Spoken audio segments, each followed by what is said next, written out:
Yeah. If you're gonna use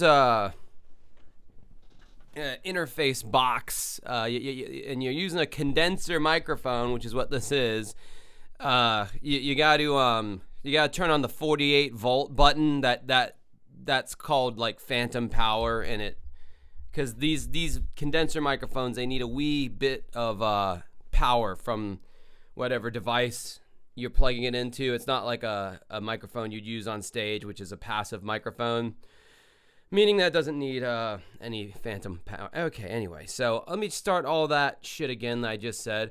Oh, you ready to watch the year 2000 MTV Video Music Awards? They're a real hot mess. I don't know if that guy's Australian or not. I don't know. I really shouldn't have. I should have probably looked that up. So there's this fucking guy.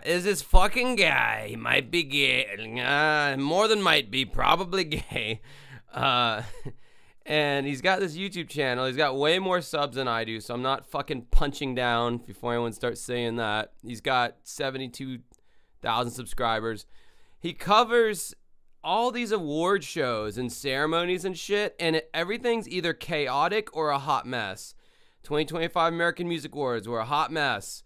2025 Met Gala was a hot mess. The 1987 VMAs were a hot mess. Like, what the... And then he's got this goofy, like, Mr. Beastie looking face, you know, doing all the weird cuck faces to try to get people to click on the video. And I mean, I guess it's working for him, because, you know, his channel's kind of blowing up. Let's find some chaotics. Where is it? Well, there's another hot mess. 2021 VMAs were a hot mess. God, I can't imagine getting to that number of... Oh, damn, I forgot to jerk off today, and looking at those chicks in bikinis just reminded me that. Okay, well, that sucks, because I'm not going to be finishing this stream for a while, unless I pull a DSP and yank one out under the table. You'll never know. But, yeah, what is it? Hot mess. The 2020 COVID VMAs were a hot mess. Oh, now we're getting into chaotic. The 1988, my year of my birth, VMAs were chaotic. 2019 VMAs were chaotic. So it's either chaotic or hot mess with this guy. So I felt like I needed to label my thing a hot mess too, right? I mean, it's only natural that I would call this this is also going to be a hot mess. Yeah, so anyway, I sorry that my face wasn't soy enough on the thumbnail there, but hopefully I can still get some kind of viewership despite that. Yeah, that would have been the ultimate, a chaotic hot mess. Why did he never think to combine those two words? Dancing with Ghosts channel was is a hot mess. I'm still active, man. I haven't gone anywhere yet. Rex Viper's first concert was a hot mess. The Nu Metal explosion was a hot mess. The tangle of debris and detritus outside during a warm day was a hot mess. Detritus, that's a word I learned recently. It disappointed me, though, because I'm listening to this Moby biography on audiobook, and he called it detritus, and I'm like, dude, you're such a smart dude. How could you fuck that word up? Like, he uses a bunch of words I've never heard of in his book, and it's made me smarter for it, because I go and look those words up. $2 super chat from AJR. Josh be a hot mess, shoot ropes on stream for grift. Yeah, I might, actually. I'm a very horny young man right now. I actually really wasn't horny. I was, like, mentally horny. Like, mentally, the idea seemed good, but, like, physically, I was like, I don't feel like doing anything. Yeah, I kind of worked on music last night for a long time because we need to put out a new motherfucking song, because Dancing with Ghosts has not put out a single new song since last year, of like June of last year. And it's just it's beyond pathetic that we are an up-and-coming independent band and our output has been one new song per year for like the past 3 or 4 years. It's embarrassing. But that was because studio time was a bitch. It was very expensive. So we found a guy who doesn't charge as much, and that's why we came out with the Obsidian Blood 2025 remaster this year, just to test him out to see how his work sounds, and it ended up sounding good. So we're just gonna work with that guy. It's gonna be a lot cheaper. So in fucking theory, we should be able to put out songs fucking faster. $2 Super Chat Data Mouth. You guys playing the fest in October? No, because we're not in the Cool Kids Club. We're not in the Good Old Boy Network. Because like all those bands that play fest are in some way or another at the Cool Kids table, and they know the person who runs the thing, or they're just seen as like the cool kids in the community, man. They're like super LGBT friendly, woke, whatever you want to call it. So by virtue of that alone, they're playing. I feel like it's a lot of that jazz, not to say we're anti-LGBTQ by any means. I mean, people in my Discord know I'm very, very pro-trans, and gays and bis and wait, LGBT. So the B stands for bi. When was the last time you met someone who identified as bisexual? I mean, they're everything under the sun aside from that, but I bisexual, that's almost like a 90s thing, I feel like. I feel like bisexual is a little bit outdated of a term. Anyway, that's why we're not playing. We're not cool enough. But that's fine. Anyway. So, yeah, I think I stayed up late last night, so I woke up at like 5 p.m. today. That's right. You heard it right. 5 fucking p.m. I've been awake for 5 hours, approximately. It's fucking nuts. Like, I rolled out of bed and had enough time to scratch my balls and fart, and then it was time to do this live thing. Oh, beautiful Vash, $5 super chat. The B stands for Binzer. I'm by the way. Okay, cool. Well, yeah, I think you're one of the people that we stand together in the Hotties channel on our Discord, and we ogle over the trans women that get posted in there sometimes. Nothing wrong with that. A hot chick is a hot chick. What am I gonna? What do you want me to say? Yeah, bi/pan. I'm more on the pan spectrum for sure. Pan is like you're just attracted to whatever your eyeballs find attractive. So, could be anything. Wow, this got really sexual and personal real quick. My best friend's sister is bi, but not gonna lie, she is quite pretty. Yeah, I guess girls do say that more than guys ever did, because if a guy said he was bi back in the day, it automatically, no, you're gay. Like, if you would have sex with another dude, you're just gay. That's how they saw it back in the day. Nowadays, they probably still think that way, honestly. Most mainstream dudes are like cave people, man. Their brains have not evolved. Yeah, Josh says, Josh Toten, not me. I still remember the mid-2000s kids calling themselves bisexual, rar, XD, yeah. Man, I don't know, part of me kind of misses that time a little bit. I wish I could go back and relive the 2000s, like when I was a teenager, but not be a fat piece of shit. That's what I really wish. I wish I could relive that time of being, your feelings were so raw and your emotions were so raw, and it would be nice to feel those feelings towards somebody that I was attracted to and have them actually be attracted to me as well. But I chose to be really fucking fat throughout all of my, elementary, junior high, high school years. So, yeah, nobody was attracted to me. And fair enough. It was, I stupidly ate those several bowls of cookie dough ice cream every day. I got fat. Guess what? Kind of hard to compete with all the other guys who were literally in like the prime or nearing the prime of their fucking physical existence, especially if they played sports and that were muscular. Like, I couldn't compete, just couldn't. And I was a fucking weirdo. I still am a weirdo, but, every now and then a chick will touch my pee-pee. Shit, keep them $5 super chats coming, beautiful Vash. I keep telling myself I'm bi, but I low-key think I'm pan because I find some trans people very attractive. Well, to me, bisexual is like you're attracted to, so back in the day, it was you're attracted to men and women.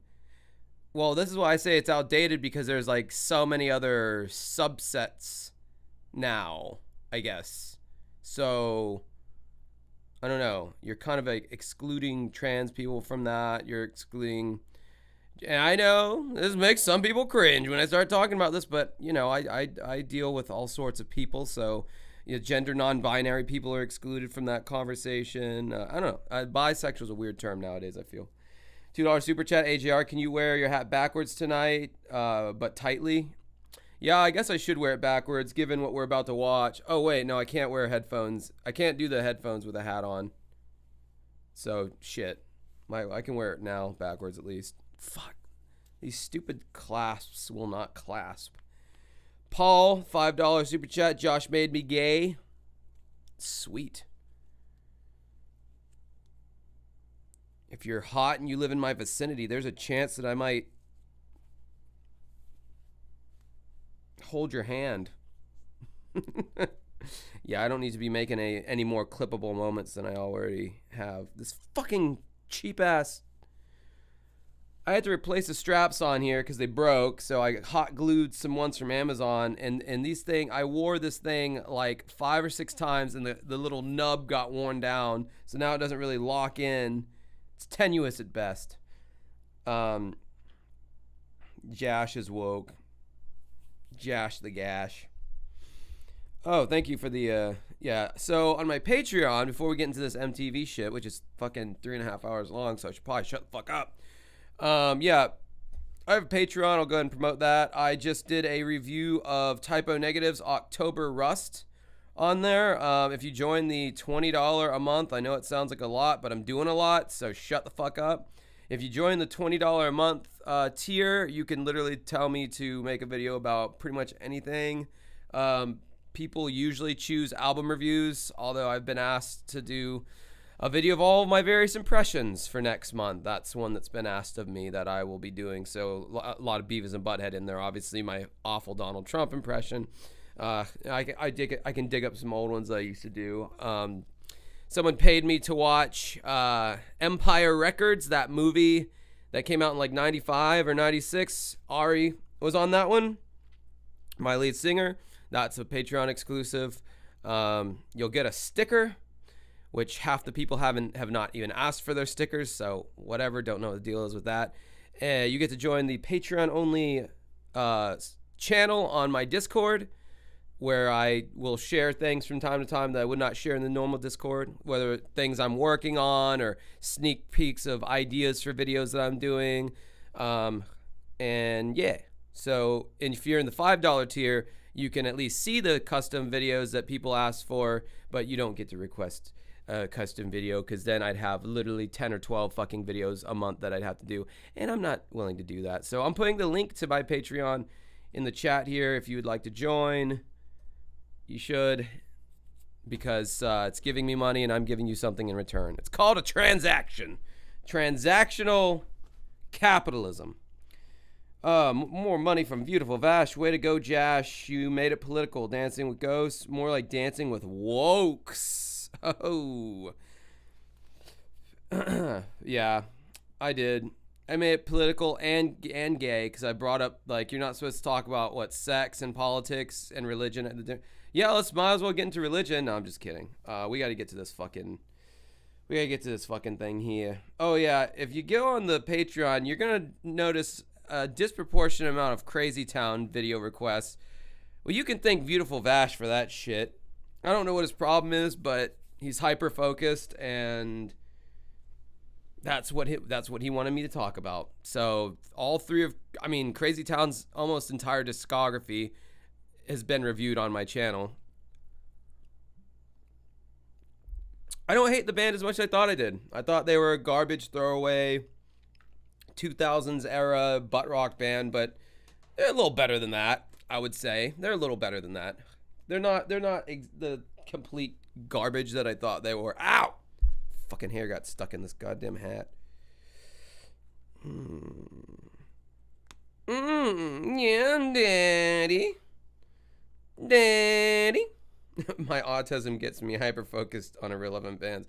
Yeah, I figured there must have been an autistic angle in there somewhere, because You just don't get that hyper focused on a band like Crazy Town. It doth not happen. I mean, you could very easily get hyper focused on Genesis or like Rush or any of the bands that I really like. Yeah, I can understand, but these bands also have like a catalog of like 20 albums to go through and actual like songs that have stood the test of time that weren't riding some weird new metal trend.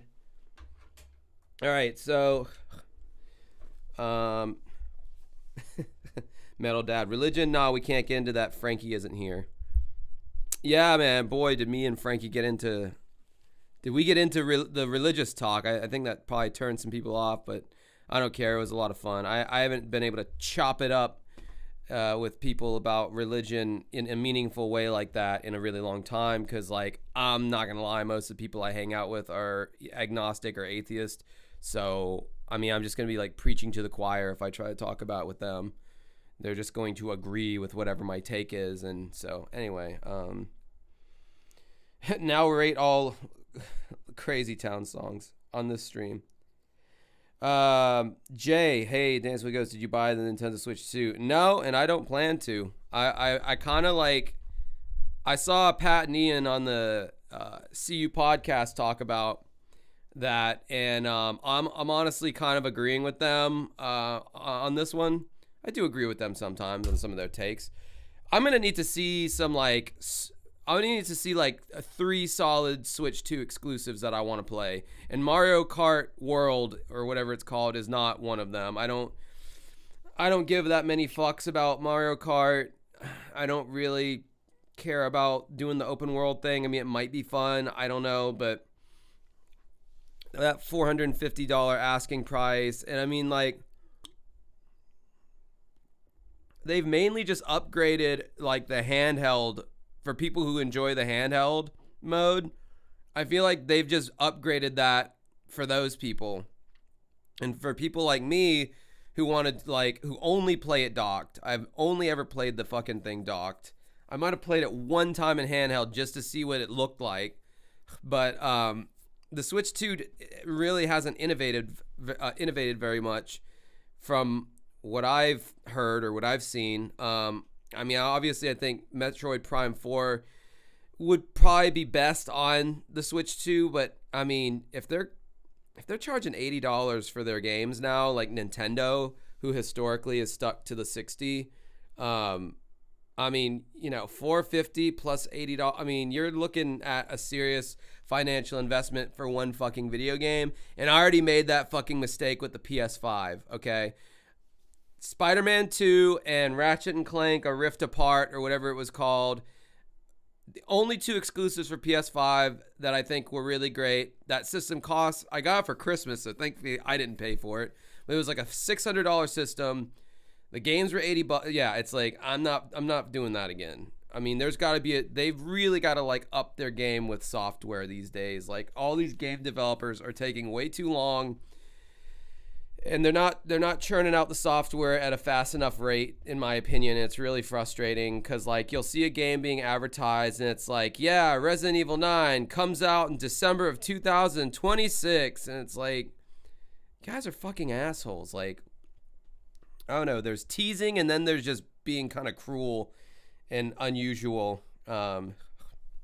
Yeah, Steam Deck, I've heard of that thing. All right, anyway.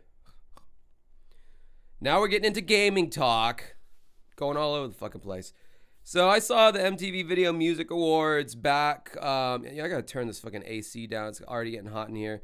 I see streamers, most of their chairs don't look like this. Their chairs are like a mesh. It's like a thin mesh elastic layer. And I can imagine that is so much cooler on your back and ass when you're sitting for like 3 or 4 hours. Because I can tell you, man, there's some major swamp ass going on when I get done with my stream. So I need to switch this fucking chair out for a chair that's more stream friendly. Anyway, I saw this MTV Video Music Award. I swear to God, if it's got to be the right one, because I know it. There's no way it was 2001. So this is the one I actually saw. Moby was at this one. Eminem was just he'd reached kind of the peak of his white boy swagger at this point. Like the Marshall Mathers LP had come out. It sold a gajillion records. This was the Eminem show, honestly, the 2000 VMAs. So I remember him punching Triumph the Insult Comedy Dog. I remember him threatening Moby in the crowd, saying, "I will hit a man with glasses." Moby actually talks about that in his memoir, and how like nobody seemed to defend him. In fact, Moby became way less popular amongst like the celebrity glitterati after that event happened, because Eminem was so hot and happening at the time. Eminem basically just like dissing him in front of everyone like that was like, well, Moby's not cool anymore, which was unfortunate. But that kind of attitude during the late 90s was like, I mean, look at Woodstock 99. It was the year of the white frat bro, like angry white frat bro was 1999. And yeah, I feel like it was totally acceptable to just threaten somebody with physical violence in front of everyone, and no one does shit, and no one renounces it, and they're just like, yeah, well, Moby shouldn't have said that Eminem makes violent music. Yeah, because that's not like calling like the sun hot. Like, anyway, so let's get into it. We got a long way to go. And I might be gay. I might be gay. Yay. Hopefully the audio isn't complete shit. Forward to the acts. Janet's going to be one of the first ones Janet up, Jackson which is opening right. up. Exactly, So Janet Jackson. this just about wraps up our MTV News opening act. The 2000. Oh, thank God I skipped the opening act this time. Sweet shit. We can just get straight to the fucking show itself. MTV Video Music Awards with hosts Sean and Marlon Wayans are up next. I wouldn't go anywhere. And performances by Eminem, NSYNC, Britney Spears, Blink-182, Nelly, Rage Against the Machine, Red Hot Chili Peppers, Cisco, Janet Jackson, and Christina Aguilera. Right. Hold on a second. There's some shit talk about Moby in the chat, and I will not abide this. Moby, LOL, Moby is bald. Well, that's factual. Moby came back with Gwen Stefani and Southside the next year, though. Yeah, that song, I liked the original version of Southside, where it was just him harmonizing with himself. He did in his book, he doesn't even mention why he chose Gwen. He just he's very vague about certain things in his memoir, which pissed me off, because like he's talking about how his album Play, which I've said this millions of times on here, first album I ever bought, Play by Moby, how he thought it was going to be just another failure of an album, and he was going to have to go back to like, he was going to be like a philosophy teacher or something at some university. He was going to retire from music. And in his memoir, he says, and then all of a sudden, Play just started selling. One week it was 50,000, and then the next week it was selling over 150,000 units. And it's like, well, how? How did it just start selling? I'll tell you how. His management team used every single song off of Play, and through syncing it to commercials, movies, what have you, that's how it was getting promoted. But he never talks about that. He never talks about why he chose Gwen Stefani. I don't know. There's a lot of stuff he leaves out, which is kind of annoying. More Dennis Miller. I hope Dennis is the host.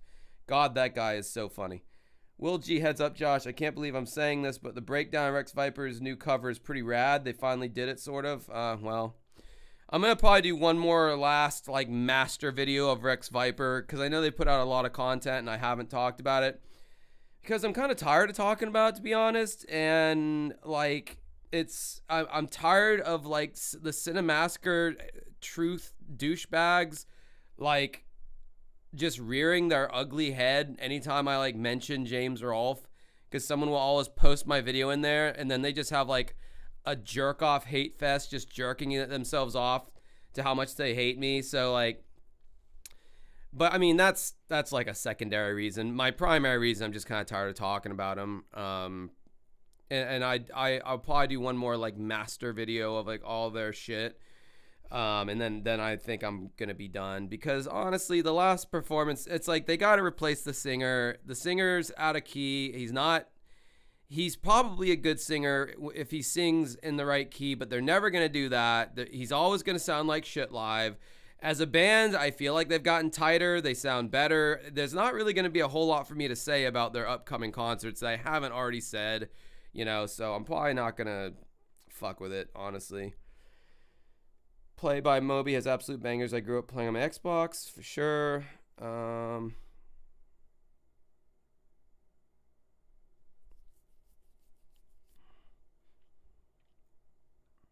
I want to see... I hate to say it, but I respect the dude and what he did for music, but he is the most pretentious little shit in the business. He brags about how good he is on guitar and his music. Are you talking about Moby? I've never really... I mean, Moby is, like, very self-deprecating. Like, he's not... He is pretentious, yes, I'll give you that, but definitely not a guy who strikes me with any kind of ego. Sad Man Wolf, it's sad the Cinema Massacre Truth guys complain about how you're picking low-hanging fruit when you say it yourself, we all gotta eat after. It's not even fucking low-hanging fruit. How is like talking about like an East Celebrities band and how they're not good, how is that low-hanging fruit? It's not like it's some dude from Nebraska who has 67 subscribers and they're trying to do music and they're not good, and I'm like, I keep making videos about some garage band out there. Like, it's not even about like, oh, I know I'm gonna get views. It's like, it started off as interesting to talk about, and then it's what people want to see, so I'm gonna do that. Yeah, I don't know. I don't know when they turned on me, but they certainly did with the quickness, and now it's just it's like really like vogue to like just hate me as much as possible. In Vogue, whatever. Vogue.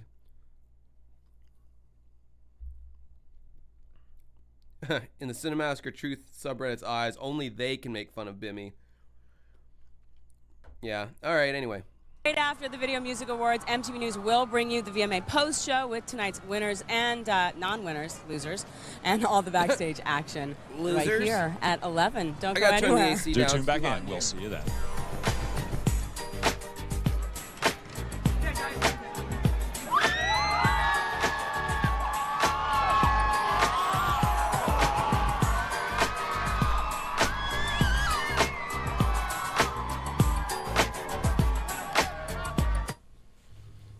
Well, my friend said, hey, you should show up here. It'll be fun, so here I am. Bring on the fun. What? Okay. That was weird.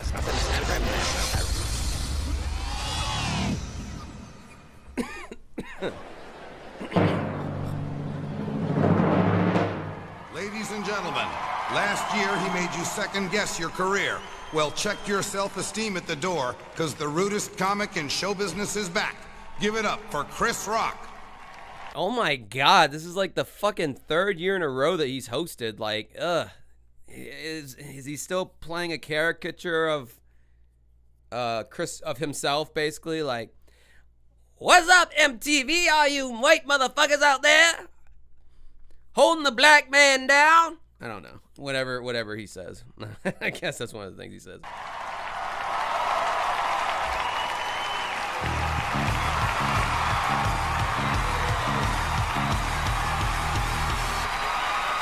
Thank you! So what's up?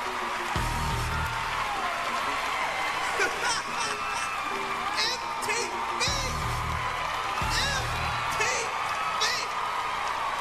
Why are they so like fucking stoked right now? Like, they're like, oh my god, it's Chris Rock. Holy shit. And he's standing in front of some TVs. Wow, we just smile. They probably told the audience to do that for the cameras, right? We got a lot of celebrities here tonight. A lot of last year's winners. We got the Backstreet Boys, NSYNC, Britney Spears. Boy, it look like white Team 99 up in this bitch. Oh, there's the first white people joke.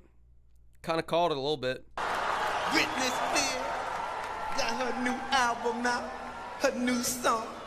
Oops, I did it again. Oops, she did it again. She did it again, y'all. Bro, he is like a cartoon character right now. Like, holy shit. Like, what is this shtick that he's doing? What the did you do the first time? Oh, I didn't think it was. I didn't think that looked like Chris Rock. I was like, I don't want to say it in the chat because I don't want to like be like, yeah, all black people look the same. I don't want to like.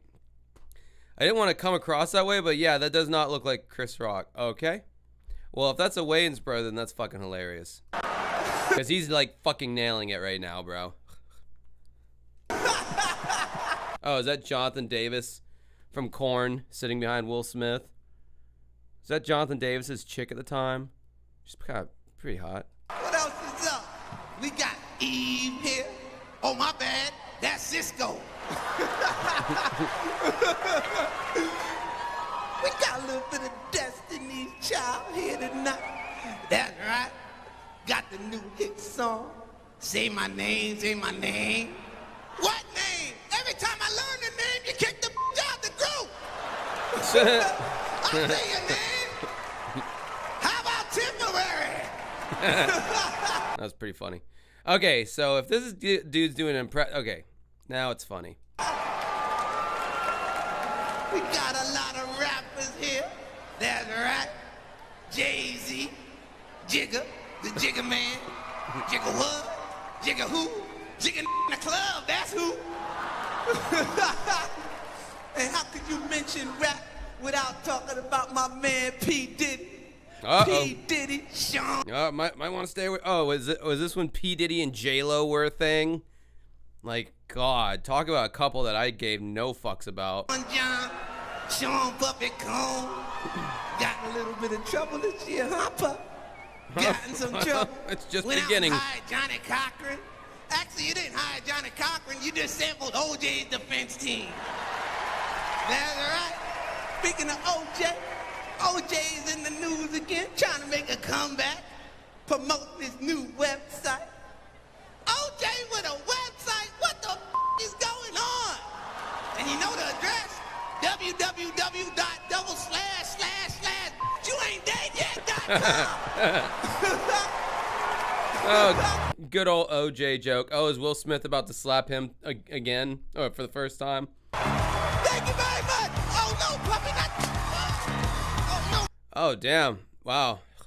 This is some really big foreshadowing. I forgot that this happened. Britney Spears, kick me one more time. Oh, just what, not that big ass. Oh, my God, I can't take all that. Backstreet Boys, it's about time you had another hit. Go down.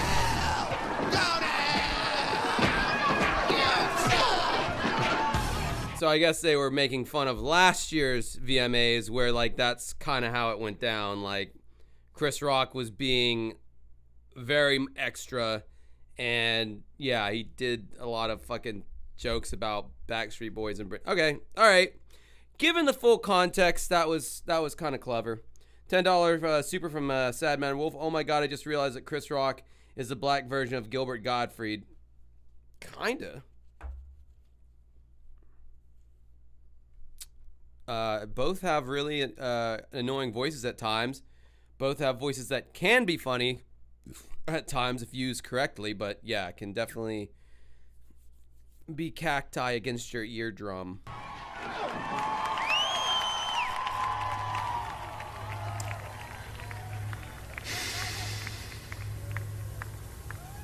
Oh. Have we started? What is that? I get MTV were kooky with their little bumpers, but I mean, that, like, who is that supposed to be funny for? I don't know. Yeah, seriously, they think they're being so fucking clever. It's like, no, it's just stupid.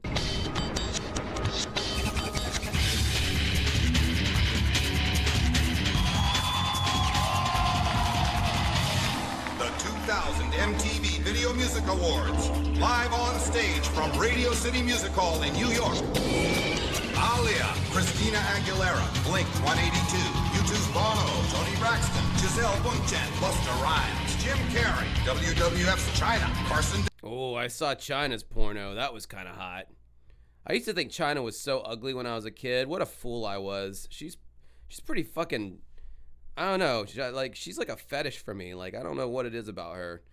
I know she's dead now, unfortunately, but yeah, go check out and see. If I had jerked off today, I wouldn't be so horny right now. God damn. Haley, D'Angelo, Robert De Niro, Destiny's Child, Dr. Dre, Limp Bizkit's Fred Durst, Jacob Dylan, Eminem, Eve, Jimmy Fallon, Macy Gray, Survivors, Richard Hatch, Kate Hudson, Janet Jackson, Wyclef. Yeah, this is definitely the lineup that I fucking remember watching for sure. Sean, Lenny Kravitz, Lil Kim, LL Cool J, Jennifer Lopez, Ricky Martin, Method Man, Moby, Mandy Moore. Moby! Probably the one and only time he'll be featured in one of these things as like a, hey, this guy's here. Nelly, NSYNC, 98 Degrees, The Sopranos, Vincent Pastore, Pink, Red Hot Chili Peppers, Rage Against the Machine. They had a dude from they had Big Pussy from The Sopranos at the VMAs. All right, well, I showed you how big that show was at one point.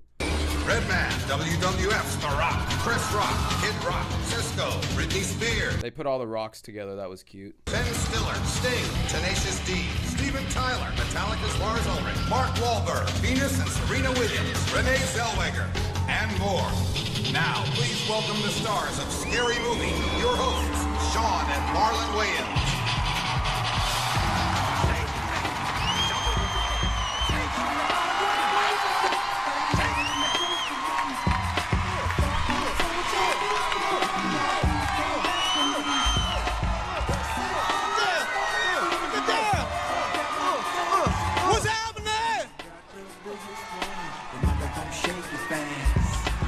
What's up, MTV?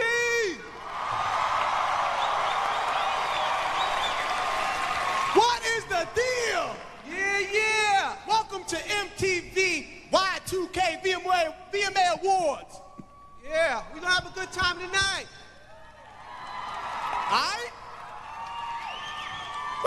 right? It's just all the black talk. It's just couldn't you gotten a Dennis Miller? The yay, the what it is. I don't know what they're talking about right now. Couple of black guys on my TV screen right now. Holy hell. Gonna rock! Y'all wanna hear something funny? When they first asked us, when we was hosting the MTV Awards, all the press asked us if we were scared to host, because of what happened at the Source Awards this year. Those of you who don't know what the Source Awards is, it's kind of like the Hip Hop Grammy Awards. Yeah, it's like the Ghetto Tonys. The Leroys. Now, allegedly, some people caught a mean ass whooping there. I ain't gonna mention no names because I don't want to catch one. Now, are we scared to host the MTV Awards? Nah. For what? I mean, it's a different group of artists here. You know what I'm saying? It's a different group of artists at the MTV Awards. If something break out here, I'm whooping Hanson's ass. What's up, Brittany? You got beef? What's up, beef, Brittany? Nah, Kid Rock. My beef ain't with you. It's with the midget. Nah, money, look at Yeah, you could still say midget in 2000, I guess. my ankles all funny. What's up then, little man? What's up? Now, supposedly the whole fight broke out over jewelry. Some rapper snatched another rapper's chain and then took off running. And man, when they Yeah, because rappers are fucking idiots. And fucking do dumb shit like that. finally caught MC Hammer, they beat the shit out of him. He grabbed a chain and ran like this. Uh-oh. You know what the problem is? Brothers are trying to floss too much. Oh, too much. Too much. They bring it on themselves. Diamonds everywhere. Diamond earrings. Diamond chain. I seen a brother with diamonds around a house arrest bracelet. I guess he gonna bling bling all the way to Sing Sing and get some ding ding. Nah, but it's true. Rappers are flossing too much. I mean, you got Juvenile out there. He got platinum teeth. Juvenile got platinum teeth. Now he got more money in his mouth than Yeah, I'm confused. Like, I can't tell if they're bombing or if the audience response is just low. But it's It's giving me bombing vibes, though, to be a little honest with you. He do in the bank. I mean, and think about it. Platinum teeth. I love this. Flossing, if that's a legitimate question, flossing means that they're showing off their jewelry to people in public. See somebody rob them. You know, what if somebody rob? Money, run the teeth. Go, the whole smile. These dudes are a lot funnier when they're in like certain movies, but like I'm not really feeling. I don't want to watch any more of that. Little opening monologue. Ooh, there's Renee Zellweger. She was in Empire Records, and she can get it. Even now, she's still hot.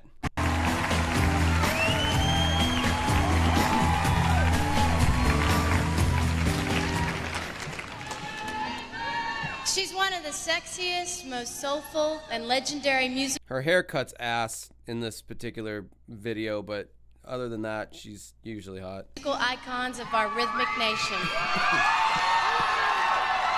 She's an actress, a dancer, and at the core, an unparalleled musician and singer. It's a great honor to welcome the remarkable and incomparable Janet Jackson. Oh my God, Janet Jackson.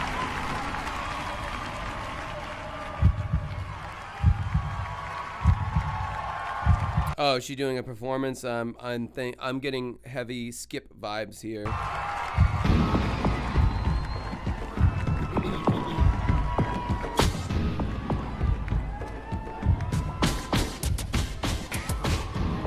Oh yeah, Janet was definitely waning at this time, for sure.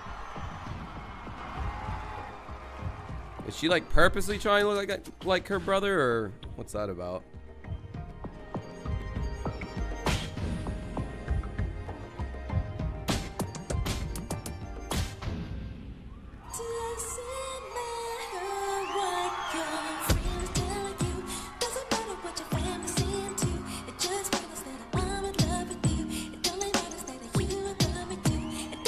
Oh, I forgot all about this fucking song. Yeah, they did used to play this one on pop radio a good amount.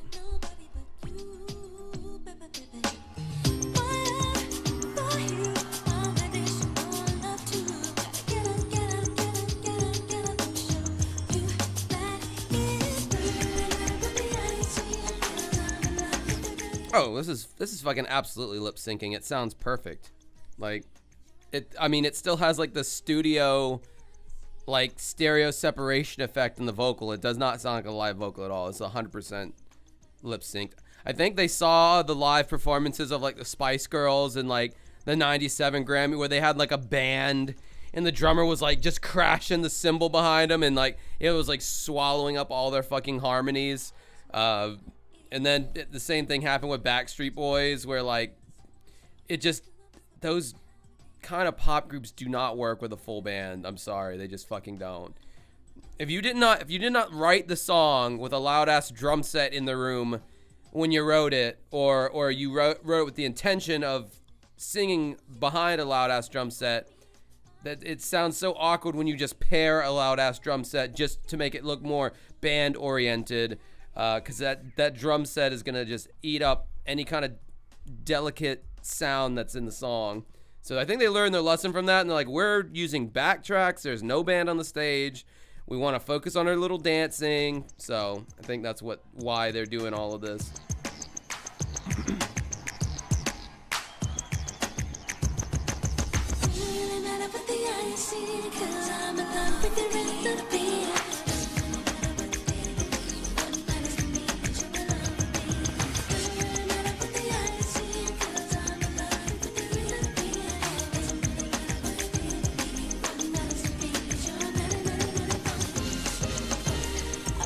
I mean, it's a pretty good song, but I can definitely tell you, like, whoever the main writer was, who, like, what was it, Swiss Beats or whatever, or whoever was writing the music for all these pop stars at the time.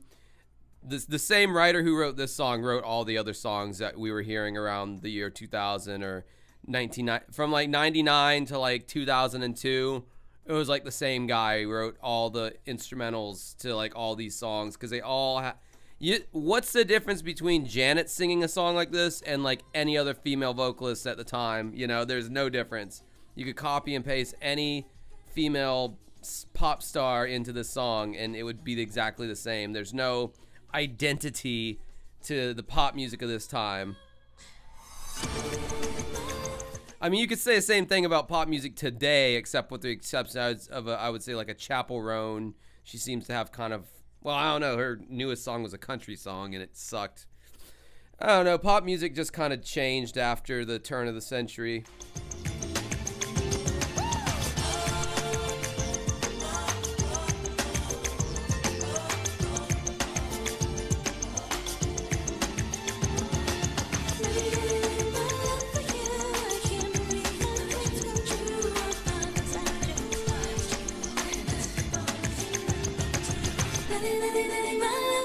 Good God, they picked that one melody and they just rode with it, boy.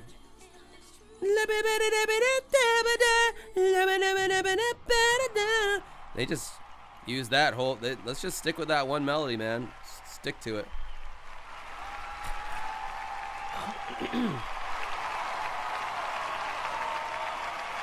I wonder how old Janet Jackson was during this time. We can, bro. I bet she's only like in her mid. She's probably my age, honestly. What year was Janet Jackson born? 66? Bro. She was like, what, 34? Oh my God, why did I swear to God, when I was a kid, I looked at Janet Jackson as so fucking old. I was like, she is so old and past her prime, bro. Like, by this point, she was like 2 years younger than my ass at this point. And like on the back end of her career at that, like, holy shit, that's fucking crazy. Wait, she was born in, oh, I'm just really dumb. Okay, wait, is that right? No,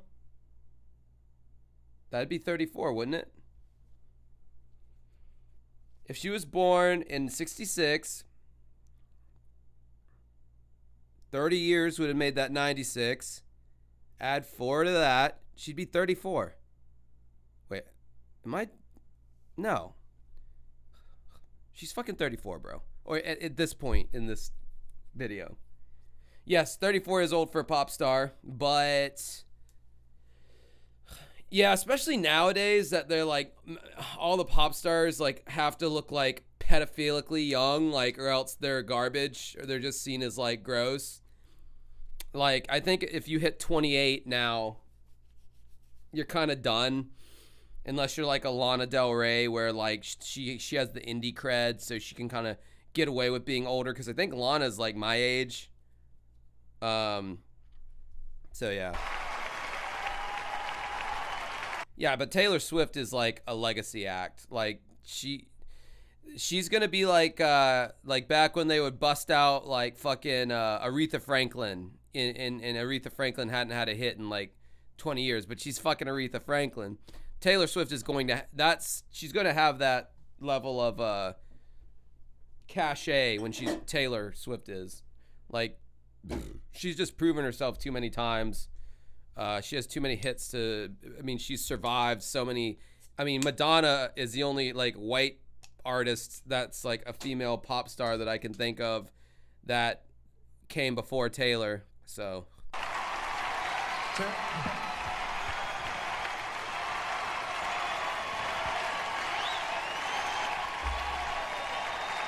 Y'all keep it going, Miss Janet for the lovely Janet Jackson. Yeah. Janet Jackson.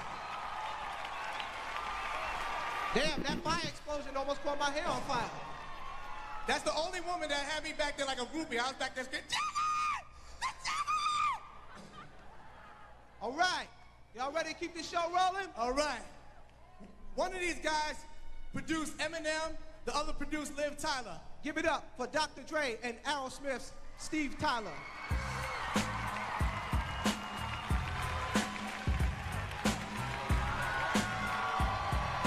Knowing Steven Tyler, he probably got pissed off that one of the Wayans brothers called him Steve Tyler instead of Steven. He looks like a guy who very much wants to be called Steven.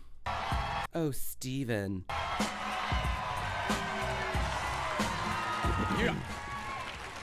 We're here. Oh, yeah, you're right, Rhea. Cher is a good example. I forgot about her, to be honest. Here to present the nomination for the best new group or best group. And I'm here to tell you it's a bitch being in a group because it's always steeped in controversy. Dre, didn't you just go through some controversy stuff this year? Yeah, my man M had a few problems, but you know, it's all good now. He's working it out. Yeah, your man M had a few problems. I like how there's just the display on the podium that just says podium. That had to have been a joke. Why does the podium say podium on it? Why would that be the only thing that they themed like that, though? It's kind of a random little kind of a hipster ironic joke there, isn't it?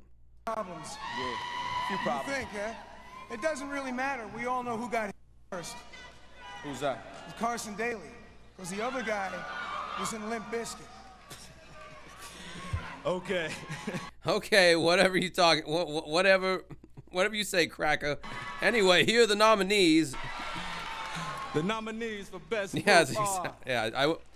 Dre, I don't blame you. That's exactly what I would have done. So I'm saying, like, black people in general come off as the least cringy at these ceremonies, cause like, I don't know, man, white people they're just playing up whatever personality they're trying to cultivate because they're doing some kind of artsy fartsy thing. But like, I don't know, rappers, they're just like coming from where they come from, talking about their reality. So like, they generally don't come off as cringe, especially when you are looking back, 25 years, Jesus Christ, 25 years ago. I don't know. Steven Tyler has been a legendary like dipshit though on stage, like his in-between song banter. My dad saw Aerosmith back in like the fucking 70s at the Florida Theater, and he said he walked out because Steven Tyler just thought he was like the hottest shit, and he would like do these long form poems in between songs and shit, which I 100% believe happened. Oh, it was sad. Oh no, this isn't going to be like the running thing they do, like with the weird people with the piss filter light. Oh god, that's going to get old. Styx, Asia, all those monolithic bands. You never knew anyone's name or how many guys there were. They couldn't even get their pictures on their own album covers. I mean, true. There's no lie in that statement. Best group video. Red Hot Chili Peppers. That was a great video. I really like that one a lot. Yeah, this was definitely when oh my god, I watched all these videos so much on VH1, MTV. More so VH1 though. I watched VH1 way more than I watched MTV. $2 super chat, AJR. What do you think she's doing now? Well, she was an extra in that, and they gave her a speaking role. So she probably tried to pursue some kind of I don't know, she's probably an assistant to some famous person in LA. You know, probably in her 40s at this, well, probably 50. I don't know what the fuck she's doing. I love this song and video and album. This is one of my favorite albums of all time, as I've already stated.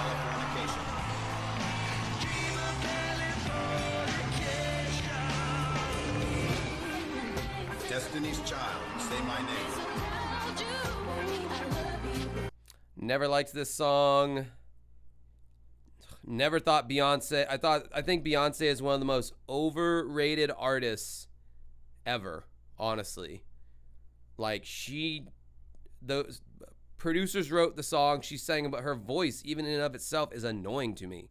Like, she does not have a pretty voice. It sounds like Beyonce. That's the only thing you can really say. It's like, oh, I recognize that voice, but aside from that, it's like so fucking overrated. She was kind of like, wasn't there some kind of nepotism shit going on there? Because like her dad managed the group and had some kind of connection there. But no, I do remember when this song came out, they played it all the time. And then there was another all-girl group that they were trying to like do at the same time. They did that song Bugaboo. They were like, it was like a group of black chicks that was like trying to compete with Destiny's Child. And they ended up edging them out clearly, unless that was a fever dream that didn't actually happen.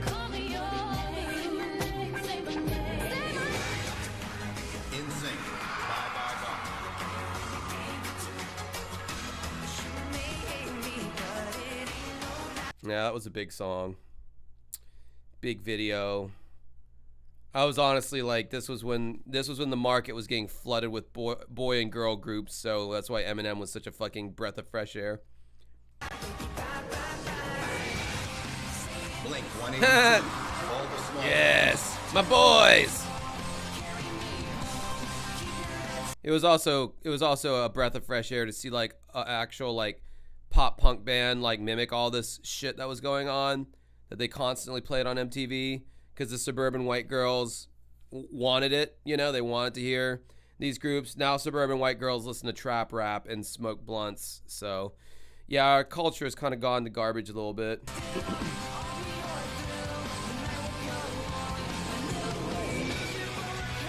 Foo Fighters. Oh, this is one of the only Foo Fighters songs I like. Dude, okay, now you're hitting me right. I mean, you're hitting me right in the fucking nostalgic core. I remember when this video came out. I watched it every day before school. Love this song. One of the only Foo Fighters songs I really like, besides Everlong, of course. Yeah, great video. Tenacious D were in it.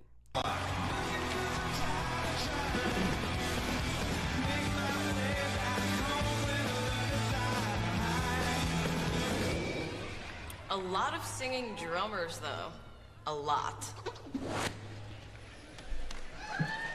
And the winner is Blink 182. Oh wow, Blink one. Okay. I mean, I said it once. I'll say it again. MTV made Blink into like what they are today. Like MTV made Blink 182 into the, you know, the legends that they are, because they had a very symbiotic relationship with each other. You know, like MTV took a chance on Blink 182. And it worked out. It paid off. Then, you know, their fans would bombard TRL, and yeah. But, you know, whatever. Still cool to see. Wow. So much younger looking. Holy, Travis is like unrecognizable.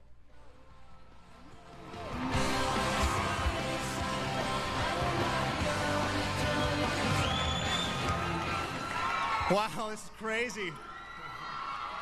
We want to thank our manager, Rick. We want to thank Marcos for making such a rad video.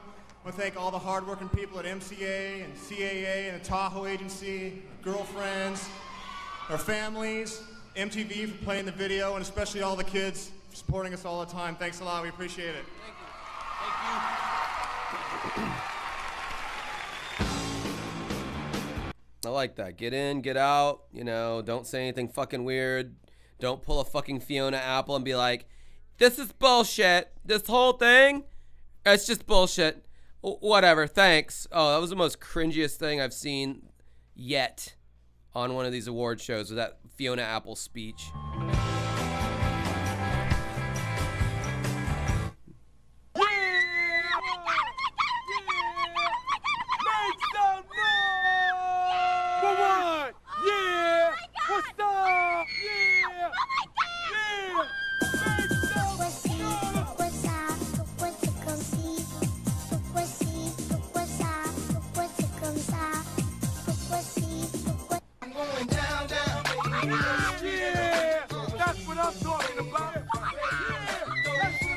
I literally don't know which one is more annoying, like the black guy going, yeah, yeah, that's what's up, yeah, yeah, or like the annoying white bitch going like, I literally don't know which one's more annoying. They're both super annoying. I guess that was the point of this weird ass bumper. Man, MTV started getting a little too experimental with their little in between bits here.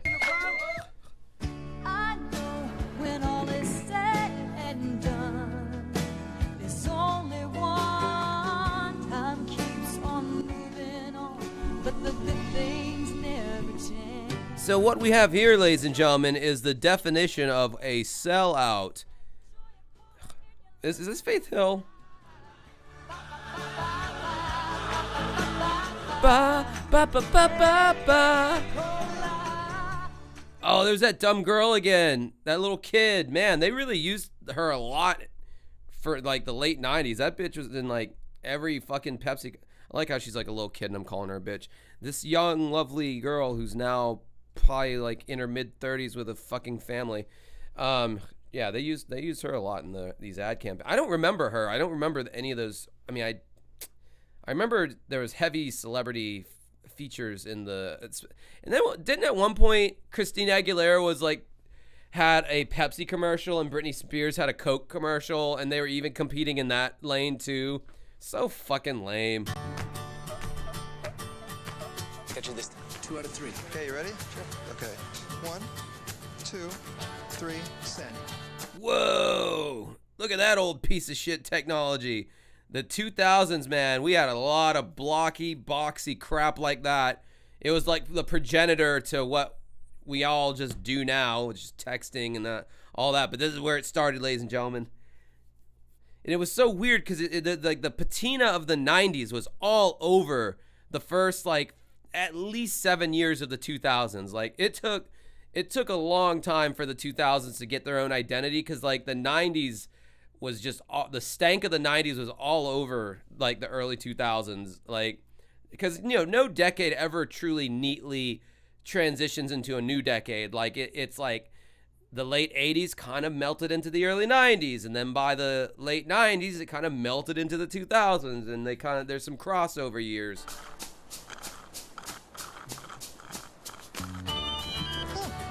Rock, beat, scissors. Backseat. Watch your head. Ah, funny. Ow. Come on, move over.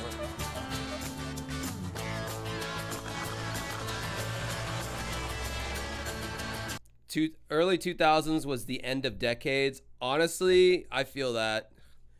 Because the 2010s have no identity. The 2020s have no... All that we have are like... just... What do you call it? Like just hot, like pop, like topics of interest, things that modern events. What do you call them? What the fuck? There was a magazine called this. Just things that happen. I guess I don't know. Yeah, there's no. I mean, I don't know. Yeah, I can't exactly articulate into words, but I feel what you're saying is true. I think the 2000s was the end of decades. Honestly, it's just all been one kind of thing now. $2 from AJR. We just have fleeting moments. Yeah, there you go. Thinking of the right term, and the harder I think, the more it's just gonna escape my head. So I'm just gonna stop trying to think about it.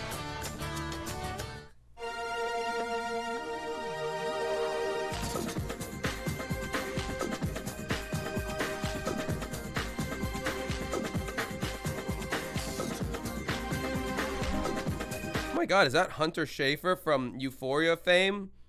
I thought she was only like in her 20s, but there she is right there. Pizza King, $2. 2K also sucked because all the Y2K ass hattery. Yeah. I remember that. And then I remember my aunt being like, well, the year 2000 isn't technically a new decade. You only get to the new decade when you get to 2001. So that'll truly be... And that, you know what? I don't think she was ever the most intelligent member of our family.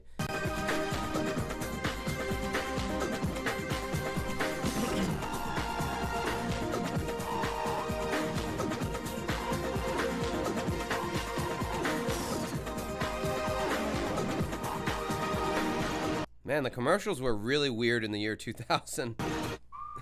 It's evening in America, and across this great land, young men and women are coming together through the power of the internet with one common goal: to whoop each other's booties.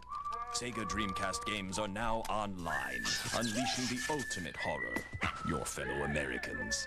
Jack into SegaNet through your Dreamcast console and join your countrymen in the virtual arena. Play NFL 2K1 and cream for meatheads you've never even met. Play NBA 2K1 and school some farm boy without suffering the scent of livestock. Or play Quake 3 and waste some Jersey punk from the sanctity of your own home. And so, America, SegaNet is born. And suddenly we are one proud nation, indivisible, united in the pursuit Bro, they put so much work into this fucking commercial. Holy shit. of whoopin' booty.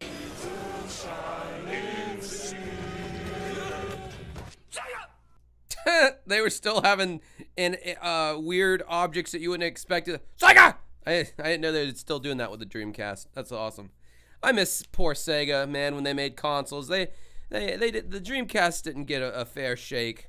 And it was a good solid console. I think everyone pretty much looks back on the Dreamcast fondly now. It's funny they're talking about, oh, play games online against people all over the United States or whatever. Yeah, all you need is an expensive-ass subscription service, internet that doesn't suck fucking ass, which you know all of it did unless you were rich. But then even if you were rich, there probably wasn't enough, like, fellow rich kids out there with good internet. So, like, I don't even want to know what playing live online against people was like on the Dreamcast, but I can't imagine it was a very pleasurable experience. A styling tip from John Frieda. I've spent years styling hair for magazines and often had to make dry, frizzy hair into glossy ringlets or smooth, straight hair instantly. Watch this. Apply Frizzy's hair serum to soaking wet hair and smooth through. Whether hair is dried naturally or blow-dried straight, the results are amazing. Frizzy's hair serum. It's fast, it's easy, and it makes a big difference. I had nothing to comment about that commercial whatsoever. I was trying to think of something. I got nothing. From John Frieda. This sofa and love seat at $7.99 is Oh my god, is this a regional commercial? Fuck yes. I'm all about whatever this is. untouchable. Don't like the fabric? Change it. No extra charge. This set of 3 tables at $237 is totally absurd. And last but not least, this pair of lamps at only $59 is also absurd. Buy it separately. Sofa Love Seat. Do you think Bob had sex with his girlfriend who was way younger than him on that couch at some point? Because he had to move back in with his parents, and he's dating like a 22-year-old, and he's like 45, and he's like, we can still have sex in my shop, guaranteed. You don't like my pubic hair? I will shave it to any. I will do any texture you like at Bob's Furniture. 3 tables, 2 lamps, or put it all together. Only $10.94. It's all about saving money. You have my word. Wait, what? You get 2? What, that 3-piece set of furniture is almost $1,100? Is that what he's saying? I'm so glad I've never bought expensive furniture. I just don't. I mean, I do see the point in it, but damn, that should be expensive though. On it. Put yourself in the driver's seat and enter TNN's mini race car sweepstakes. You could be behind the wheel of your own gas-powered mini race car. Squeeze the throttle, lean into a curve, rip up the road, and feel the excitement. It's the car any TNN Motorsport fan would love. So kick it into high gear and enter TNN's mini race car sweepstakes today. Register to win at the Valvoline Instant Oil Change Center. Bro, if I ever found out any of you guys did that little mini racer thing, I would ban you from my channel, like for real.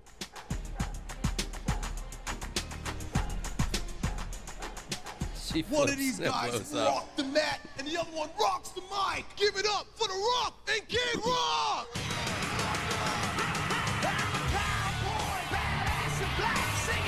Did you see that fucking video on YouTube that was posted? I think it's already like gotten a lot of views. The Rock apparently pisses in his workout bottles when he's done with them, and his assistant has to like dispose of his piss bottles. I believe that to be 100% true. It's got to be. I believe that with my whole ass heart. Hey, I just want to say one thing real quick before we get to the teleprompter. NSYNC, no offense, Backstreet Boys, but that commercial that NSYNC did with McDonald's is way cooler than... Bro, he is talking like just full on Detroit, Michigan, upper just Midwest right now. He's not even trying to be an American badass, huh? Oh, McDonald's, that commercial you guys did? Oh, it was badass. I was playing with my tallywhacker and I burnt the pierogies because I liked it so much. What the fuck is that fucking accent? The one the Backstreet Boys did with Burger King.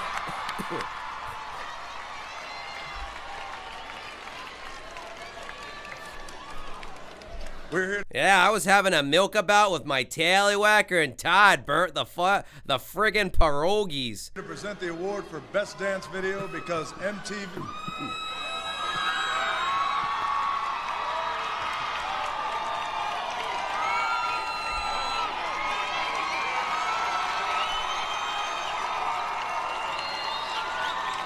The Best Dance Video because the MTV fans love our moves.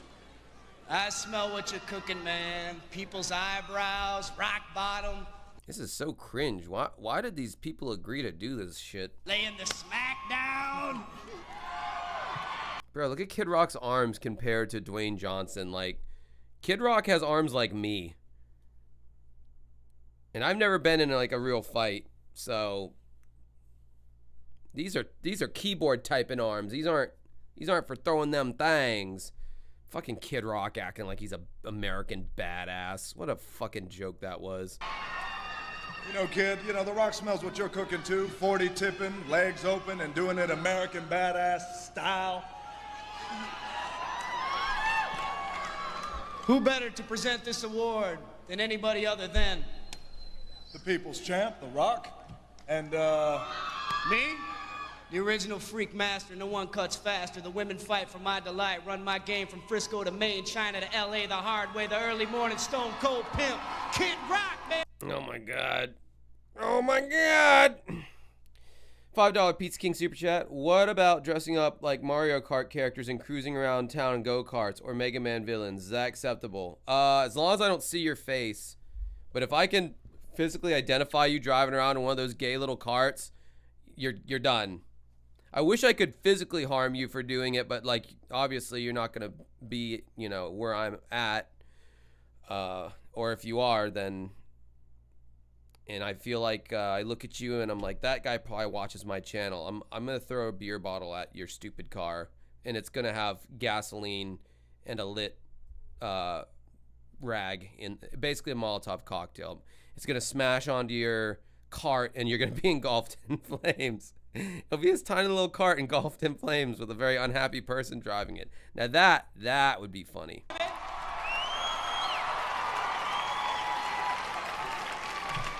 let's take a look at the nominees for Best Dance Video. Oh, Best Dance Video. I care so much about this. Who are those people supposed to be? Like the band's friends?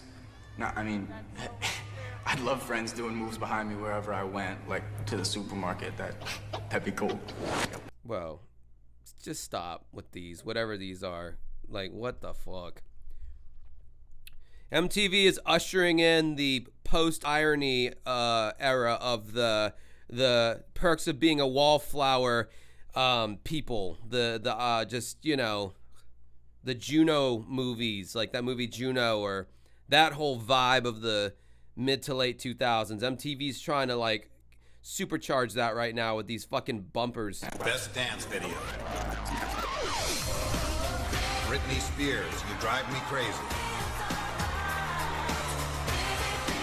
I will say she had a nice belly button though. Very fingerable belly button. Very tongue fuckable belly button. Just right there in that sweaty belly button. Okay, I should save that talk for the Hotties channel on my Discord. Good God, what am I thinking right now? Jennifer Lopez, Waiting for Tonight. Yep, I remember they played that song all the time. Obviously Crazy all the time. Leave me and my belly button kink alone. Oh my God, this was like the era of the pop groups, wasn't it? Good Lord.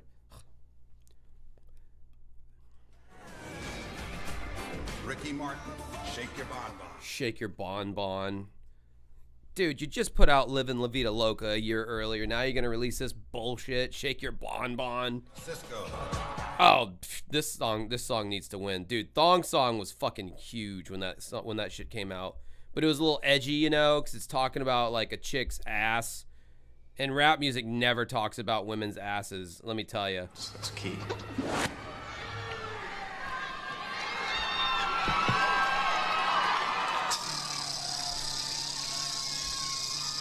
And the winner is...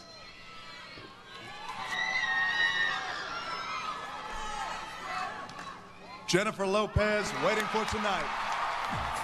Don't care. Oh wait, is she wearing that white get up? She did look good in that. P. Diddy trying to make her look like a rap girl dancer.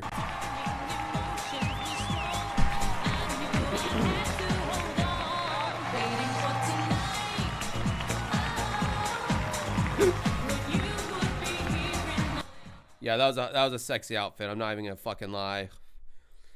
J-Lo be distancing herself like a motherfucker from P. Diddy these days, though, man. Wasn't it it was some bar. Didn't like P. Diddy? Oh my God, look at that ass. God damn. Okay, J-Lo had her moment in the sun for sure. She did.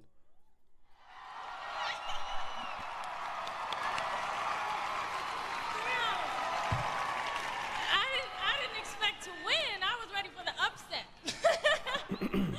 Oh my God, I feel so happy. Hi, Mom. I'm not gonna take up too much time. Diddy's like, hell yeah.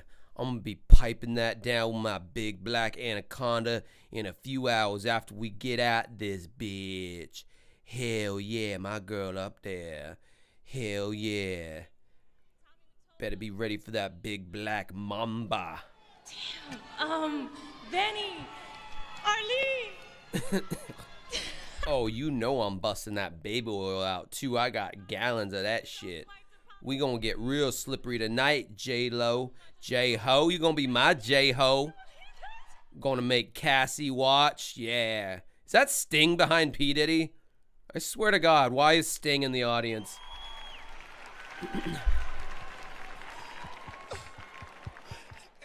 When she was just a little fly girl. Congratulations. Oh, anyway, this man had hit after hit after hit with his band U2, and he continues to make new great music. Give it up for U2's Bongos! Wait, you're telling me how weird KM? You're telling me apparently P. Diddy has a Tootsie Roll? Oh yeah, I heard that. I read that I did read that in a fucking magazine. Fuck you.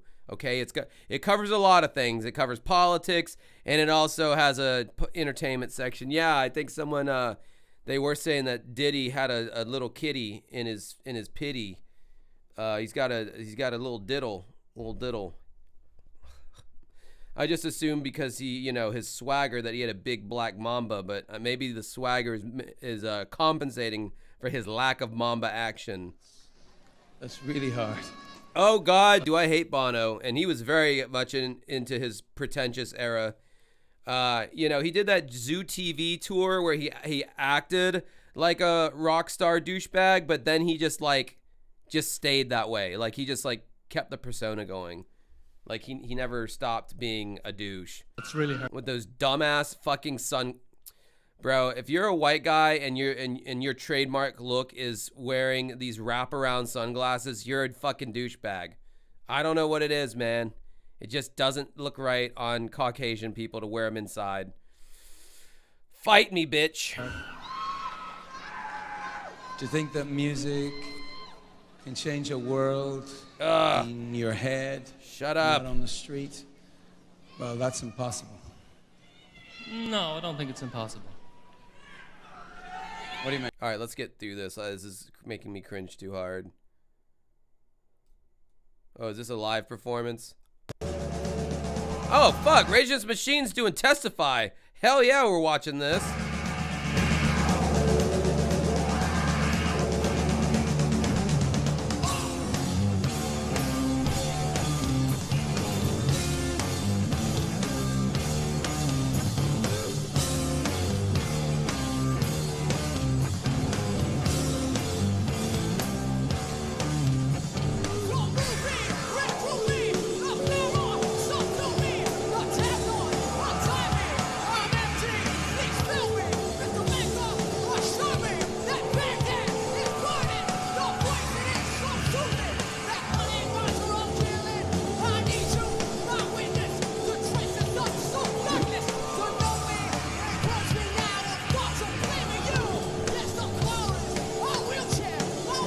I want to know how Tom Morello is making that fucking good.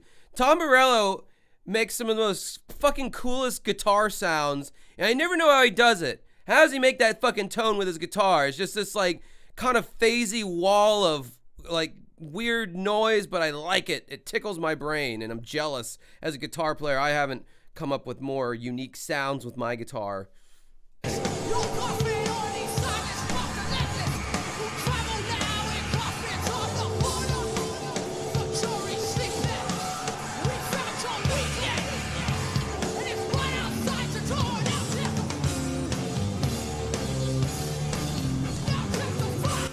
No, I don't think it is a phaser on a looper. It sounds like there's like some wah going on in there.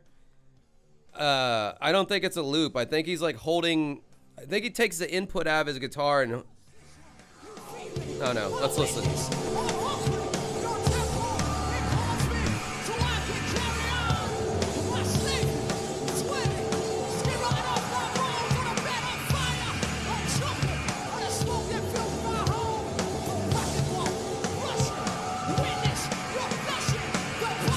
But it doesn't sound like a note. It doesn't sound like he's playing a note. It's like some kind of a, I don't know what you'd call it. Like, it's like he's strumming like a weird part of the guitar or something that, I don't know, man. Sorry, I'm geeking out over the, I will always geek out over Tom Morello's guitar playing. I think he's kind of a cringy individual when he speaks, but like his guitar playing is like, he's a legend. I mean, that's all you can really say about it.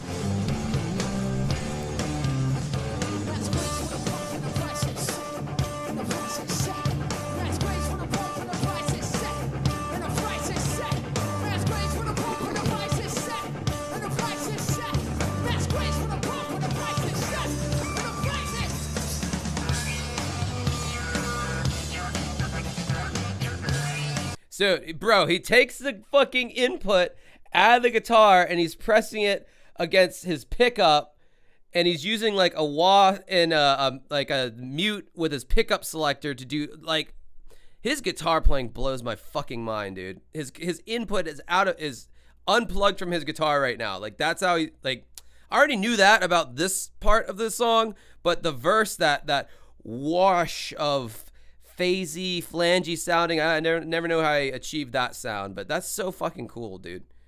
I can't be negative all the time, guys. Is it okay if I like some things every now and then and get excited about it? Nobody said anything about you getting excited about this. Well, okay, fine, whatever. I'm preloading my response here.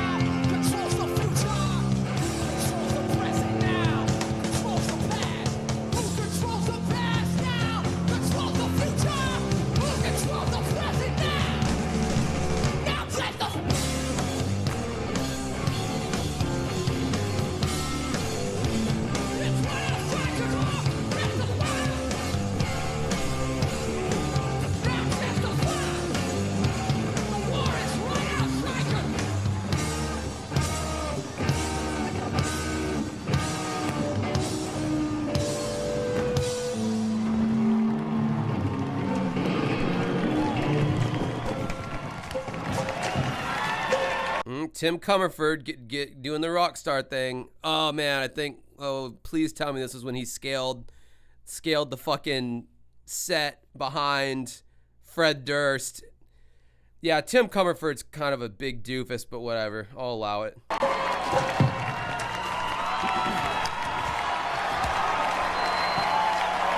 Why did it feel so much more real and authentic when Nirvana smashed their instruments on stage? I don't know. It just felt right. Him doing that just then felt a little cliche at this point, I feel.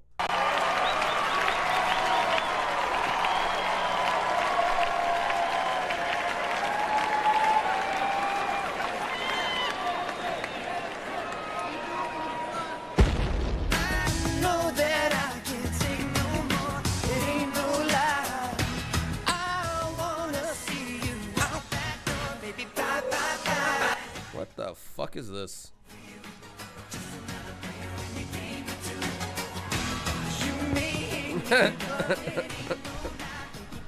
Oh, that's fucking Jimmy Douche Fallon. Oh, God, I hate Jimmy Fallon so much. Woo! All right. Hey, now's the time to cast your vote for the Viewer's Choice Award. NSYNC is in the lead with 39%. Good job, guys. Yeah, seriously, you follow that up with this bullshit, like, ugh. This is like one of those awful, like, mix CDs that someone makes where it's like one song is like fucking Rules and then the next song is like the fucking theme from Friends. Wait, why do you get to read the cue cards? What, do you think you're all cool because you're dating Britney Spears? Am I? I heard she was dating Jimmy Fallon. Hey, you know what? Let's let Joey read it. He's from New York. Hey, it's great to be back here in New York City. All right, hey. This is so beyond cringe, bro. How you doing? Ray's Original Famous Pizza. All right. You can vote for the Viewer's Choice online at VMA2000.mtv.com or call 1-900-328-2222 at 75 cents per call. Touch-tone phones only. Do people still use rotary dial phones? If they do, I doubt they have cable. Bro, he's laughing at his own jokes all the time. That's all he's a fucking idiot. He's a clown. He laughs at like everything he does he thinks is so fucking funny. Oh, God, this guy's one of those annoying fucking people in Hollywood, I swear to God.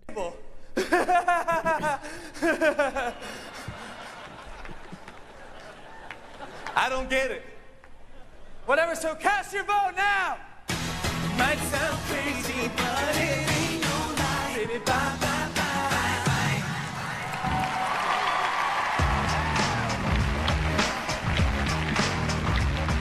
On the way, a performance by Cisco, the award for Best New Artist, and Destiny's Child when the 2000 MTV Video Music Awards returns. All right, you guys ready for some weird-ass fucking commercials?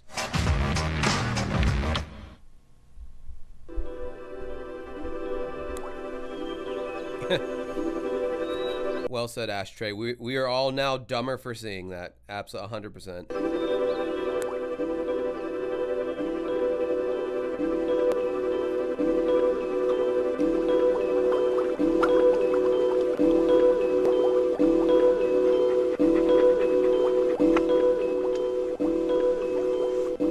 It sounds like the potential to the beginning of a Radiohead song.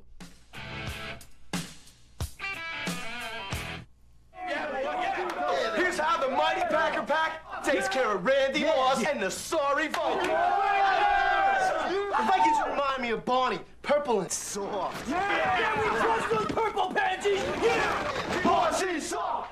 Remember when Elon Musk wore that stupid ass cheesehead hat and did his gay little jump up and down, making his body look like an X, a human X formation? That was, oh God, I'm so glad Elon Musk is fucking out of my face for the time being. That guy was like,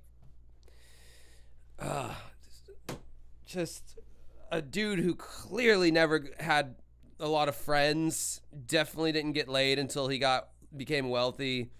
Just the product of what happens when you don't allow bullying in schools. You get people like fucking Elon Musk doing shit like that. I can't stand listening to him anymore. Please, get NFL 2K1. Go online through Dreamcast and put Oh, I have that game. My brother played it all the time. It's in the other fucking room. the bratwurst-loving, cheesehead-smelling Packer Pack in their place. You'll find them at Sega.net.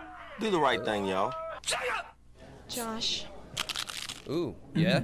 Yeah, baby? I think we should see other people. Oh, fuck. Well, yeah, that's normally how it goes with me and chicks. It's the best thing for both of us. I can't give you what you need right now. I'm feeling smothered. Introducing the new Cheesy Gordita Crunch from Taco Bell. It's cheese. Bro, I got that fucking cheesy gordita crunch all the time back in the day. That shit was fucking Kino, as the kids say. It's crunchy. It's spiked with zesty pepper jack sauce. These things don't last forever. Yeah, that's why I bought 2. The new Cheesy Gordita Crunch. Get it at Dude, that shit was fire. I don't know if they still sell them or not. $5 gag Zoogie Josh. I'm doing Jaeger shots. Man up. Bitch, I'll do fucking nasty ass Smirnoff right now, which is 40% alcohol to your 35% alcohol. Ah, it's leaking. God damn, I overfilled this fucking thing. How drunk did I think I was gonna get tonight? The answer was pretty drunk. Let's do a shot. All the alcoholics in the chat.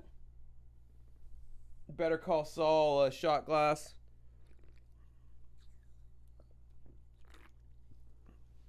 I want to shout out my ex-girlfriend, Kelly Robinson, for buying me this Better Call Saul shot glass. She actively does not like me. So fuck her. I feel like that's a generic enough of a name to where she would probably be kind of hard to find. And she doesn't live in Jacksonville anymore, so I don't know. If you find her, tell her that Josh said what's up. the bell. Oh, wait, there's a super chat I didn't read. Mr. GF, $2. Josh, who is your least favorite band from the 90s? Ooh, that's a hard one. Or is it?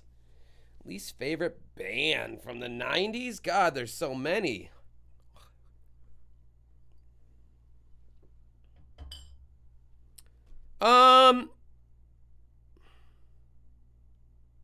Oasis. Oasis is my least favorite band from the 90s. This week, we will be giving away the ultimate prize, the all-new 2001 Ford Escape. Your challenge, be the first to cross this pond. Don't go through this. Enter the easy way.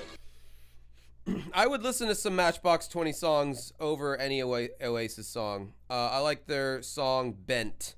Can you help me? I'm bent. I'm so scared that I'll never get put back together. So yeah, I still say Oasis over Matchbox. Jars of Clay, Flood. Are you kidding me? That song fucking rips ass. That song's awesome. And the rain can pour for 40 days and yeah, I'm still not seeing anybody that's giving me a better example. No, Creed's first album, My Own Prison, that album fucking rocks. Are you kidding me? Human Clay, not so much. They got into With Arms Wide Open. Their first album, though, really good, actually. Yeah, keep them coming. I'm deflecting all your shots. Everclear, they're pretty bad, but nope. Would definitely fuck with some Everclear songs.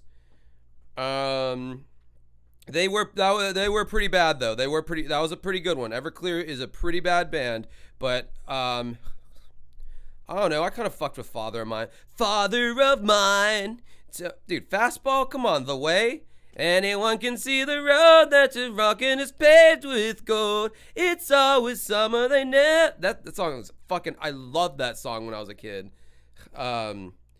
Nope, Crazy Town's better than Oasis in my opinion. Honestly, they have some songs that I would much rather listen to. Chumbawamba. I mean, I would say they're more like a one-hit wonder pop kind of thing, so I can't really comment. But a Tool, fuck off. You're trolling at this point. I think Ace of Base has some good songs. I like their cover of Cruel Summer. They have the definitive version of that song in my opinion. Beck has some good songs. Sublime, they're pretty bad, but I think what's that one song? Bent.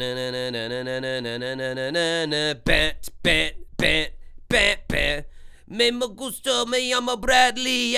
I'm hornier than Ron whatever I like that song.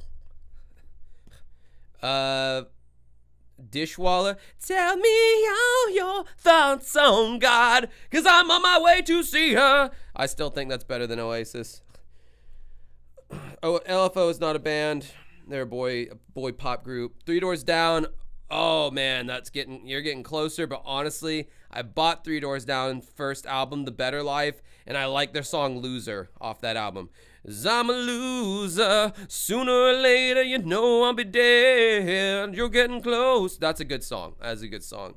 That actually, that first album is not bad, but everything they did outside of that was complete and utter crap.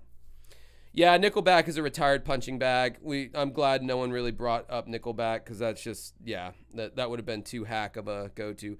Dave Matthews Band is the shit. I love Dave Matthews Band. They're Under the Table and Dreaming and Crash. Is it Busted Stuff? The album that came after that. Those 3 albums, fantastic. Even shit after that, like American Baby is a great song. It's a shame that their violin player had to be such a fucking creep because I think he added a lot to the dynamic of DMB, and it's really sad to see him not in there anymore. But what you gonna do? Silverchair actually kind of rocks. Google Dolls have some really good songs. I did not know this about Google Dolls. There is a second singer who sings on a lot of songs, but it's only Johnny Resnick songs that ever made it onto the radio. Ari is a big fan of Goo Goo Dolls, and they apparently have this whole ass other singer in the band who sings. So I don't Josh, do you like Dancing with Ghosts? It's a great band, bro. You know, they're doing okay. They're doing all right. They're okay.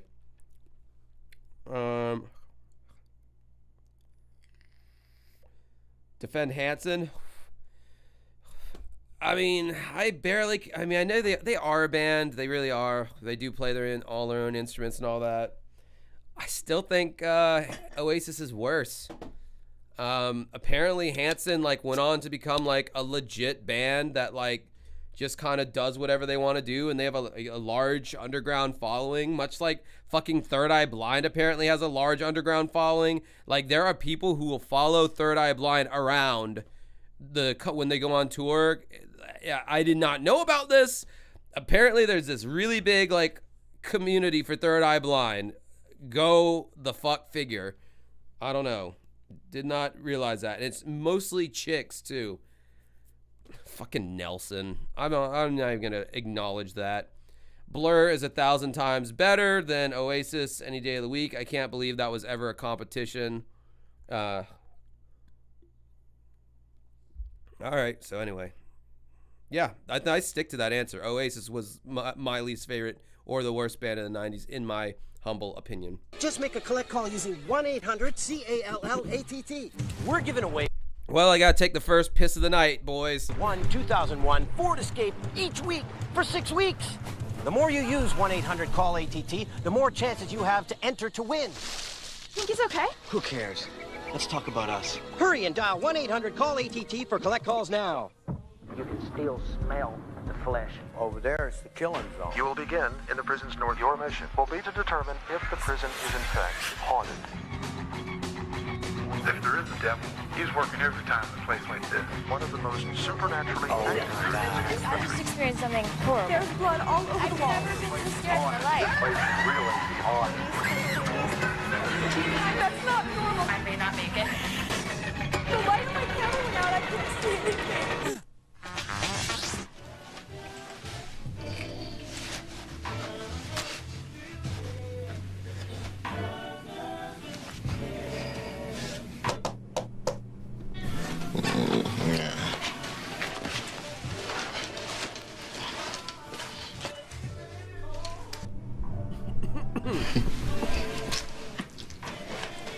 See at the Video Music Awards.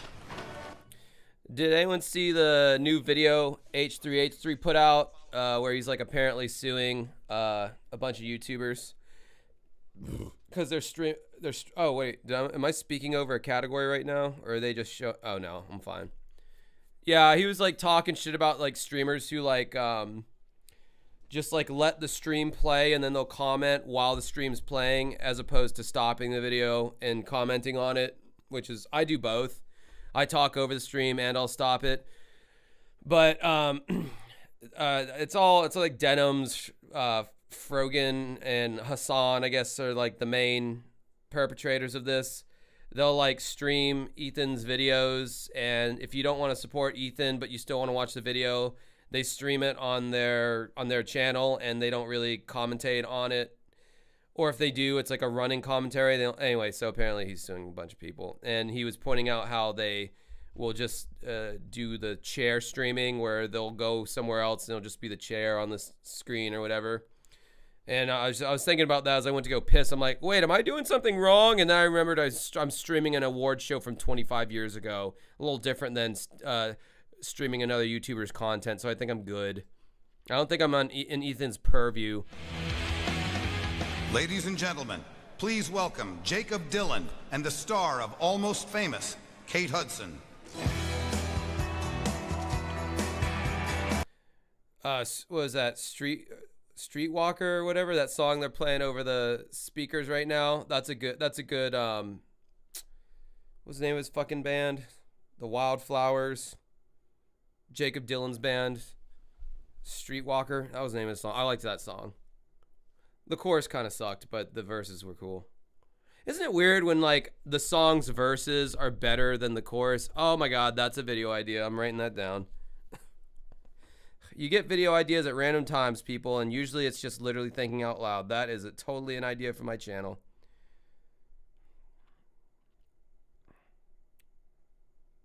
Bitch. When verses of songs are better than the chorus. I can think of like 100 examples of that being true. Thanks, chat.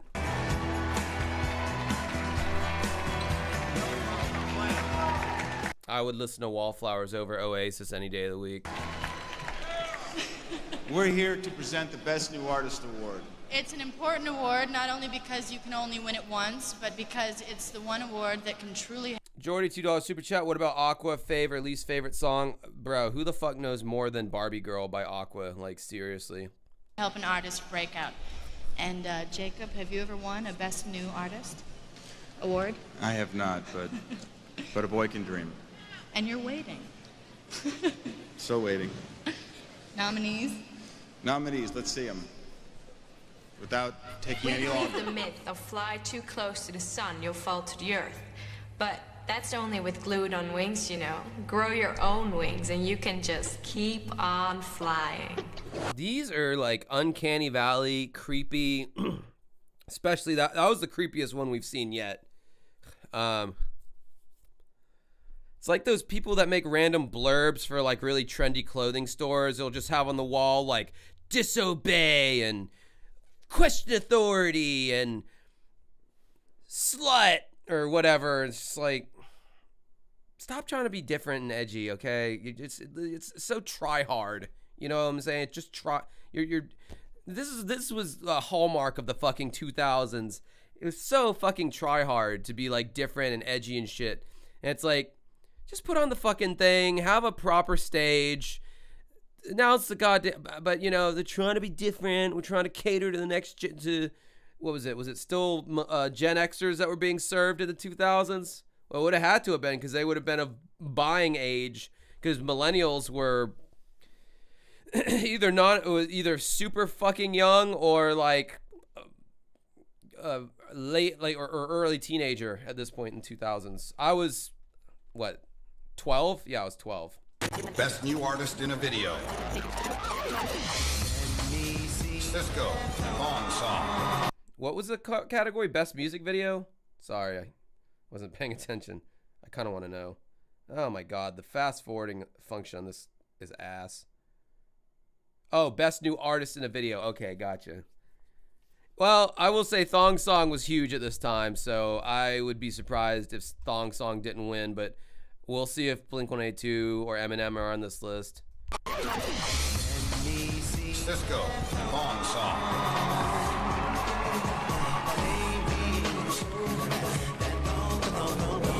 I will take the Verb. The Verbs. I will take the Verb any day. In fact, Richard Ashcroft's solo shit I really enjoy. So yeah, keep them coming. Better than Oasis. Papa Roach. Oh, okay. Got a bunch of the fucking classics in here.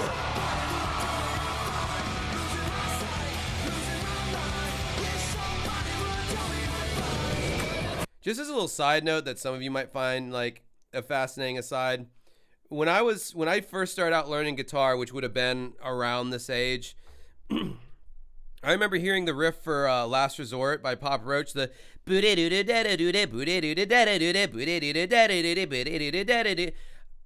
not being a guitar player, in my mind, I thought that sounds like the hardest riff to play on guitar ever. It sounded like he was playing so many notes so fast, and I was like, holy shit, that sounds so hard to play. And then when you actually like learn guitar, you're like, this is actually a pretty easy fucking guitar riff. Like I'm a little sad at how easy this is to play. Christina Aguilera. What up, Daisy?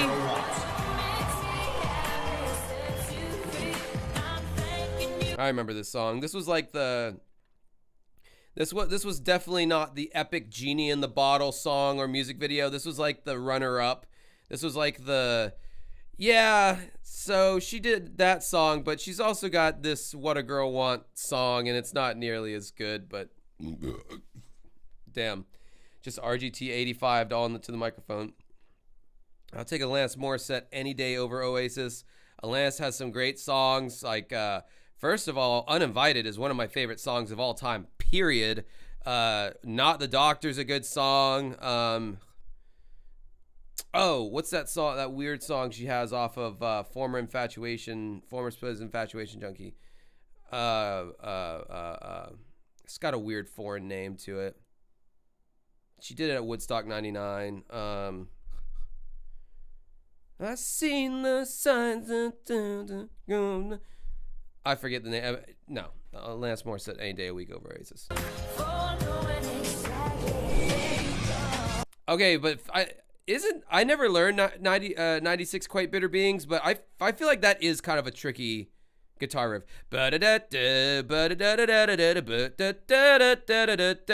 Maybe not. I don't know. That riff's a lot harder than Papa Roach's Last Resort, and it's a lot more badass too, may I add. Pink, there you go.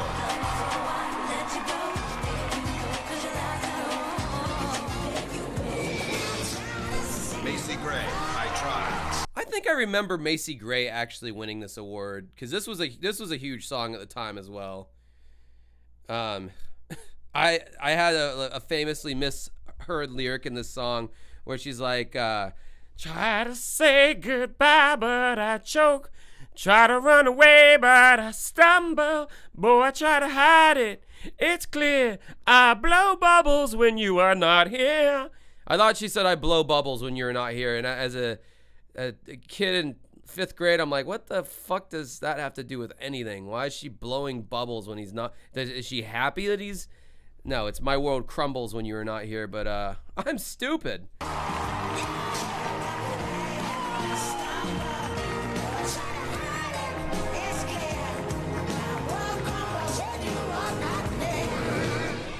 No, Icarus. You can look it up. Well, she can suck my dickorus. How about that? And the winner is Macy Gray. I told you. I remember watching this shit. I remember watching it live at 5.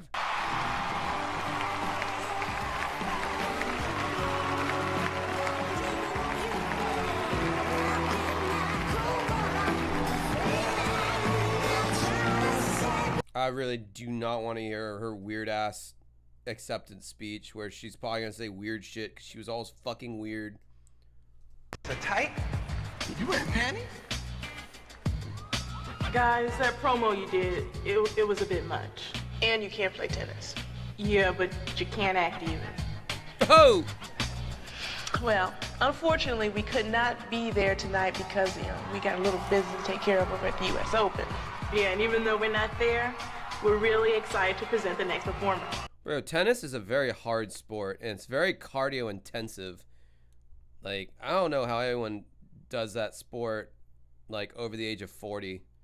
Like, I've tried playing tennis, and the amount of fucking cardio and speed and those quick twitch reactions of your leg muscles, I don't know. Doesn't seem like a fun sport to me. He has moves and grooves that gets us shaking.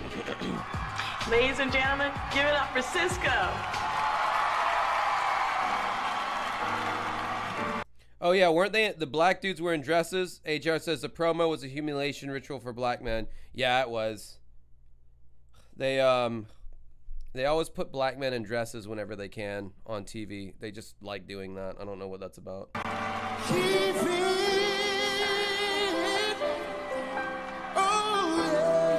I think I'm speaking for the whole chat when I say no one's gonna miss this Cisco performance. The last one, oh my God! Look, they got big knockers and everything. Why do they keep showing it? They're trying to keep the black man down where they feel he should be. The Jewish-run media wants to keep the blacks down because they're racist. Oh, sorry, that was my grandpappy talking. Yeah. Anyway, somebody should make that their background of their desktop. Jewish space lasers. Damn, how long was this fucking performance? Jesus Christ. All right, let's get to these commercials.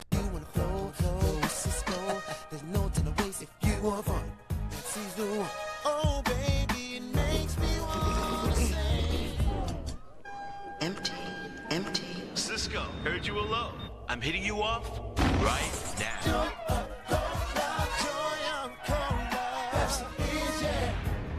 Pepsi. The magic of the movies. It's inside every blockbuster. Hey, I didn't make up Jewish space lasers. That was Marjorie Taylor Greene's handiwork, so you can thank her. And every night, you can take a little of that magic home.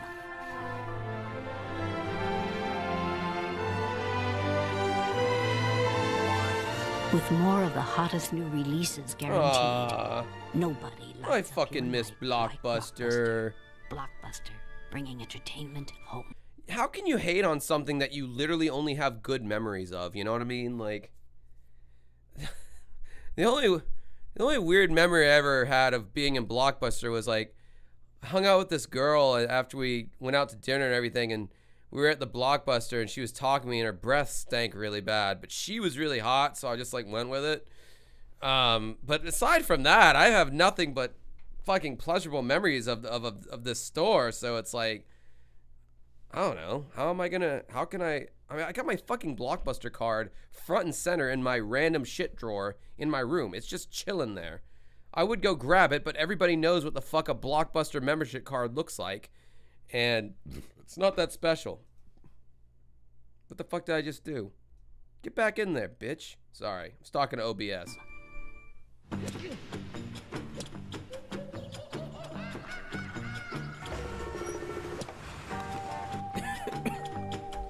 Oh, you're brushing up on your German?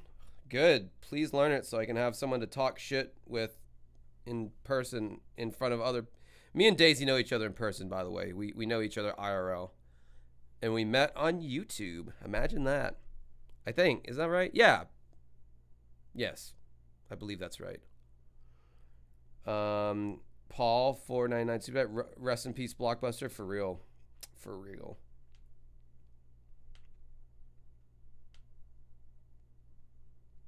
So Josh, did you hit it? You're talking about the girl I was in the Blockbuster store with? Yes. Yes, I did. It was some good stuff. Good stuff. And it went on for a long time.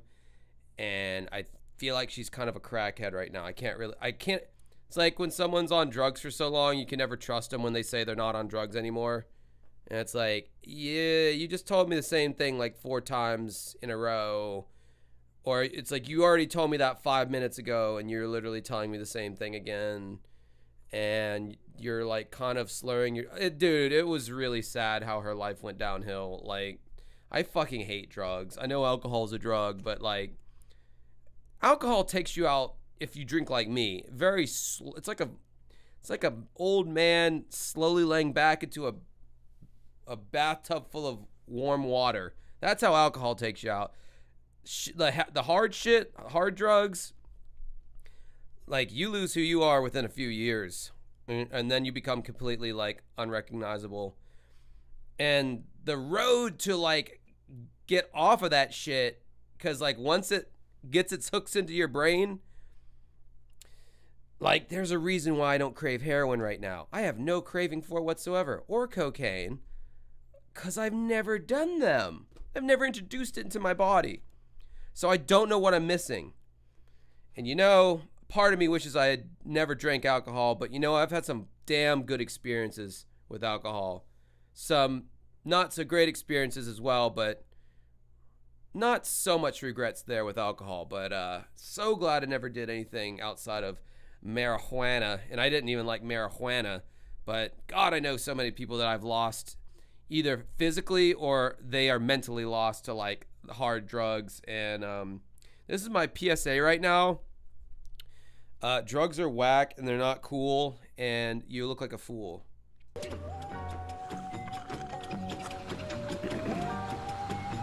Where are you, Billy?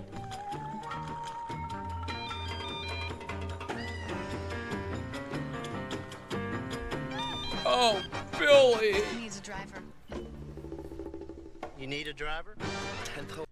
Wait, so was the whole function of that hideous calculator, all it did was text, right? That's what I'm getting from this. That was its whole purpose. Could not make phone calls. You couldn't play Snake on there. Like, its only function was to make phone calls. I gotta see this. Oh, you're not gonna tell me what it's called? You're gonna say Motorola? Okay, cool. So I can't look it up? All right. When we modified a new Beetle to race in the Pro Rally Series, there were a few skeptics. Cute car. This car is actually very tough. Other than some heavy-duty shocks and a... I mean, I think, yeah, some people dabble in those drugs I just mentioned, and they just inherently have no addictive personality whatsoever. I've definitely known maybe one or two people who tried heroin and it didn't do it, you know, it just didn't do anything for them, so they didn't do it again. I know a fuck ton of people who do coke and are still doing it. I also know a lot of people who used to do coke and don't. I think heroin is really the worst perpetrator. I don't really think I've known anyone who's done, like, I've never known a meth head, for instance. I don't know. I've only really known people who have done like those few drugs. Like, I've never known anyone who's like smoking that PC. Am I even allowed to like drop all these drug references on here? I don't fucking know. Meth? Yes, you have. Yes, I have. I have known someone that's done meth. Okay, well, you might have to DM me that one and let me know. Off the showroom floor. We even beat some cars with 200 and 300 horsepower. It ruffled a few feathers. Cute car. Thanks.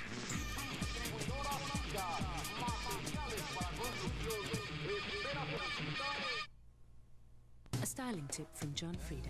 I've spent years styling hair for magazines and often had to make dry frizz. This is a boring commercial, so I'm skipping it. Oh, yeah, I think they spoofed Macy. Oh, Jackass! My God, I remember I watched the first fucking episode of Jackass because it came on like right after some other show I was watching, so I just like, all right, what's this? And then it had the whole like chyron that popped up that said, you know, don't try this at home, try it at a friend's house or whatever, you know, that's something like that with the little skull and crossbones. And yeah, I fucking watched the first episode of Jackass the night that it aired. I'm telling you, 2000 was when Josh got locked into pop culture, okay? Much like Jim and Them, I got locked into pop culture because everyone knows that Jim and Them are pop culture and fair. But yeah, like, so anything before this, there's going to be a lot of like, I don't quite remember that. I kind of remember that, but like now we're getting into like the peak of like when I was influenced by pop culture.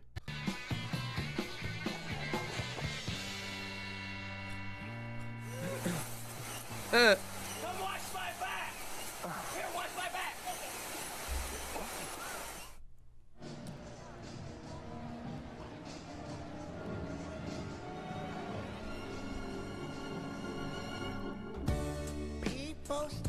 I remember this. I remember this parody. I remember this parody very well.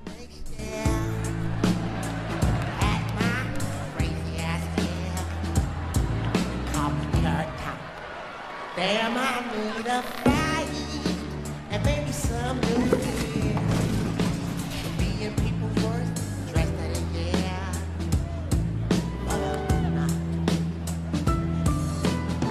I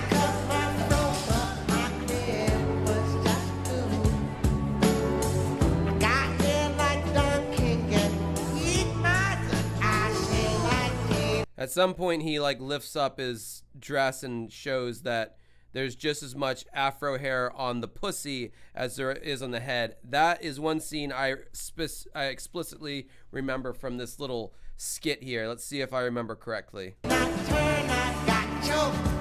hair the color red just like an elbow.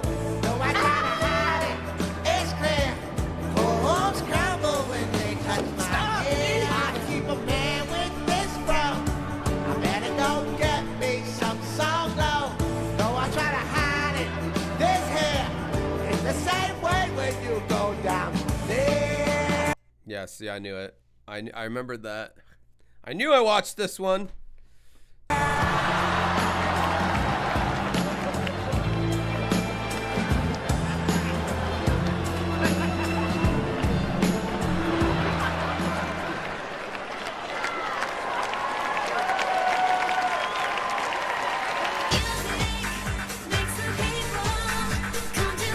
Makes me want to pull my tits out.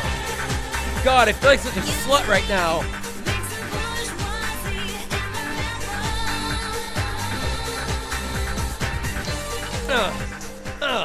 Hey, Macy, I got the same problem, sister. Same problem.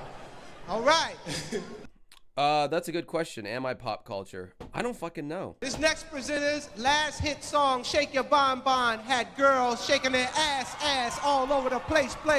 Give it up for international pop star, Mr. Ricky Martin!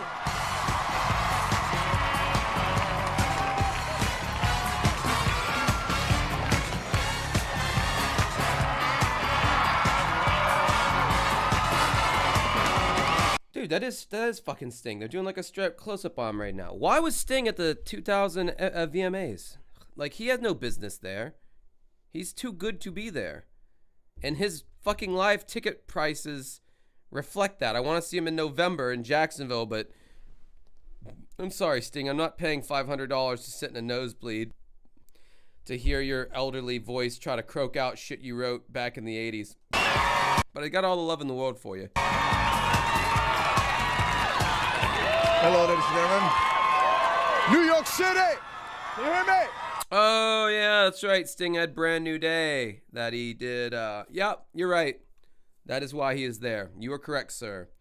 Thank you for reminding me of that. I'm an Englishman in New York. Oh, I'm an alien. I'm a legal alien. I'm an Englishman in New York. Come on! New York City! Let me hear it. No, I really do love Sting's music. I'm currently pretty much fucking with him exclusively.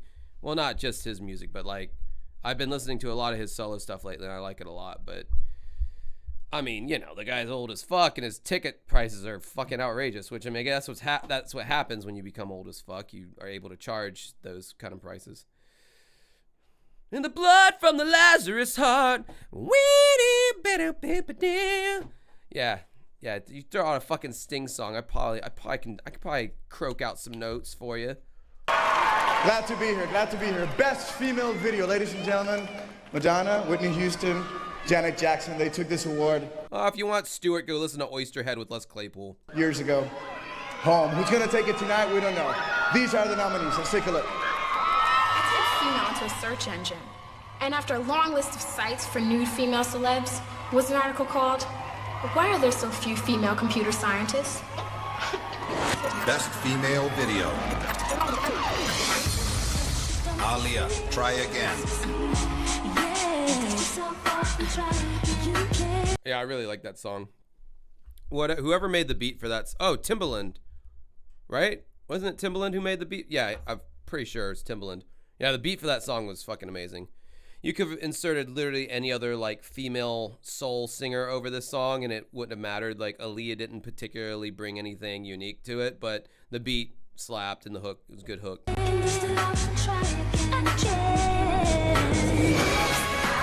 Britney Spears, Oops, I Did It Again.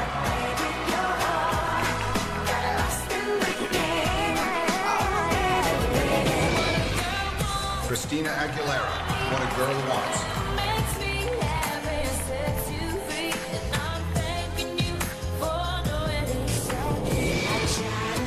Macy Gray, I try. Well, according to the chat, I am actually, in fact, pop culture, so that's good to know. Shout out to Zen Feldman.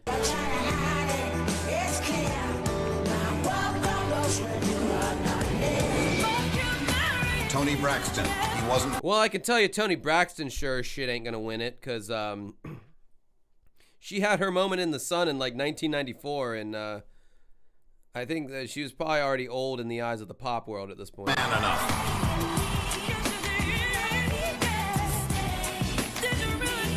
He wasn't man enough for me. I remember this song. Some questions just answer themselves.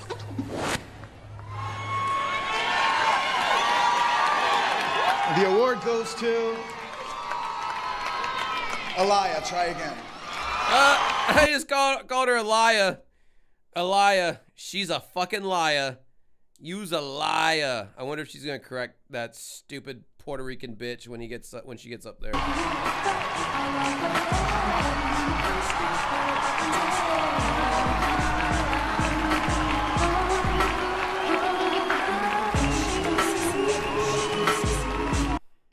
She's holding hands with the pilot who flew the plane. Not really, that was a dark joke. Too soon.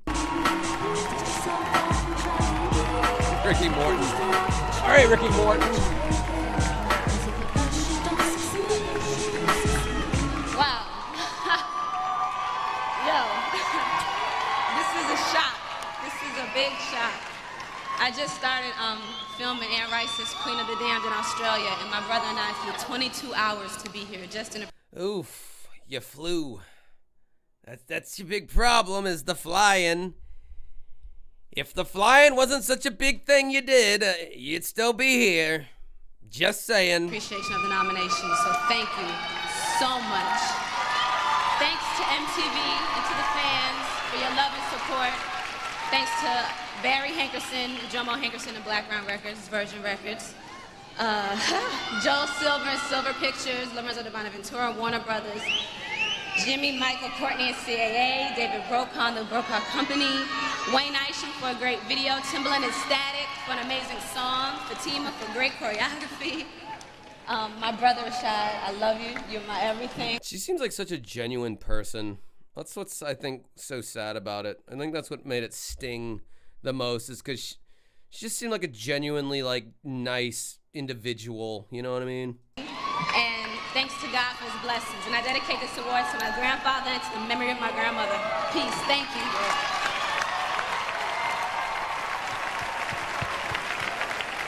You know what shot her plane down? It was the Jewish space lasers. All right. Now, these girls are every teenage boy's fantasy. And his name is French for Willie Johnson. Please welcome Destiny's Child and Wyclef Jean.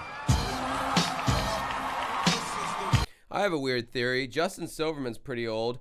Do you think it was Lusty, Crusty, sometimes Musty Justy, who was like the fat fuck that exceeded the plane's weight limit and caused it to actually crash? But because Justin clearly already having like so much padding, he was fine. Aaliyah weighed like 80 pounds, so she instantly just snapped in half like a Cracker Jack. But Lusty Justy just...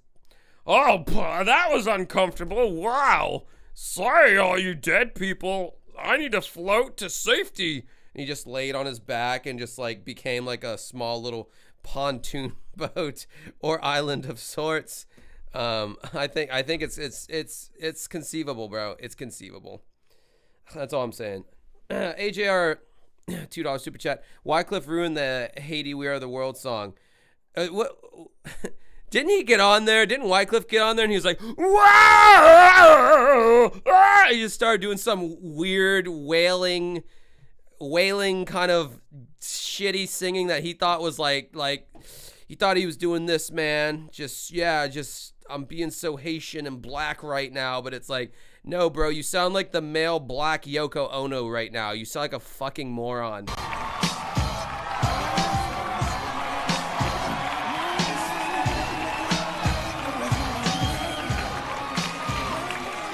Yo, Big up to all my people that was in the West Indian Day Parade in Brooklyn holding. Oh, I definitely don't need to be hearing from Wyclef. Oh, is that Destiny's Children's? Best male video. Where's Slim Shady at, man? I thought he was all up in the ass of this fucking. Or are they reserving him for the end? I don't know. Male video. I mean, it's not like we don't still have 2.5 hours to go or anything, and I've only made it through an hour so far with my incessant pausing and starting and stopping and yapping. D'Angelo, Untitled. How does it feel? You want to hear something creepy? When this video was on, I get whatever music video station was. My mother was like in the living room because they show his whole body, you know, the cuts on his hips, you know, because he had 0% body fat. My mom goes, Josh, you see that? That's how a man's body is supposed to look. She said that. And I'm like 12 or 11, and I'm like, okay, cool. My body's never going to look like that. In fact, when I saw how cut in the hips get, if you're like a chiseled ass guy, I guess, a black guy, I thought it looked weird. I was like, damn, I didn't, because, you know, I was fat, and so I was just like one blobby shape. There was no definition going on anywhere. But my mom was interested in this big black mamba. Can't believe it to be true. My own dear mother.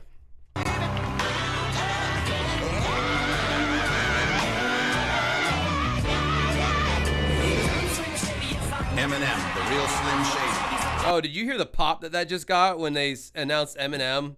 Yeah, he wins it. I remember this. He wins it, and then he goes to pull something, the speech out of his pocket, and a bunch of like white ball, like plastic-looking balls, like fall out of his pocket. I don't know if those were supposed to be like pills, or because that was kind of his thing, his Vicodin and all that.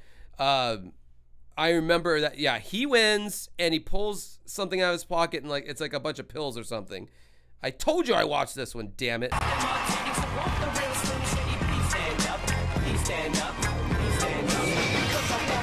Kid Rock, Cowboy.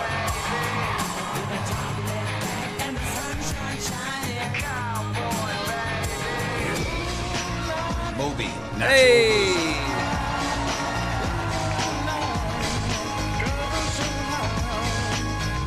That was such a weird little album. Play, here, I have it right here. That was such a weird little album to like get the acclaim that it did.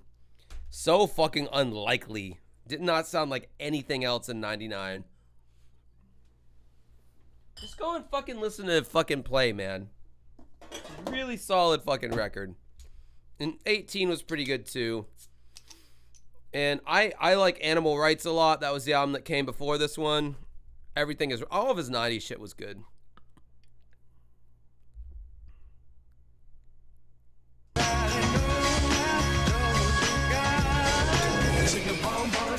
Ricky Martin, Shake Your Fuck Bum off, the Bum. Bon Suck.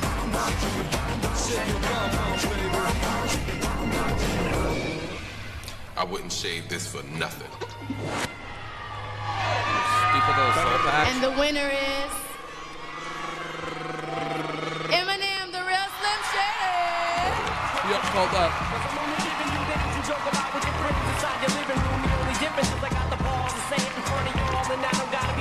Okay, now according to his memoir, they sat, if this is the right VMAs I'm thinking about, they sit Eminem in front of Moby.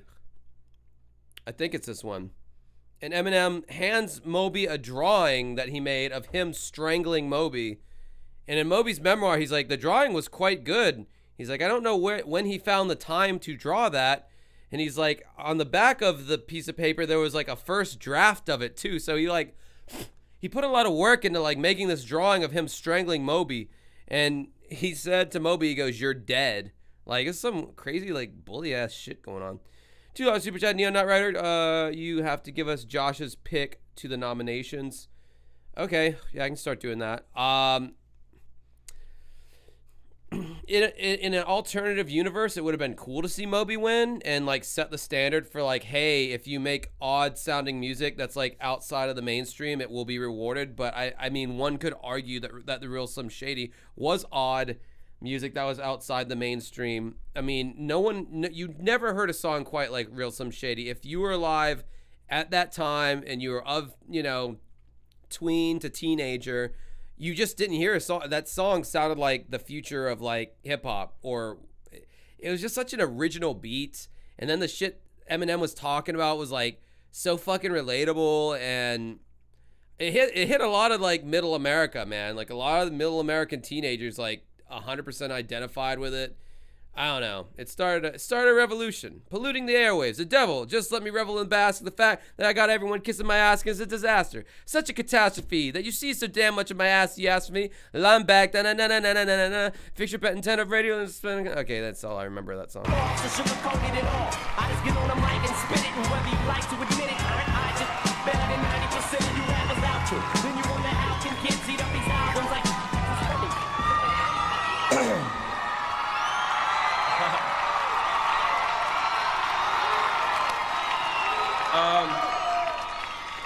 Last year when I won an award, I wasn't really expecting it, and I didn't have like a speech or anything prepared. It caught me off guard. So this year, I brought a speech with me already prepared in case I might win.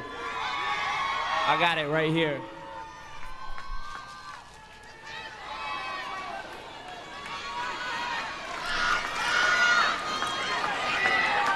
Like what are those? What was that? I don't get the bit. I am remembering it correctly because I predicted this was going to happen.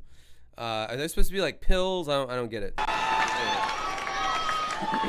right, I don't really got no speech. I can't find it right now, but thank you. Thank you.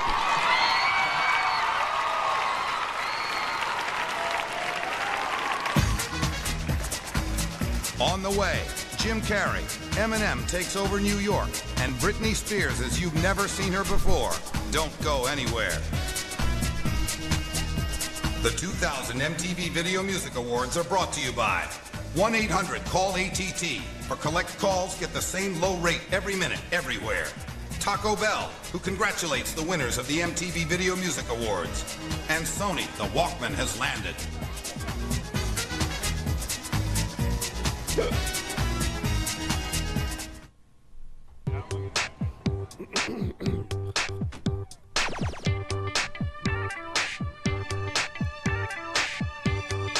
Yeah, I low-key kind of want Taco Bell too, not gonna lie. Like that cheesy Gordita Crunch commercial made it look really fucking appetizing.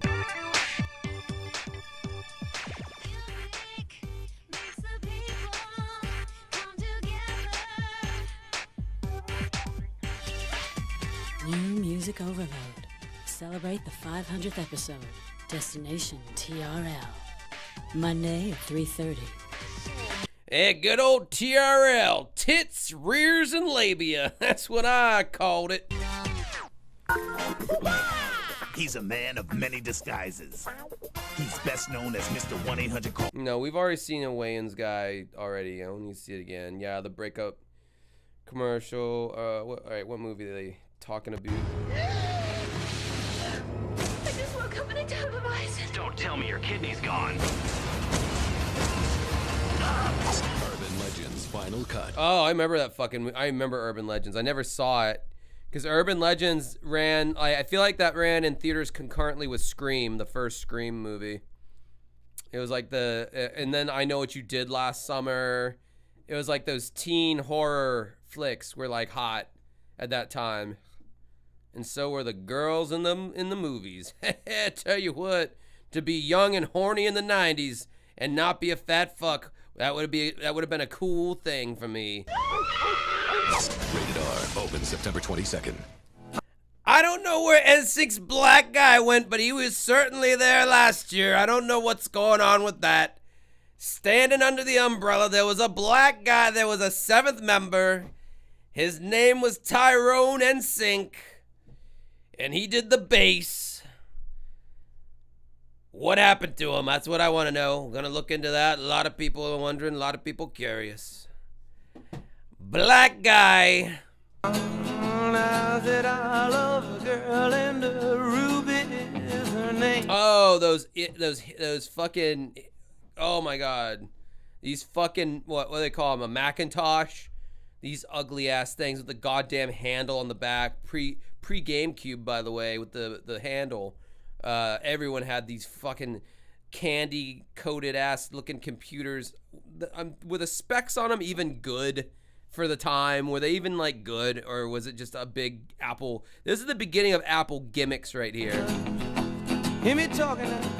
This girl don't love me, but I love her just the same. What I say? Whoa, Ruby, Ruby, how I want you now.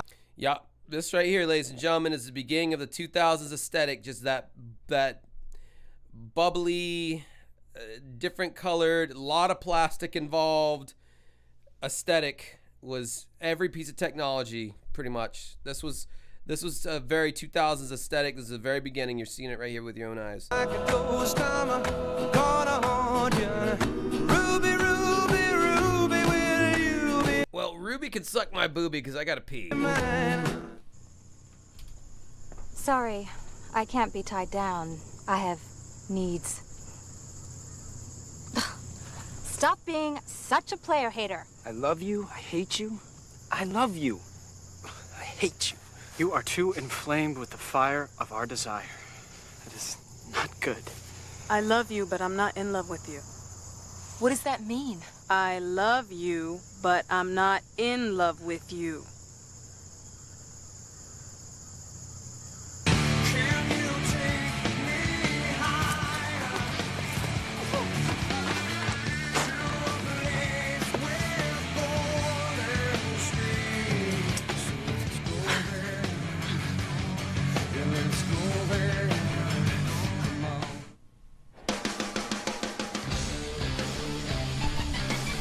Oh!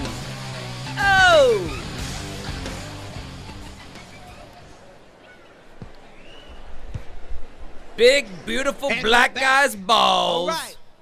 He makes them scream in Times Square on the daily. Please give it up for MTV's own Carson Daly.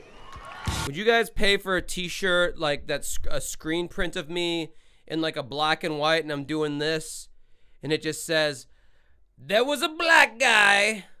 Exclamation point. Just imagine it in your head. If I screen printed down on a shirt, would that be something you'd be interested in?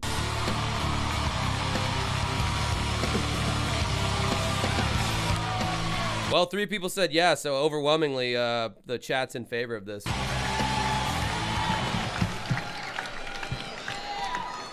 Every day I find myself smack dab in the middle of a music war between fans.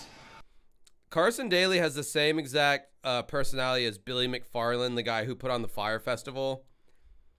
In fact, I believe this to be Billy McFarland or his sibling. I try to justify hip-hop to pop, alternative to mainstream, and rap to rock. But what I do is nothing, and the battle... There's a lot of memes I've spawned off this. There's obviously Tammy. Everyone loves Tammy with her B&B sass that Finn McCunty created because he kept talking about sauce. I'm into sauce. So if anybody knows about sauce, hit me up about sauce. And God, Finn McCunty. I don't want to think about that guy again. And then, oh my God, I might be gay. That's gotta be in there. And oh my God, a black guy. Yeah, hands have to be up like this. Don't know why. That's how we do it here. That's how we fucking do it. Yeah, there's quite a few out there. which I'm a part of, is nothing compared to the battle of this next guy's fight.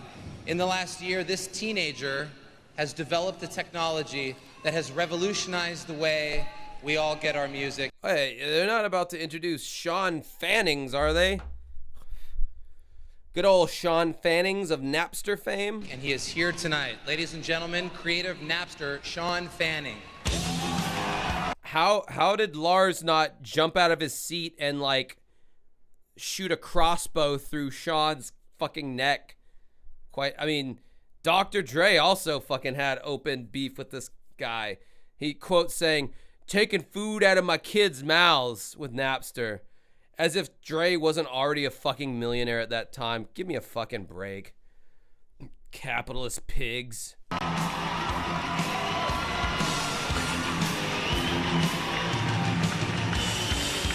Oh! And he's got a Metallica shirt on. Oh my God, and it's the Load era Metallica shirt. God damn, what a fucking sexy ass troll. I wonder if this is gonna go into anything more interesting. I believe there might be a skit coming up here, if I'm not mistaken. Nice shirt. Nice shirt. You like it? You like it? Actually, a friend of mine shared it with me. I'm thinking about getting my own, though. All right. I think we need to get on with this introduction as quickly as possible. Wow. Okay. That was a solid troll to Lars there. Yo, the sooner I can get off the stage, the better. Yeah, you and me both. She's already sold millions of albums and sold out auditoriums all over the world. Here to sing a song older than she is. Well, don't worry, Sean. Lars was asleep in his drunken haze, so he didn't even see the bit. It's Britney Spears.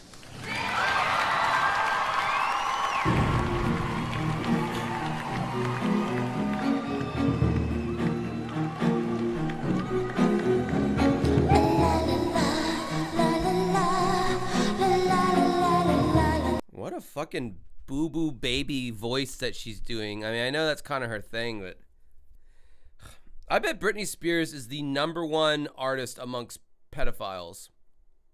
Gotta be. Well, I take it back. There's so many pop stars nowadays that like act. Sabrina Carpenter's gotta be up there with the pedos. I'm trying not to think like a pedo, so I don't want to go too far down that train of thought.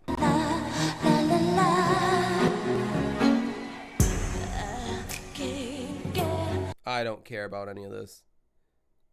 Really don't care.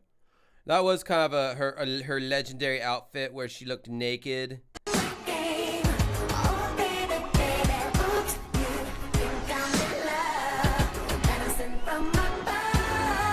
Bro, the frame rates are dropping like a fly right now, or I'm having a fever dream because that's gonna give me a seizure if I keep watching that. That went to like 12 frame rates per second just then. I don't know what that was all about.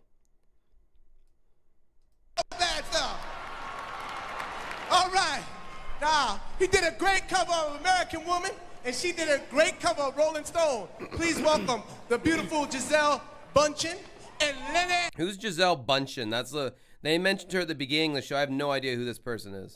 Kravitz.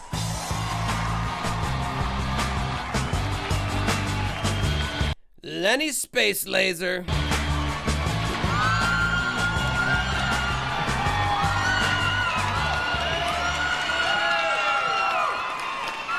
How you doing, Gisele? I'm good. How are you? You know, it's a pleasure to finally meet you because we've never met before, and Stop being creepy. Be around a female without being creepy. Tell me the truth, right? But when they get it, it's like, oh, I don't want this. Take it back. That's our secret agreement with each other. Lie to me. That's what we're really saying. Best hip hop video. Oh, I'm so excited for this. Everyone knows how much I love hip hop. Juvenile. Back that thing up. Oh, bro. This song to this day gets people turned up. No matter what race, creed, or, well, creed probably does matter. If you're like Muslim, you're probably not going to be too stoked on this song. Wearing like a hijab or what are those fucking things are called? Oh, you want to know an interesting story? And I'm surprised no one noticed this. Nobody pointed out. Jeez, that was a RGT85 moment. Nobody pointed out my lack of eyebrow ring or my lack of lip ring. Because I was on chat roulette last night and I was pretty saucy. And I matched with these fucking Muslim chicks doing the whole shit over their face. And we start talking and I'm like, bro, like, is it like how is like that not sexist as fuck that like you have to wear that but the men don't? In fact, if they see you in the street not wearing that, they can fucking physically assault you.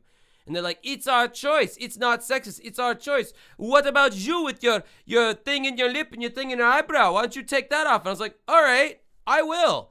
And so I take the eyebrow ring out. I take the lip. They're kind of cringing a little bit because they don't know if I'm going to rip it out of my face. I don't think they know exactly, So I was like, see, I took it out. Now take your little fucking napkin off your face. And they're like, it's our choice. We're not going to do that. And I'm just like, you're a pussy. So, yeah, I probably pissed off some headline here is Josh pisses off some Middle Eastern people late at night drunk on chat roulette. That's the takeaway.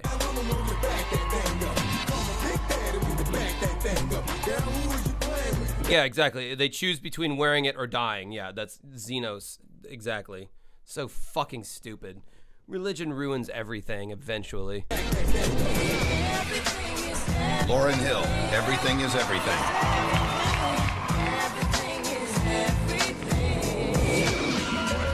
Limp Bizkit featuring Method Man, and Together Now. Now, if Back That Ass Up doesn't win, this whole thing's rigged. Well, then again, you don't have the test of time on your side at this point, but Back That Ass Up is like one in the pantheon of like classic rap songs. So literally to this day, if you play that shit, you can get the party started. Lil Wayne was like 16 or 17, by the way, while all this shit was going on right now. And boy, would he go on to have the 2000s and 2010s in a fucking chokehold. That was like the most goated rapper at that time. I even start talking black when I start talking about hip hop. I'm like goated rapper, but I mean that's the terminology that people use when they're talking about that kind of stuff. So I'm just trying to when in Rome, like do like what the Romans do, and the fucking Roman warriors had sex with minors apparently to get them in the zone to fight. So. All right, let's just play the video and have Josh stop talking. Yes, it's been universally understood that Lil Wayne's new album, The Carter 6, was shit. Well, what's funny is I worked at a mainly black establishment when I did karaoke back in 2018 when The Carter 5 came out, and ain't nobody was super excited about that album either. None of the people that I was around, like, they were just like, man, this shit kind of mid, blah, blah, blah. So the Carter 5 might have sold well, but it was because it was highly anticipated. But the black guys didn't really like that album either. So, $2 ADR. Josh, I want you to critique Lil Wayne's guitar skills. Well, bro, I already did a whole ass video on his album, his rock album that he did. It's on my YouTube channel. I feel like I did a pretty good job on it. I broke down the whole fucking thing, his guitar playing. So if you want to check that out, I did a whole video on it. And a highly edited video, a slick 15-minute long maybe video. I literally forget. Rebirth was the name of the album. Lil Wayne's Rebirth album. They did in 2009. Did a whole video on it. Back when I was doing the whole artists who do weird albums series that I was doing there for a hot minute. Q-Tip, Vibrant Thing. Q-Tip is an overrated rapper, in my opinion.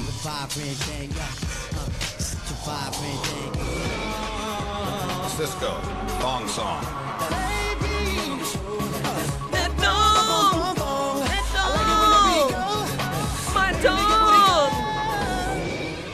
Man, I've been lying to you the whole time. Who wants to take a shot with Unky Josh? Here's a shot. Ha-cha-cha. Get your shots out. Unky Josh don't want to feel lonely no more. Bottoms up. Bottom bitches.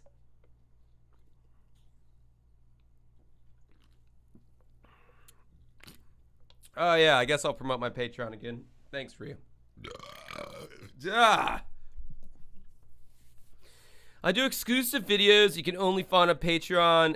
For as little as $5 a month, you can gain access to these exclusive videos. Most of them are album reviews, but there's also other entertaining shit in there. For a brave $20 a month, you can tell this motherfucker what video you want me to make a video on. Most people go with album reviews, but you can, people have made me do other weird things. It's usually Rhea and the Opar family that make me do the weirder things. But I watched a fucking movie from If We Shadows with Ari, and that's all on there. And you'll get a sticker, my band sticker, the same one that's on the back of my laptop for every single one of my YouTube videos. I just posted the link in the chat. If you want to fucks with my Patreon, join it, support it, do it, feel good about it. Exclusive Patreon-only channel on Discord, even if you join in at the $3 a month. So there you go. And the winner is Zoe Go to Bed. Zoe is his daughter, who's now like a film director. Is Cisco, the Tong Song. The Tong Song. Tongue to pick up my crouton. I got the salad from the Olive Garden. I need the tongue because I only like the crouton. Get the olive out. Get the olive out. I need the tongue to tongue. Sorry, I don't know. I didn't know what that accent was, but if it was South American, then I just probably committed a racism, which is unfortunate. I thought it was European, which would have been fine because she would have been a cracker like myself and it wouldn't have been frowned upon. But if she is of the brown skin persuasion, I just did a racism, unfortunately. That sucks. Now my channel's going to get shut down. Fuck. I just got to this point. Now it's all going to go down the fucking tubes. With more of the hottest new releases guaranteed, nobody lights up your night like Blockbuster. Blockbuster, bringing entertainment home. I see a little silhouette of a kind. Mountain Dew. Wow, that's an elaborate fucking mount. They fucking totally ripping off. Okay. Time to do the slam dunk go. Citrus tasting, quenching, very, very exciting me. Fantastico. Here we go.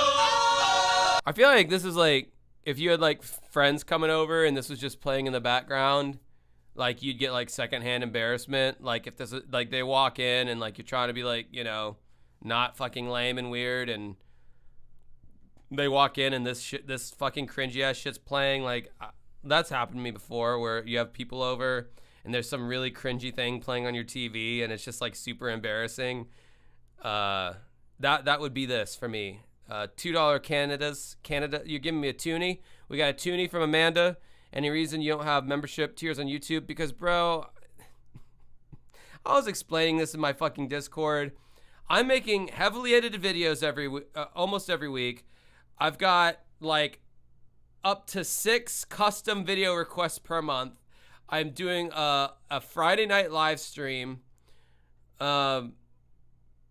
Also, while trying to like do my little karaoke bullshit and trying to do a band, I haven't gotten around to it yet. Okay, I'm not trying to be like sassy or whatever, but like I've not gotten around to it. Maybe I'll get around to it. I would love to grift more money from you people because I feel like I work really hard. So I might get around to it. No, I have not gotten around to it yet.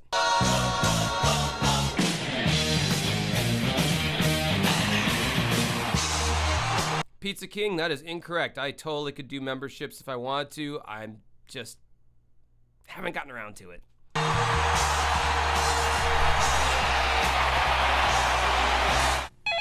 Hello? What's up?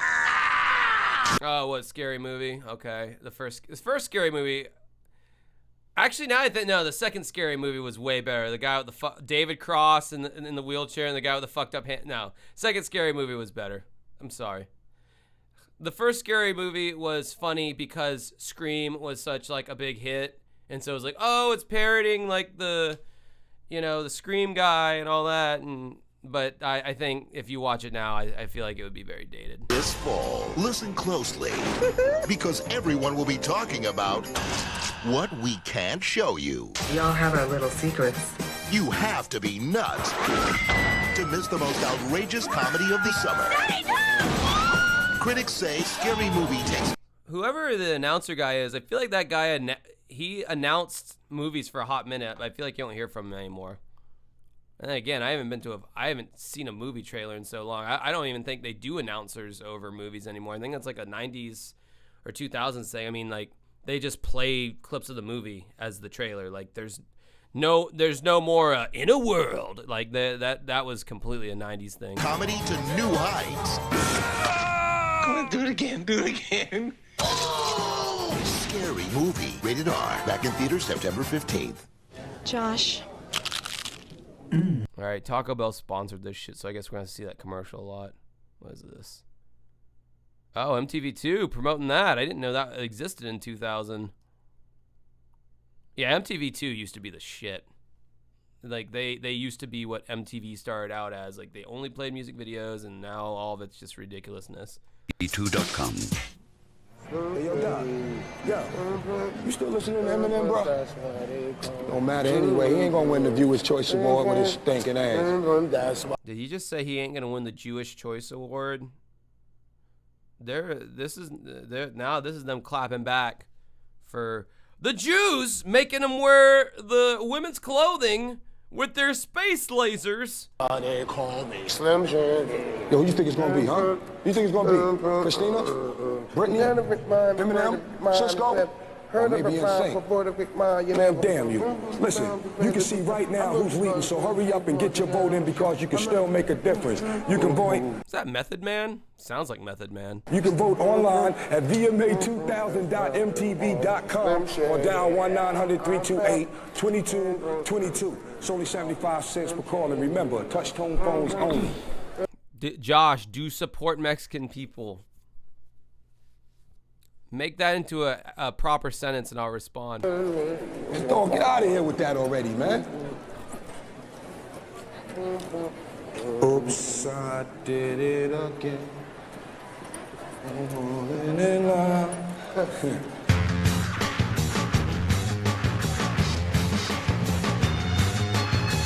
Please welcome LL Cool J and Macy Gray.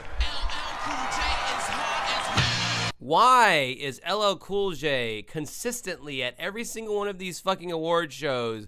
He is an irrelevant rapper. I think, wasn't he acting at this point? Wasn't he in like NYPD Blue or some shit like that? Like, who gives a fuck about fucking LL Cool J? He likes to lick his lips a lot.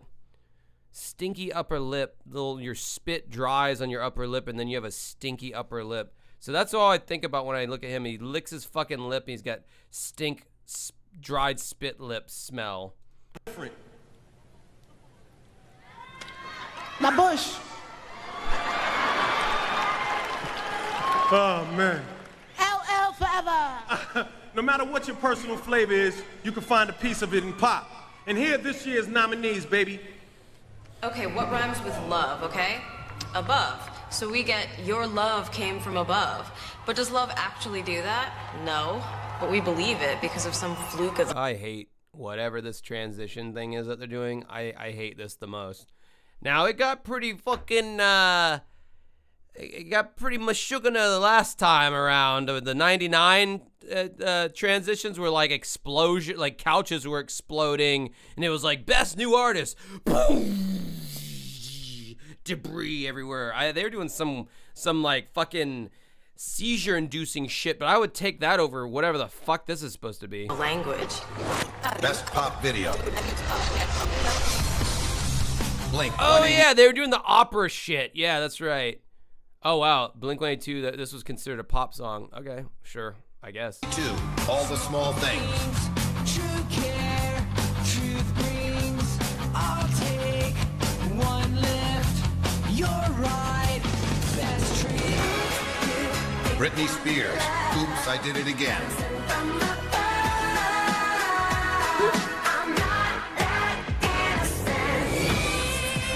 Christina Aguilera, What a Girl Wants. Christina, baby, I know we're dating and all, but like, What a Girl Wants was never gonna win any fucking award. That song is so fucking mid, especially up against Who You're Up Against. Like, that was one of her more mid-ass songs.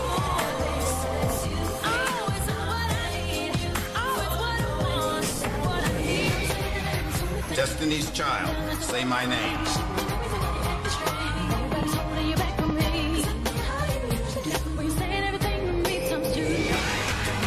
In Sync, Bye Bye Bye. Guess you may hate me, but it ain't no lie.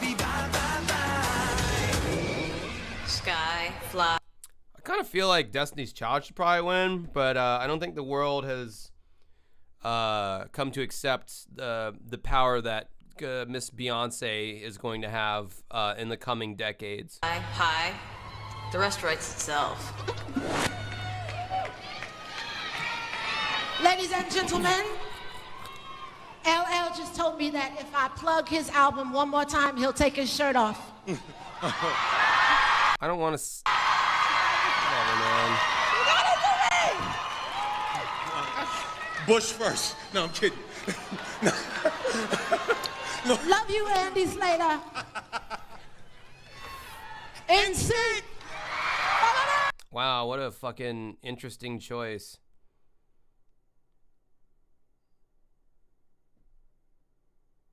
Is that Kevin Bacon?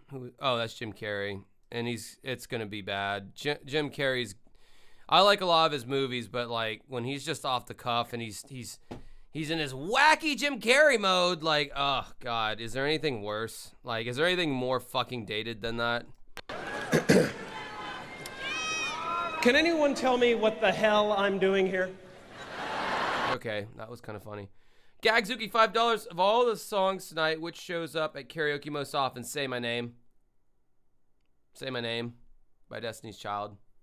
Like, I didn't even have to think about that. But if I were to think about it more deeply, back that ass up and say my name. Like, easy answer to that question. I have nothing to do with the music business. What is my purpose? Can you tell me? Really? I mean, I love music. I love what you guys do. I can carry a tune every once in a while. In fact, you know, maybe someday, at best, I'll be part of a Broadway show. Listen, Jesus, I don't like what I see. All I ask is that you listen to me. We are occupied. Have you forgotten how put down we are?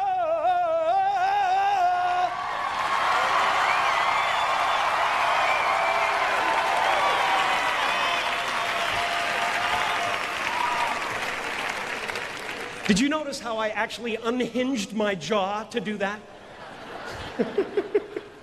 But I'm not in the music business. I'll tell you what happened. Okay, I'm in New York with Renee. You know, she's doing her Nurse Betty, premiere. I was here with her. I have to mention that so, you know, I can get in there. And, Night, Jordy. But, you know, we're in the room. We don't really want to come here. We want to sit and watch it on TV and eat chips, you know?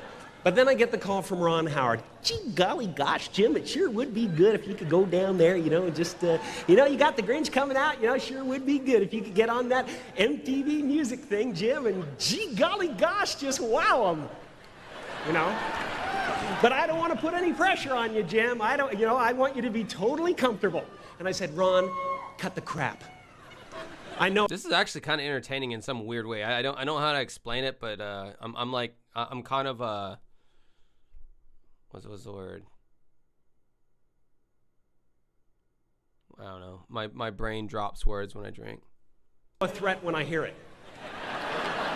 Yeah, I know. I was thinking that same question. Was the Grinch like that fucking old of a movie? This is the year 2000. What did that movie come out in like 2001 or some shit?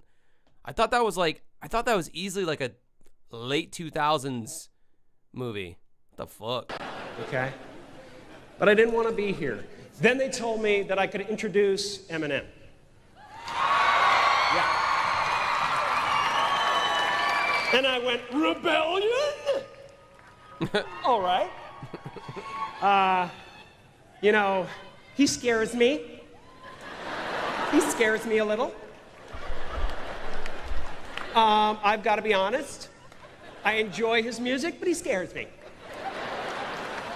His lyrics are totally socially unacceptable, but you know what? I think if we just spend some time with our kids, we'll be okay. Ladies and gentlemen, Eminem! That was surprisingly, like, tuned down for a Jim Carrey appearance. Like, that was very much, and I appreciate that, because I think on a real level, I think he's probably a very based individual, but you know, all comedians are sad inside, so of course he's got to played up for the camera, but he's gotten pretty crazy in the last couple years with this whole like none of this exists, none of this matters, none of this is real. He's gotten pretty he's left the reservation. He's pulling Owen Benjamin, if you know what that reference even means.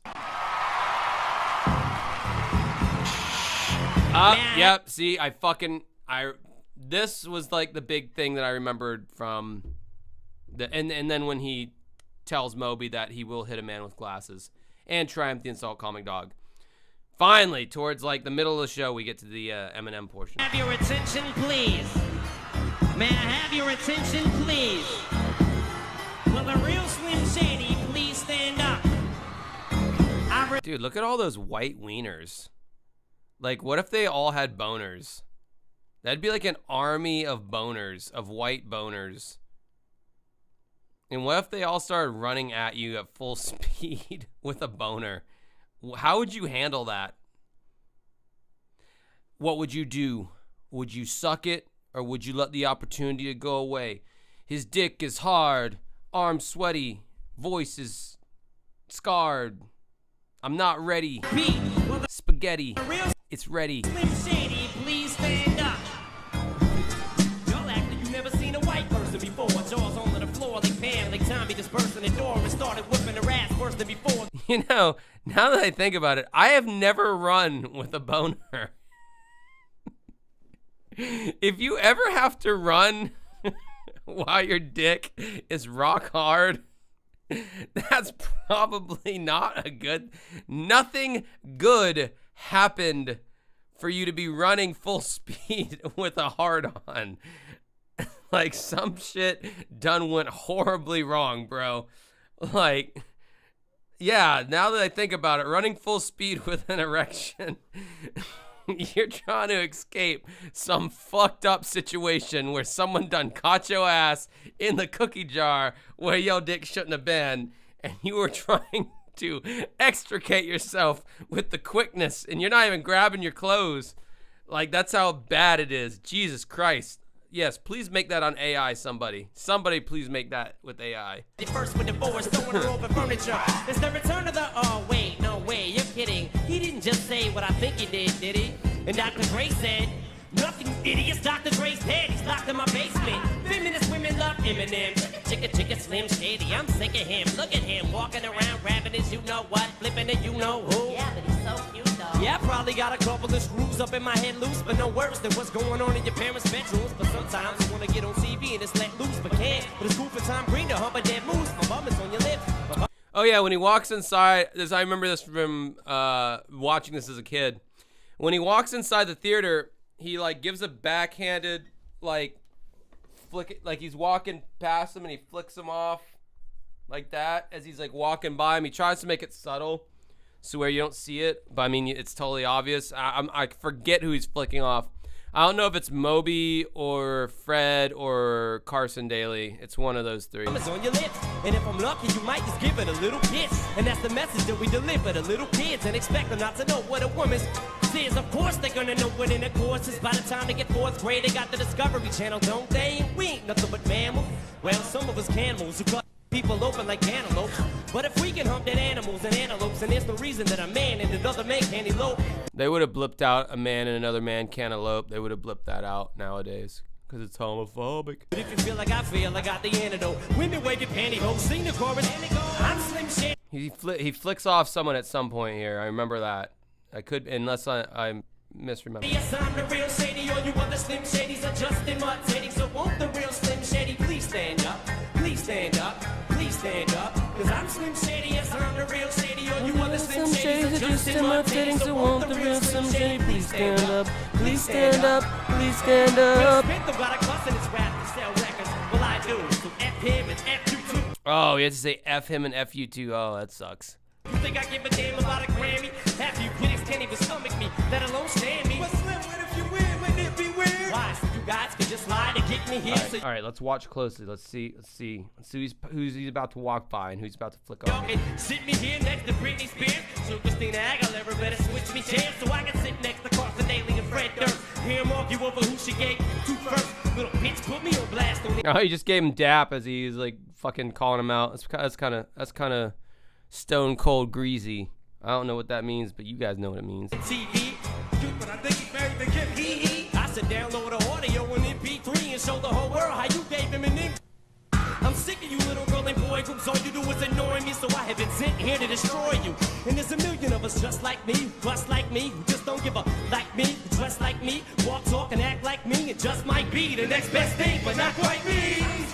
Yes, I'm the real Shady. Okay, did I imagine him flicking off someone in the crowd? I guess I did. Yo, you want the Slim Shadys are just imitating, so won't the real Slim Shady please stand up? Please stand up. Please stand up. Some shady, some shady, other some shadies are just imitating, so won't the real Slim Shady please stand up? Please stand up. Please stand up.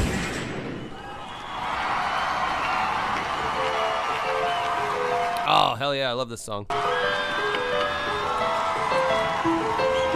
It's a little song I wrote for my critics. Bro, honestly, this is probably like one of Eminem's best songs, to be honest. Like this and like Rap God. It goes like this. Cause I am whatever you say I am. If I wasn't, then why would I say I am? In the paper, the news, every day I am. Radio won't even play my jam. Cause I am whatever you say I am. If I wasn't, then why would I say I am? In the paper, the news, every day I am. I don't know, that's just the way I am. I sit back with this pack, I sit in this bag, and it's me, the things needed to be. The most meanest MC on this earth. This is birth, I've been cursed with this curse to just curse and just blurt this berserk and bizarre shit. By the way, I know it's a creepy notion to think about, but I have had people do this song, but they don't do the angry voice. If you're gonna do this fucking song, you better do the fucking angry voice. You can't just be like, I sit back with this bag of zigzags and this jazz and this weed. It gives me no. You gotta be attacking it, angry. Like that's what sells that song was the vocal tone. It was angry. No one had really quite heard anybody deliver a bar like that, mainstream wise. I'm sure there's some underground rapper that had already done it, but whatever. And it sounds and it helps in itself to relieve all this tension, dispense and these sicknesses, care and this stress has been eating me recently. Off with its chest and I rest again peacefully. But at least have the decency in you to leave me alone when you freaks see me out in the streets when I'm eating a feet in my daughter to not come and speak to me. I don't know you and no, I don't owe you a mother anything. I'm not Mr. MC, I'm not what your friends think. I'm not Mr. Friendly, I can be a if you tempt me. My tank is on empty. No patience is in me, and if you offend me, I'm lifting you 10 feet. Why do they just focus on his ass just then? And by the way, like, man, you can tell when someone's hungry and they want it and they have conviction and their performance and there's heart in, and it's like, and then you can tell when they lose it.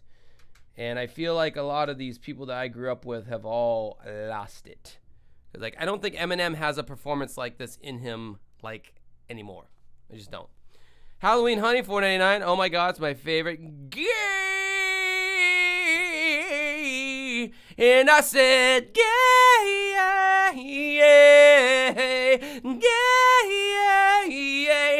I said, gay, what's going on? Hey, fingernail painting. Air, I don't care who was there, but who saw me destroy you, call you a lawyer, buy you a lawsuit, I smile in the courtroom and buy you a wardrobe, tired of all you. I don't mean to be mean, but that's all I can be, it's just me, and I am whatever you say I am. Do you see that little dildo that just tried to jump up in front of the camera like, me, everybody? I know, like, that guy who sold a bajillion records, but me! I'm a random douchebag! I'm a dildo! I love that guy. I want that guy, I want that guy to be in jail on, for downloading inappropriate pornographic material, quite frankly. I wasn't, then why would I say I am? In the paper, the news, every day I am.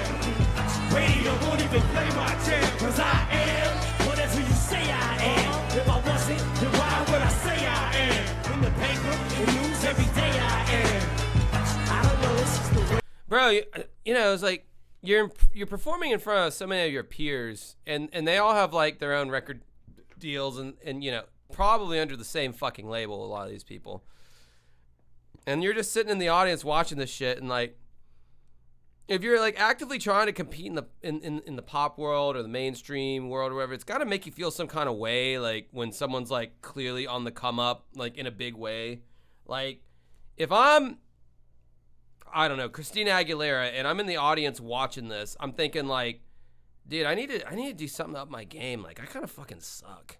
Like my shit's so generic. It's kind of ass. Like this shit's immediate and exciting, and my music is like fucking written by 12 Swedish guys with uncircumcised cocks, and it's like dull and stock. And then Metallica's in the audience too at this point, and what are they thinking? You know, like thinking, oh, this isn't our audience anyway. Fuck all these fucking Fruit Loops. That they probably would have used the hard F word to describe them. Metallica's probably like, yeah, we sell out fucking arenas. Like we really don't need any of this shit. It all sucks. We don't care about it. So fair enough. Metallica has they've had the authority to be able to say that for like 30 years now. But I don't know, these other artists like Ricky Martin, however you say his name. He fucked up Aaliyah's name, so I'm fucking up his name. You know, he's got to be thinking, she bangs. Oh, baby, when she moves. He's got to be thinking to himself, like, that might have been kind of a gay choice for me to make for my career. Like, this is, like, clearly, like, way more interesting than, like, the music I'm making. I wonder what they're thinking when, I mean, like, Manson in 97 performed. They're probably just like, oh, ho-hum, new metal and goth rock and whatever that is, that's not going to go anywhere and become popular at any point. Yeah.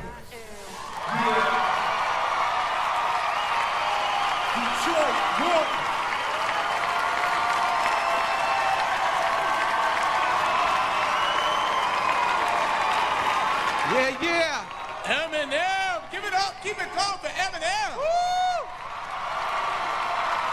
Will the real Slim Shady please stand up? I didn't know what to think when all the white guys was walking. I thought it was the Million White Man March. Yeah, give it up for Jim Carrey too. Give it up for Jim Carrey too, yeah. Yeah, they say give it up for Jim Carrey too because Jim Carrey was on their older brother's In Living Color show, so they're giving him a shout out for that. Which, respect, as they should.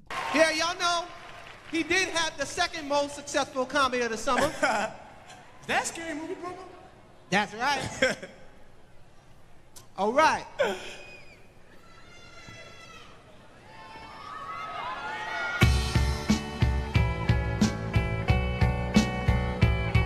Coming up, Chris Rock. Oh, that's Pink.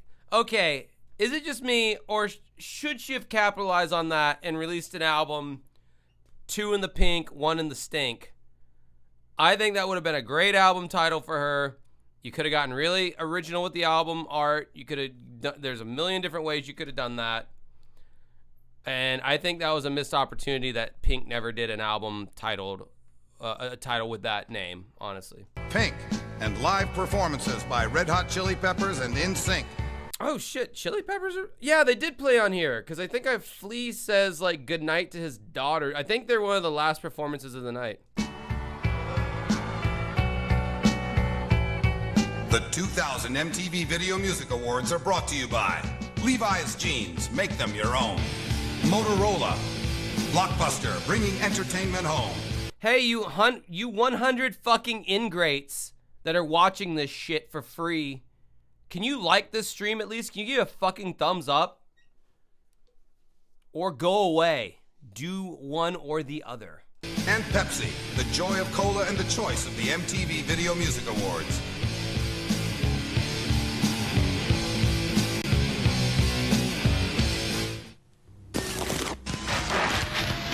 That's so gay. Homo, you faggot. Yes! Finally, a commercial that I would have made. We gotta start that from the beginning. That came out of nowhere, bro. That came out of fucking nowhere. Holy shit. All right.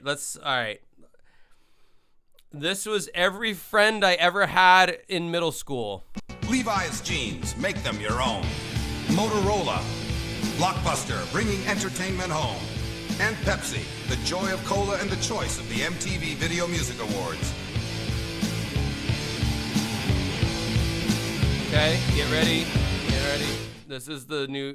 All right, so I'm premiering right now the new Dancing with Ghosts music video. That's so gay. Homo, you faggot. So you're a queer, aren't you? Fag, queer, faggot. The next time. Holy shit, it's like every comment section of any of my videos or the Cinemassacre Truth Forum. Holy shit. You use words like these. Think about what they really mean. Please tell me that's not Matthew Shepard's mom. That is Matthew Shepard's mom. God damn it, you have to make it all sad at the end. Better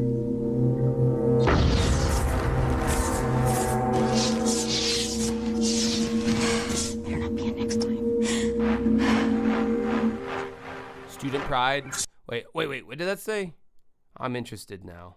This is part of the cultural zeitgeist. The Gay, Lesbian, Straight Education Network. Oh yeah, see, they weren't even counting trans and non-binaries in the mix then, because they didn't exist. But no, trans did, but the gender non-binary stuff, literally. Sorry if this is a hot take. Nobody, and I mean nobody, ever said that they were gender non-conforming, that did not fucking exist in the year 2000. I know this is a hot take. It will offend people. Nobody said it anywhere ever that I heard, and I explored all corners of the internet. Nobody acknowledged it. It was invented in like 2010, I feel like. And good on you if that's what you want to do. That's fine. It did not fucking exist, period. And I'm not saying it's right or wrong or whatever. I'm just stating facts right now. So be mad at facts, I guess. Take a stand against violence. Call 1-877-284-1188 for a free enhanced CD featuring music and insight from today's Is that music? Oh, I don't know what that is. top performers, as well as an action guide with facts and ways you... Conflict resolution? It's got a balled up fist? I mean, yeah, that is a way to solve conflict, but I don't know if that maybe... I don't know if that's how they want you to solve conflict. Can take a stand.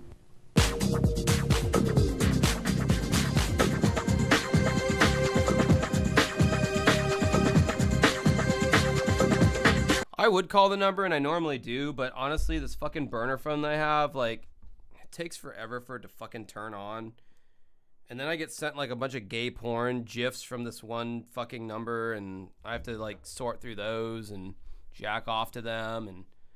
Alright, I'll call the fucking number. Where's it at? Take a stand against violence. Call 1-877-284-1188 for a free enhanced... Okay, let's just wait for my fucking... Actually...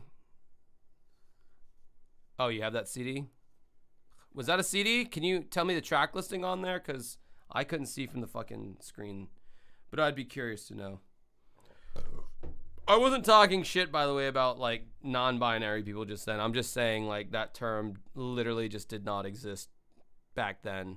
Never heard it. I'm just stating the facts. I'm not saying that's bad or wrong or you're invalid in your feelings. I'm just saying nobody used that term. It just wasn't used. Straight up. Straight up. Just block Hibner. Where's Hibner? I've not seen Hibner on here. I don't know. Do you see something I don't see?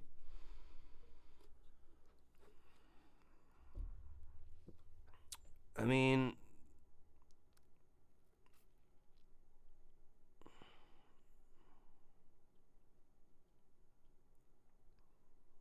Alright, here we go. Man, machine.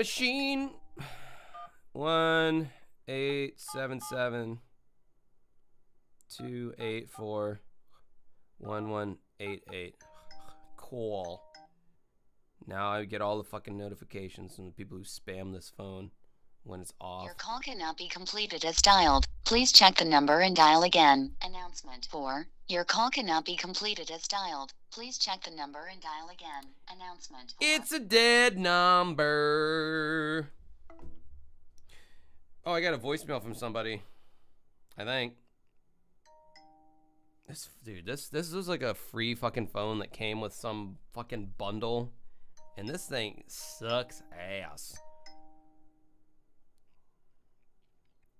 Oh, I have 3 voicemails.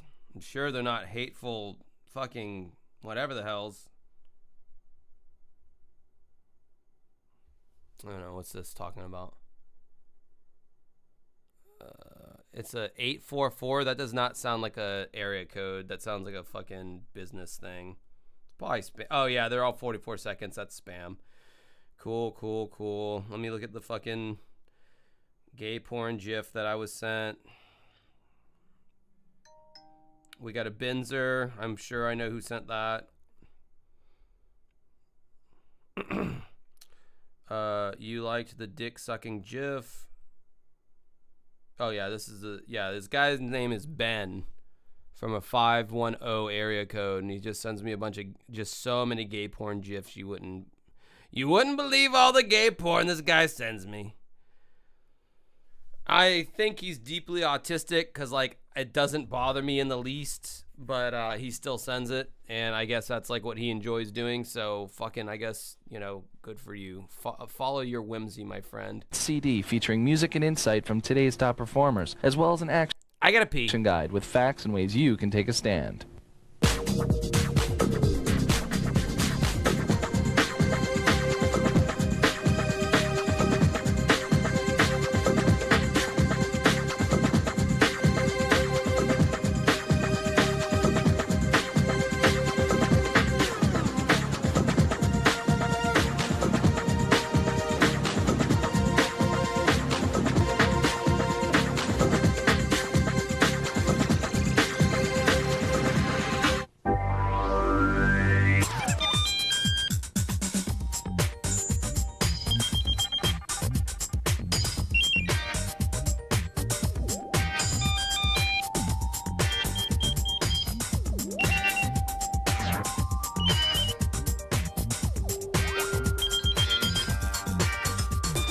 Brown, Kansas, Dobie Gillis Fish Tank. Party's changed to 7?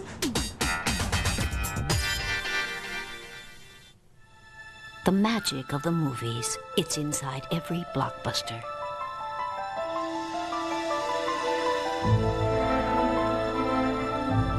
And every night, you can take a little of that magic home.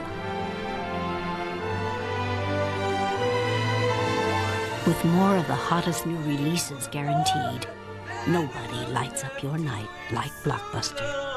Blockbuster, bringing entertainment home.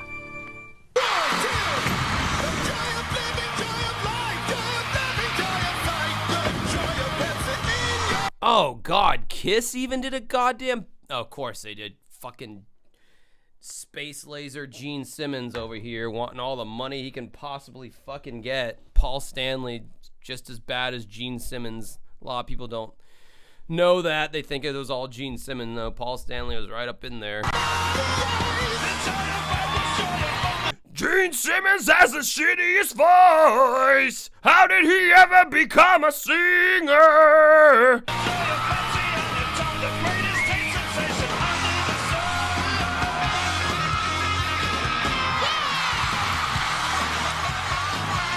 Now, the question is, was that actually Ace Frehley and Peter Criss? Night, HAR. Thanks for all the money.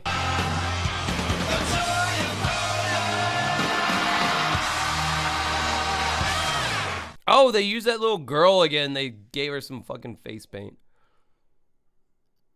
Just because Gene Simmons, spelled with an I, is Jewish, you infer he loves cash. I thought this was a safe environment.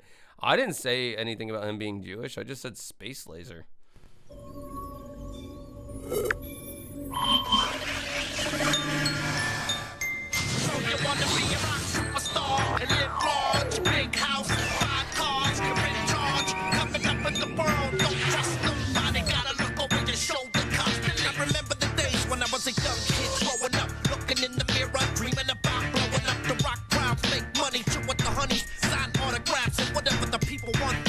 The Walkman has landed.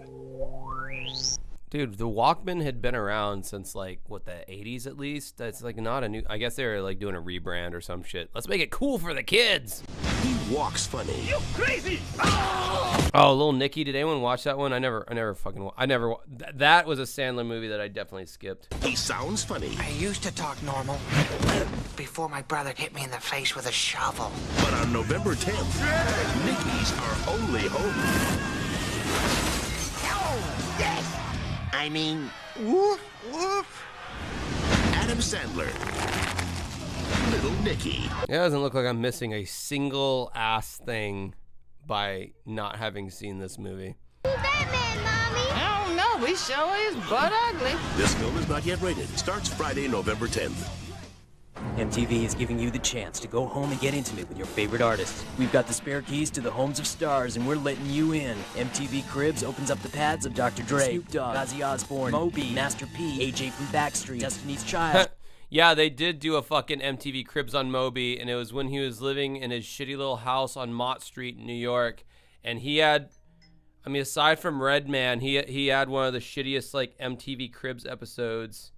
Because, like, his house just kind of sucked. It was, like, very small. It was an apartment. But it was a nice contrast, I suppose. I can't find that. I mean, maybe Moby's episodes on YouTube. Sugar Ray, Joey McIntyre, Wu-Tang Clan, Gavin Rossdale, and more. Plus, get an inside look at the personal lives of celebrities like Blink-182 and Christina Aguilera. The life of the artist as told by the artist. Diary is there for the most private of moments. Coming in October, music plus television equals access. Yeah, no, Moby's episode's not on YouTube.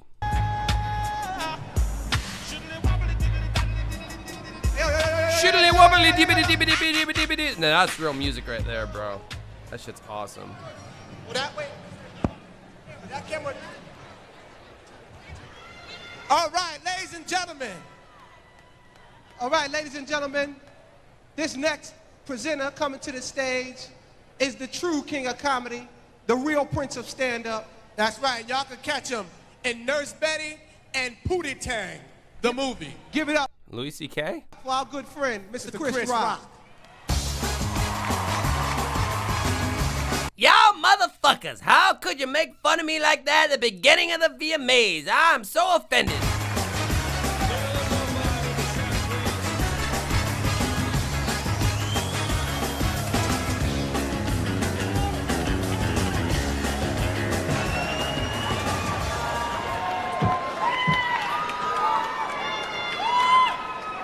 It took a crass-ass group of white guys from LA to develop a new funky rock and roll.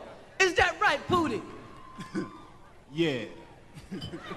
Not just any white band would dare cover the legendary Stevie Wonder, but they reached high and they reached out. Does it blow anybody's mind in the chat at all that Louis C.K. like wrote the screenplay for this movie? Kind of blows my mind a little bit, I'm not gonna lie. Higher ground. Ain't that right, Pootie? What a time. Their music has been around almost as long as MTV, and albums like Mother's Milk, Blood, Sugar, Sex, Magic have nourished us for that time. They started this whole rap rock thing. They have influenced lots of groups, didn't they, Pootie?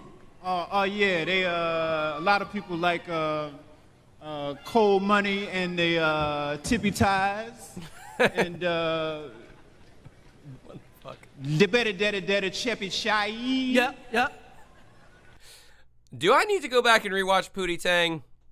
It was a fever dream for me when I was growing. I have no I mean, I know it was like Kurdistan a Kippacow. Like he talks weird, but I don't. Is this a movie that I should go back and rewatch? I need to know. And Limp Bizkit. Yeah. They've exposed their naked butts to prove that they would never be censored and bore their souls on a rocky roller coaster ride, but they had 7 albums, 25 videos, and one hell of a fornication ride that brought them here today. Let's take a look.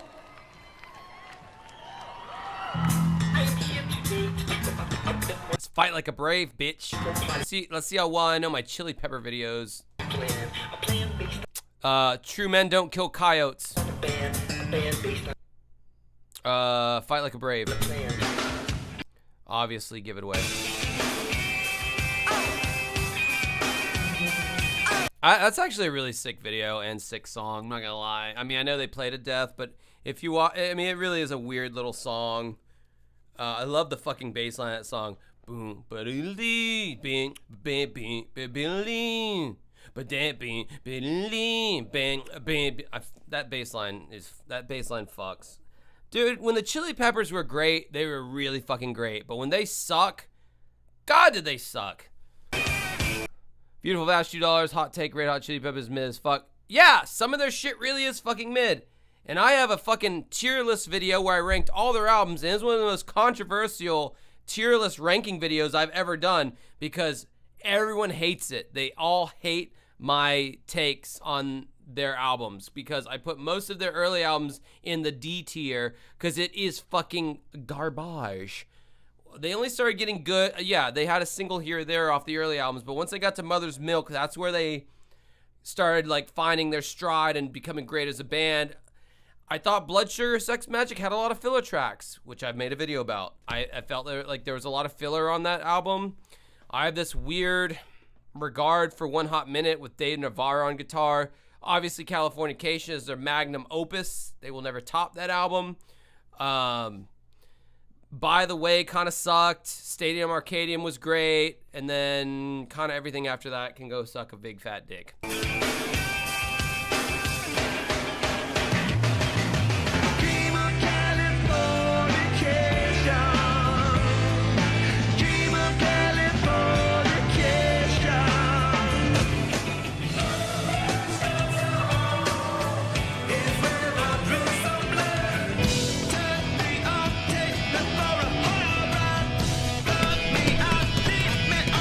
Dude, that was such a cool video. I remember that fucking video growing up. That was such a cool video and song. Scar Tissue was a cool video and song. This whole album had no misses.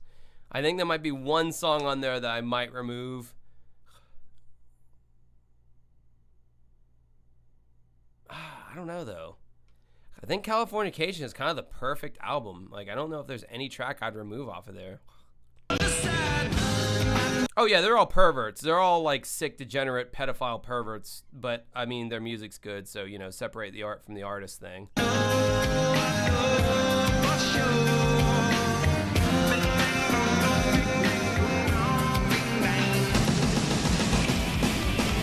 Gamer words are words that you can't say unless you want to get canceled. So like, I don't know, just use your fucking imagination. I'm sure you can figure it out.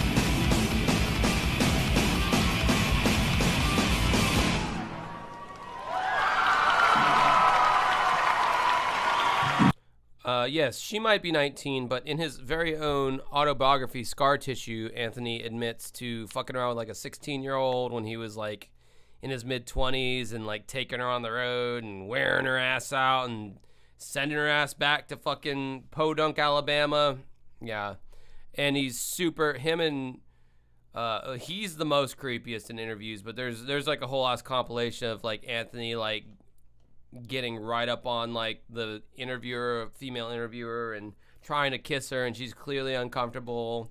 But it was like that time in history where like you can't be like, bro, that's not cool what you're doing, get the fuck off me. So they just have to be like, oh, stop it, stop. And they all kind of did that in interviews. It's a simple YouTube search and you'll see what I'm talking about. That was the bomb, Pootie. Side-eye. Ladies and gentlemen, give it up for the Red Hot Chili Peppers.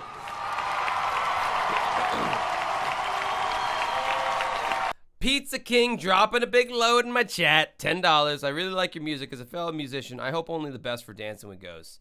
As someone who digests a lot of online content, a stable live stream schedule goes a long way in longevity of current era. Well, thank you. And I try to tell my dummy singer Ari this, and she, I think she discounted my YouTube stuff that I've been doing in the shadows until she got on one of my YouTube live streams last week and saw way more concurrent viewers than any of our social media platforms ever had. She wanted to dual stream our Instagram she wanted to live stream on Instagram, and she wanted to do the YouTube thing. Yeah, I think on Instagram we peaked at 8 viewers. I think on YouTube we peaked at like 90 or 100. So Josh has been doing something right the past few years. So yeah. This is my strategy here. This is my own little television station to promote my band. I'm not wasting countless hours of time and resources on the road, playing at venues where people don't know or care who the fuck I am. You know, like, and I get most bands just think that's what you're supposed to do because that's what the example that I was shown growing up and all that. And it's like, you don't have to do that. You can do what I'm doing. It's very precarious, and it might take you a decade to get even 100 people to watch any video you stream, but if you can get to that point, it's a lot better than wasting days and days on the road to gain maybe 20 fans.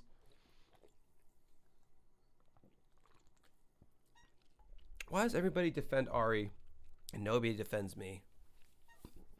Everyone's always looking out for poor Ari. Poor defenseless Ari, but no one ever looks out for poor defenseless Josh. Because even though I'm strong as fuck, emotionally I'm very weak. And you can really have a go at me if you wanted to.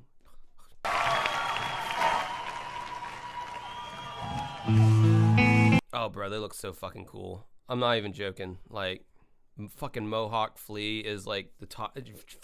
Mohawk Frashante, shirtless. Come on.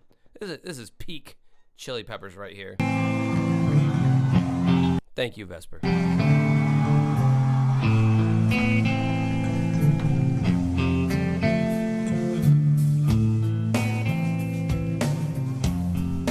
Damn, they all looking cool as fuck. Got the Mohawks rocking.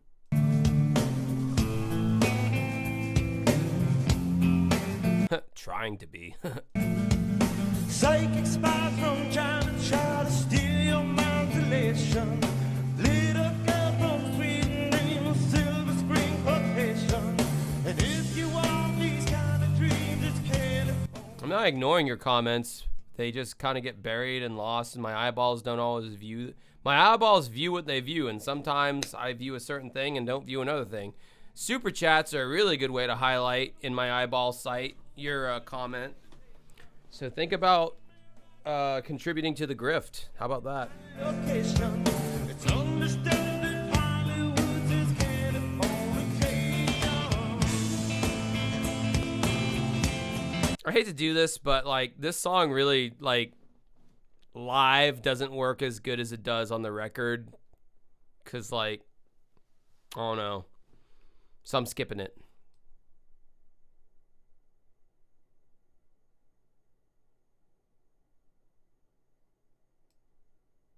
I love Chris. Chris, you rock.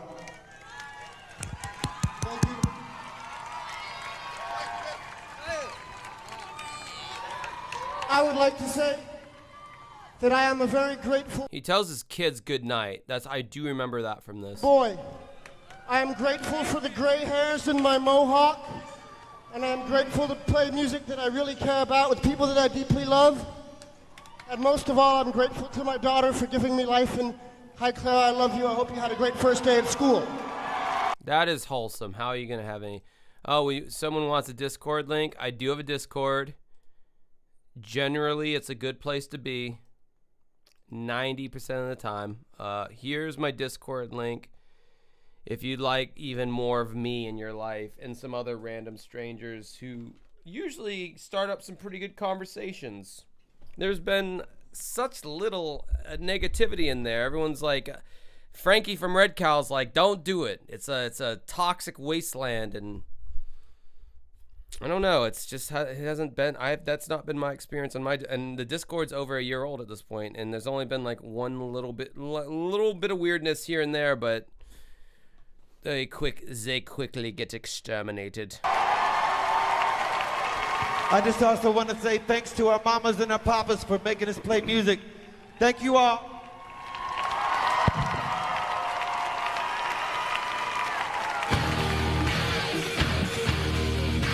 Okay, all right. This is the clip I was talking about. All right, Lars Ulrich, I guess, gets his revenge here. So keep your eyes peeled for this one.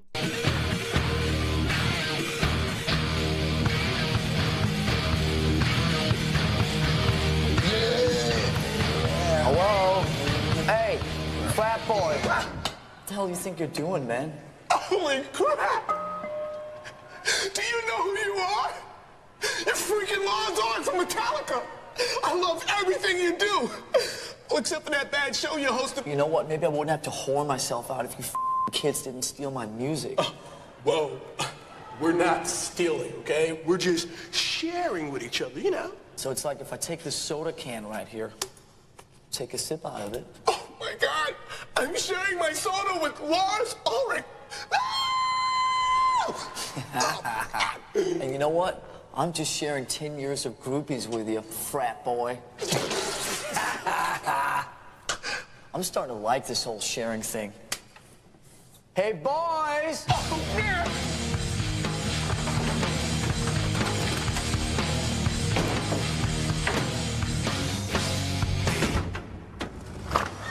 Hey, Bobby, some crazy roadies just stole my car. Not the Pinto!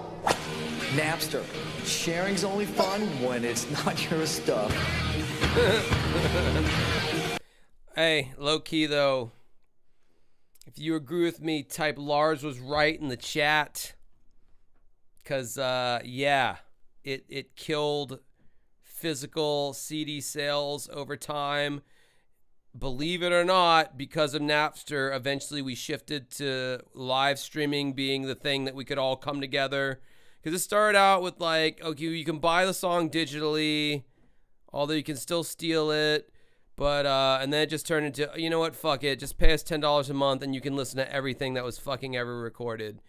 And the smaller artists, like me, like many others that are bigger than my band by a long shot, yeah, we can't make a living off of this shit anymore. So, yeah. Lars was fucking right. And I used Napster, and I stole music myself, but I guess it took me getting into the position I'm in to where it's like, oh yeah, yeah, this is unsustainable. Like there's no way to literally make a living off of music. Nobody's typed Lars is right in the chat. So I guess all you fucking ingrates just want shit for free. That's cool.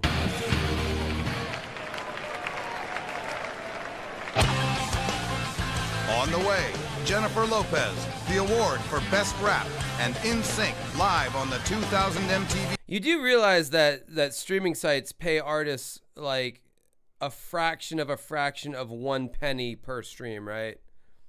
Like we distribute through TuneCore. We just let the money stay in the little. It's almost like a fucking escrow or some shit. It just chills there because it's such a small amount that it's like, why bother withdrawing this, you know? Because your album renews every year. So like say Hex, one of our last album that we did in 2019. Yes, it's on a streaming site. It's on all the streaming sites right now. But every year it renews and they charge you like $60 to just have it be on there. So we don't even touch the money that we've made off of our streams because we just leave it where it's at because it'll automatically take it out of that fund to renew all the albums that we keep up on our Spotify. So basically the money that we make from you listening to our music only pays to have our music still be on these streaming sites. Because the second you stop renewing, those albums will not be on there anymore. So if you're a small artist or an independent artist, that's either money coming out of your pocket or the money you get from the streams, it just pays to keep that album on that site for people to even be able to listen to. And since CDs aren't a thing anymore, selling CDs is no good except for the 5 people who want a physical product. But for everybody else, they just want to be readily available on YouTube or SoundCloud or Spotify or Apple Music or whatever. So no, Lars was fucking right. Like what he was, I mean, it was like one person pushing against this dam that was about to burst. Of course, you know, as big as Metallica's platform is, he didn't really make a difference. The future was coming one way or the other. But I'm not trying to bully you. I'm not trying to have some righteous indignation right now. But yeah, I just want you to know that like this is why you don't see more independent artists flourish, because there's not a route to do so. Like it's the exact same thing that happened with the movie industry. There's a reason why you don't see a lot of independent movies or lower budget movies in theaters, like say like an Eternal Sunrise of the Spotless Mind with Jim Carrey. Like there's a reason why you don't see these great avant-garde movies anymore. Is because they don't make money, because people just pirate them. The only reason people go to theaters is if they want like the big, you know, theatrical experience. And I mean, I feel like even then at that point it's just dying out. But I mean, it's the same thing with bands. It's like, yeah, the reason why you don't see more interesting bands like, I don't know, like TV on the radio or like the Becks of the world, or just bands that are like just doing some interesting, weird avant-garde shit, but they're getting mainstream promotion, is because they can't make money at it. It's unsustainable. Any band that does get big nowadays, I'm really honestly surprised how they did it. Like how did they manage to do it? And every single band, they're going to have a different method, because there is no universal like record label or anything like that anymore. There's no central way to make a living. There's no record advancements. All that shit's of the past at this point. You have to find your own weird niche on TikTok now. You have to do what I'm doing, where I'm like talking about James Rolfe and Rex Viper to get enough eyeballs on you, because I'm talking about a known IP, a known entity, and maybe 10% of those people will actually look at my band. This is the sad reality of how you have to make it nowadays. And yeah, so I don't know. It sucks, but it is what it is. I'm getting off of my Apple Crate right now. I'm getting off my Apple box. What is it? My step stool? Soapbox. I'm getting off my soapbox now. Video Music Awards.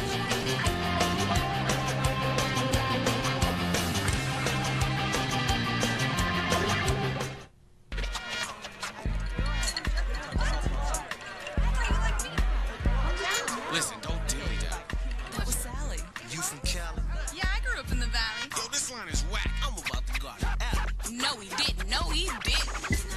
A light, take a right. Girl, you gotta step. It's black and white. If you're buying dynamite. What'd you say? I said the music's really tight. Do that thing. Do that thing. Sea breeze, please. Can I squeeze between your knees? Thank God I'm burning up. It's like 100 degrees. Do you like it? I'm the rocks, rocks, rocks.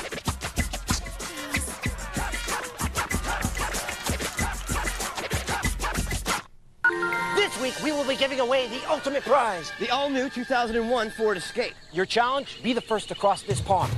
All right, whatever. Let's get back to the fucking thing here, because I feel like they're just repeating the same commercials over and over again. Oh, is that Moby? Oh, I gotta see my boy Moby, the Mobster. Later.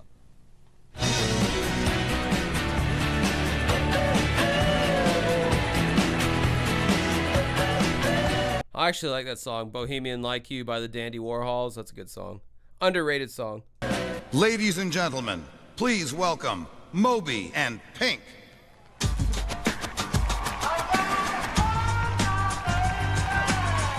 Woo! Oh, that sun goes down. Before we get started, there's something I have to do. I love you. What is he doing?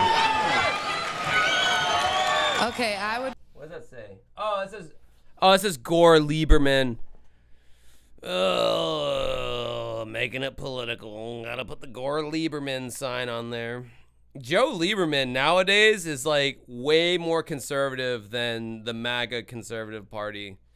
Joe Lieberman ran as the vice presidential pick for Al Gore, but Joe Lieberman's like fucking policy, like that dude was like a conservative and Democratic clothing. I don't know why he considered himself a fucking Democrat. Like he was like key in doing the whole rating system for video games, because he took such umbrage with like the violence in video games. Like that dude was so fucking conservative. I don't know why he called himself a fucking Democrat. And he looked like a fish, a white guy, fish looking guy. Pizza King, $5. I can assure it is way better now than it was in the 90s. You had to put physical flyers in people's hands or on the windshields. Yeah, you think we haven't done that? You think we haven't done that in the past couple years? We totally did that. We've busked. Like, we've just been on, me and Ari were on the street. I was playing my guitar. We're singing our fucking songs just to drum up interest. Just because I was heard, that's what you're supposed to. We did all of it. Any kind of promotion you can think of, we did it. And just me making fucking YouTube videos and working hard at that. And I'm like not hard selling the band at all, but I do mention it from time to time. Has honestly done more for me than any of that other like analog boots on the ground shit that you could think of. We did so much shit to promote this band. And it's so hard to like garner people's attention. So I'm sticking to YouTube. Seems to be working pretty decently for me. That live stream with Ari did really well, and that was kind of like just a test. I hadn't even planned on playing any of our songs acoustically for that stream, but I ended up playing like 4 or 5, and people were digging it. So you gotta get it how you can nowadays. It's very unconventional. Gagzuki, $2. This is old. Buck Cherry or Oasis? Oh man, Buck Cherry, honestly. Yep, going with Buck Cherry. Vote for Jim Carrey. He gets my pick for president. But all right, once again, this year has been a very exciting year for rap music. Hip-hop artists have taken their sounds from America's urban streets right into the living rooms of mainstream USA. All of our nominees have released exciting music, which has been snatched up by millions of fans all over the country. And as you might expect, nothing is more exciting in a hip-hop artist's career than when his first tooth goes platinum. All right, let's see the nominees. I love it when they... She's hot. I don't care. Her personality, I just heard her talk, and she sounds like she's got that, you know what I'm saying? Kind of going to get... Anyway, but she's hot. She's going to say something weird, though, because that's how these bumpers work, apparently. $10 Canadian from Cerebral P. I watch your content and listen to your music because I appreciate your intelligence, have similar tastes, and you're funny as fuck. God damn it. Thank you so much, bro. I write from my heart when I write scripts. I feel like I'm a semi-intelligent individual that has good takes. Or if I don't have a good take, I can at least explain it in an intelligent way that might be interesting.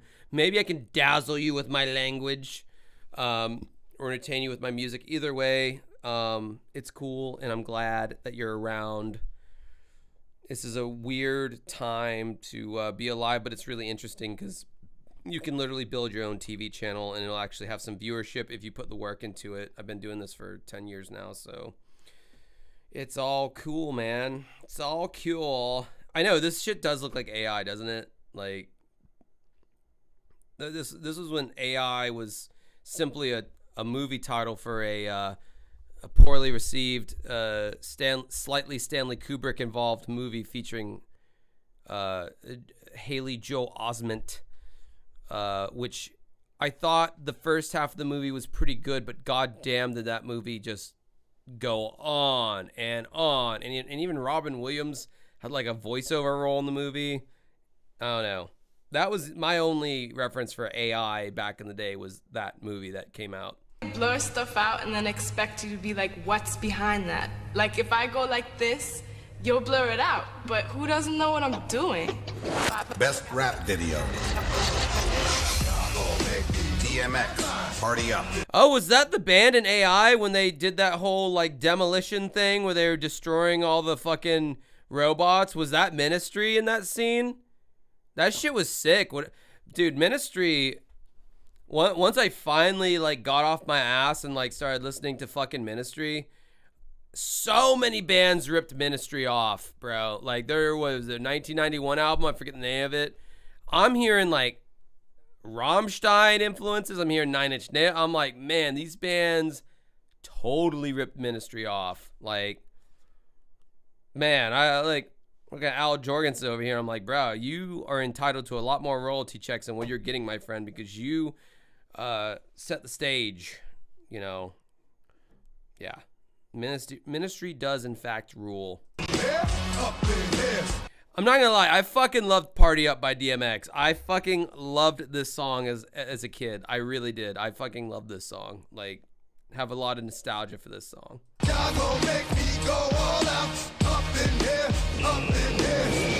Dr. Dre featuring Eminem. Forgot about. Well, another undeniable track. I mean, people still. Pizza King, another $10.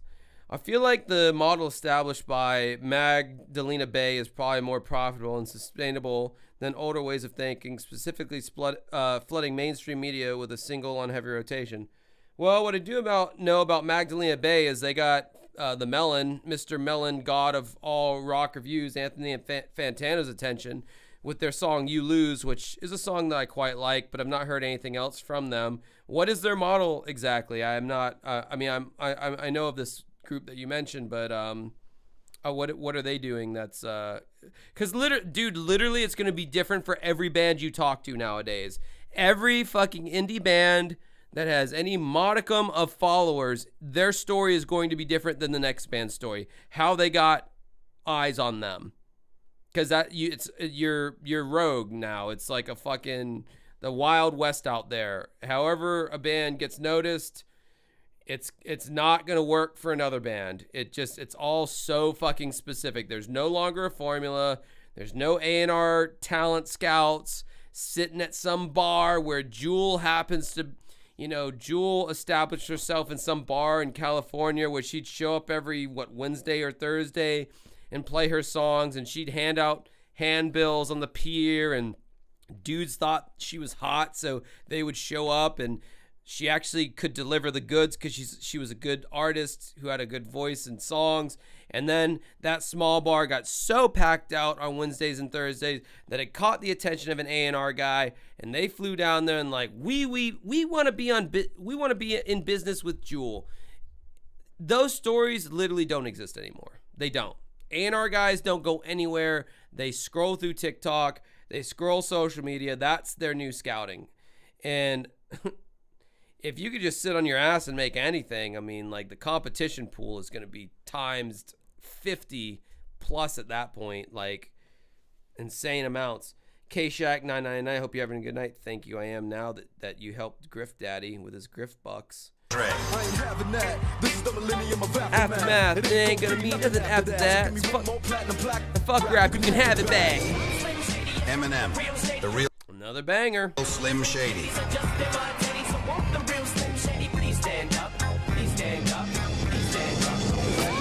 Eve featuring Faith Evans, Love Is Blind.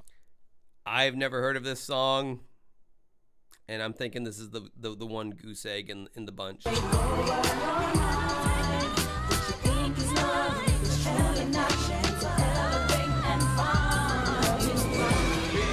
Jay-Z featuring UGK.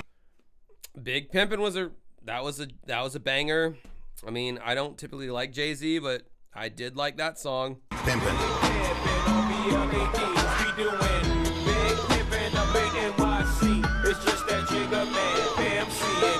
Alex, I see your comment. Can you please explain to the rest of the class why Jewel is an awful person? I'll wait. You and me, you know why. They should blur. Her mom was an awful person. Her mom was her momager, and she fucked her over, and basically like sucked her dry for all of her financial resources and basically didn't have any love for her as a daughter or mother or anything. It was just like, oh, here's a cash cow. Her mom was an awful person, but Jewel herself, I have no intel on why Jewel would be an awful person. I've never heard anybody say anything negative about Jewel except her music sucks, but that's kind of an opinion, subjective thing, isn't it? Random stuff just to throw us off. And the winner is. Oops, I Hold on. Dr. Dre featuring Eminem.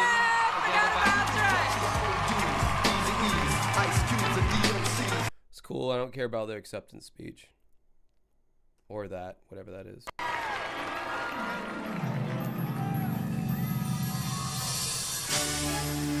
Beautiful Bash, $5. The Fat Crazy Town Warren. Oh, the hyperfixation on Crazy Town continues.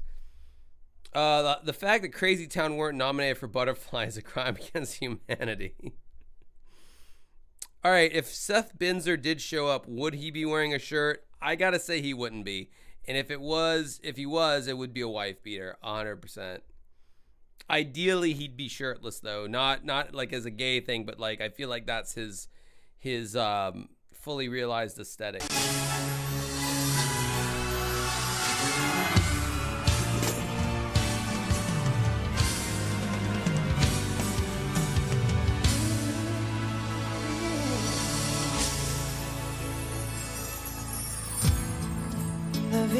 Oh yeah, no, I don't care about any part of this.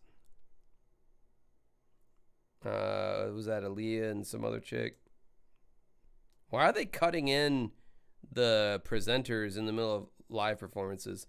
I mean, that's kind of a cool visual, but it's like NSYNC or Backstreet Boys, so it's kind of like wasted on.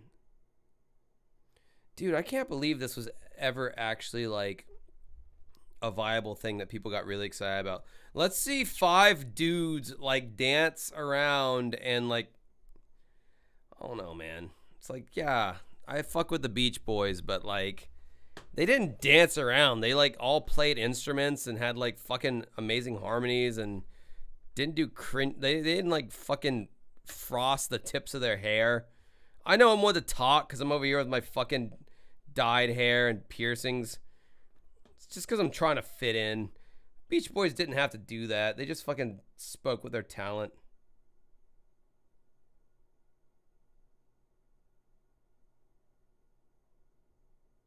Okay, there's like an hour and 30 left still. I'm not staying on chat and on stream until 1:30 or 3:30 in the morning. I'm just not.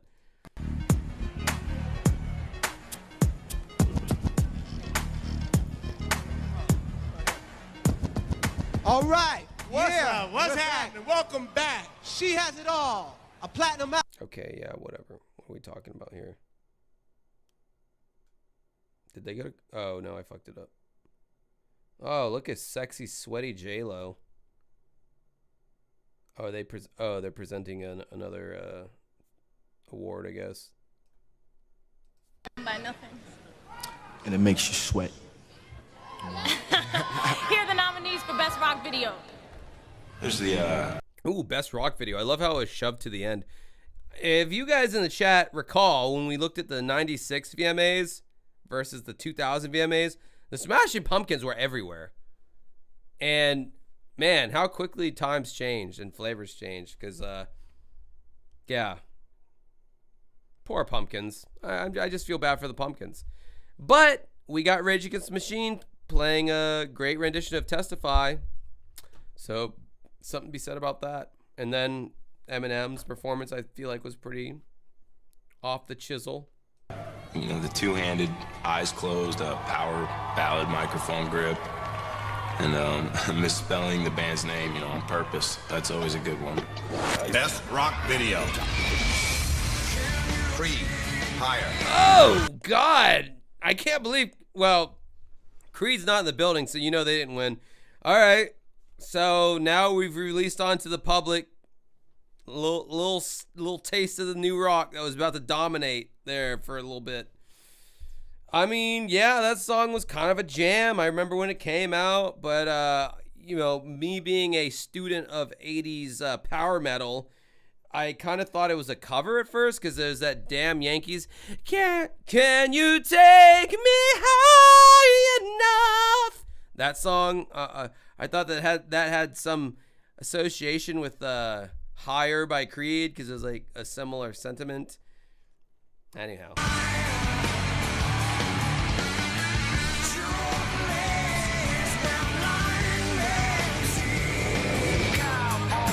Kid Rock, Cowboy. Pass.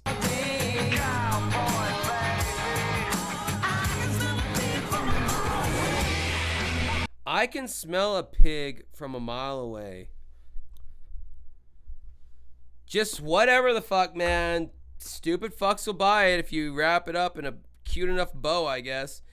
$5 super fat. I'm not calling you fat.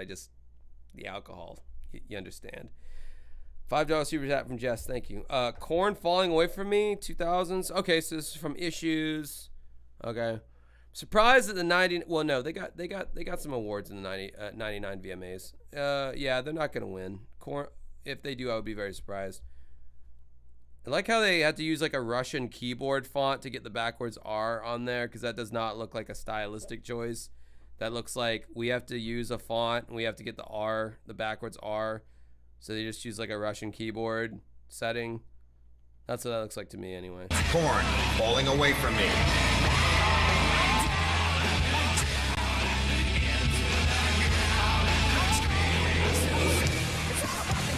Limp Bizkit, Break Stuff. Bro, if Break Stuff doesn't win, that's kind of their like seminal song. Like everyone could pretty much agree on that. I would be very surprised if Break Stuff didn't win that one.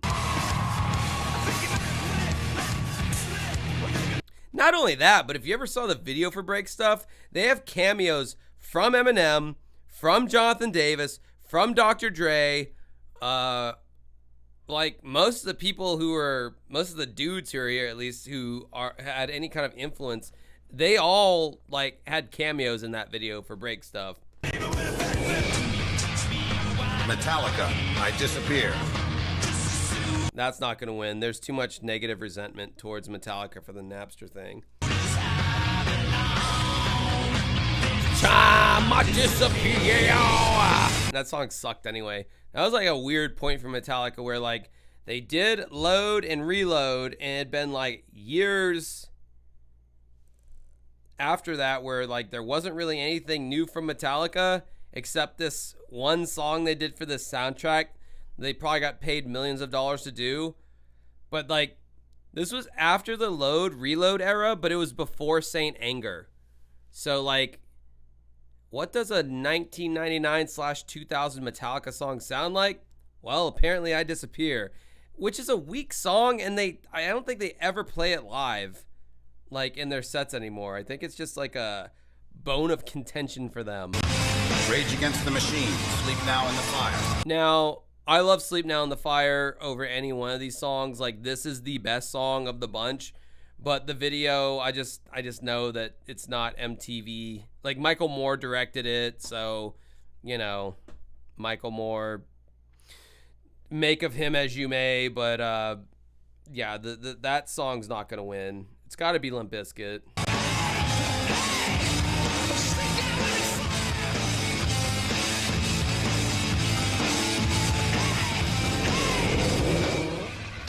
Wait, what was I talking about? And the winner is? Limp Bizkit. I fucking knew it. That song was undeniable. There was all those like star cameos in the video. Yeah, of course.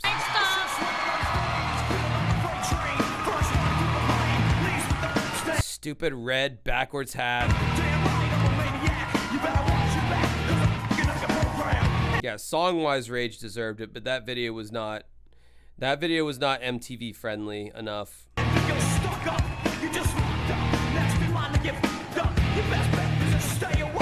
All right, I want to get to the whole fucking Triumph the Insult Comedy Dog thing. I know I'm not like imagining this. Wait, Latin America? Oh, I don't care. I don't know any of these bands.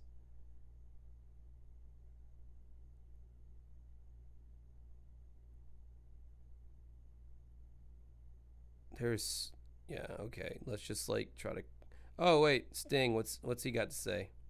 Good evening. Dream of red lady, dream of God is in the desert. That song fucks so hard. I love Desert Rose. It's a beautiful song. I wish I could sing like Arabic guys. They do that as we're rolling with their. I don't know how they do it. It's a whole different method. R&B is a vibrant music that draws its influences from all over this country. When we listen to R&B today, we can still hear the passionate wail. Wait, are you saying the 98 VMAs is where Triumph is introduced? We already went through the 98 VMAs on this stream before, and I did not see that. Of Chicago's urban blues and the sexy moan of Philadelphia's silky soul. Billy! All of tonight's nominees are doing their part in keeping R&B vital, influential music. Hey, you guys want to know something crazy? Eve is married to like an old British white guy. So his old white British nuts are on her forehead on the reg.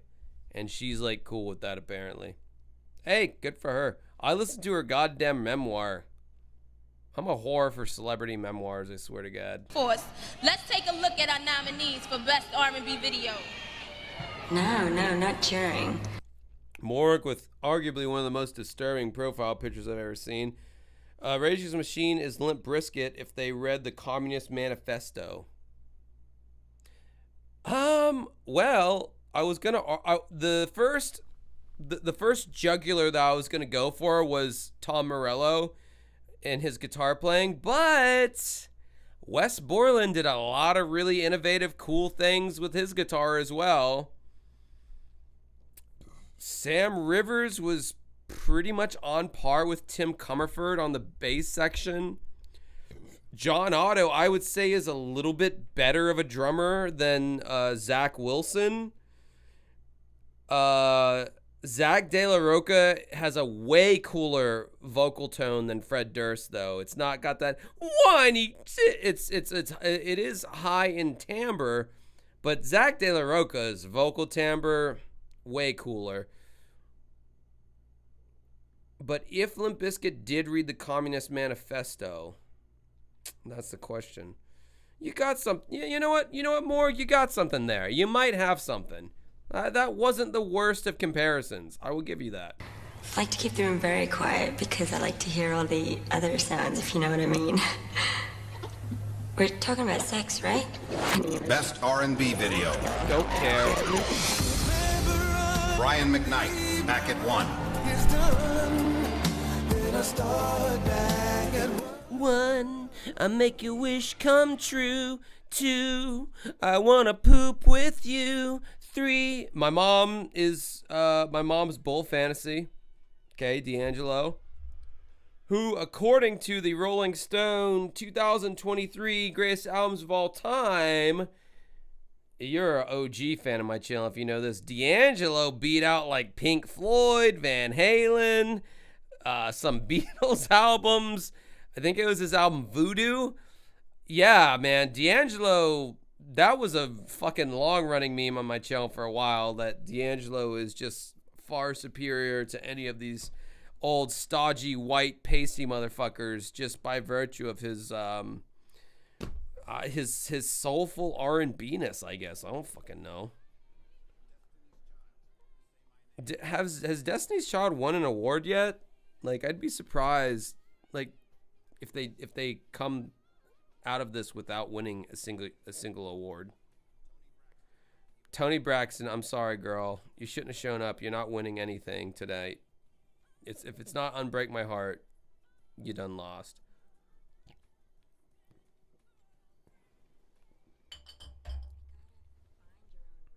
I mean, that's what it's about.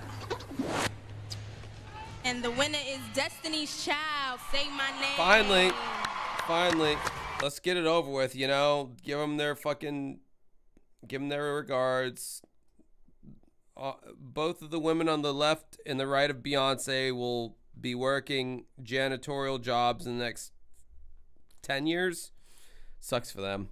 Black Metal Gamer, $2. After you do VMA, MTV Awards, you cover Grammys. Maybe.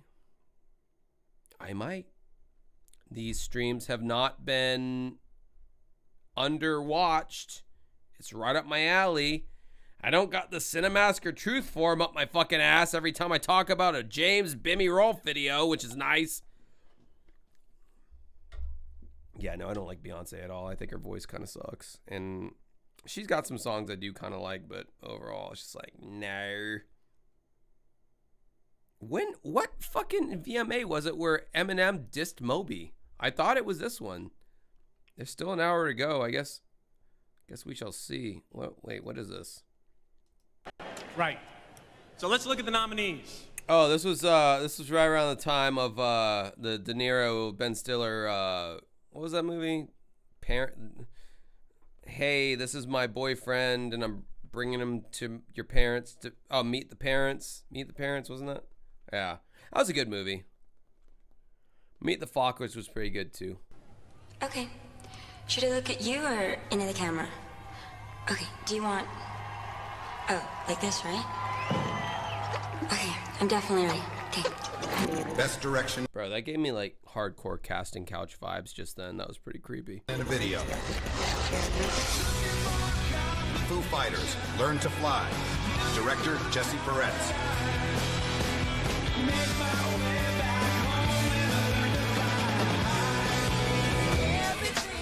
Lauryn Hill. Living Color is my favorite black metal band. Oh, you mean like black metal, like the genre, right? Everything is Everything. Director, Sanji.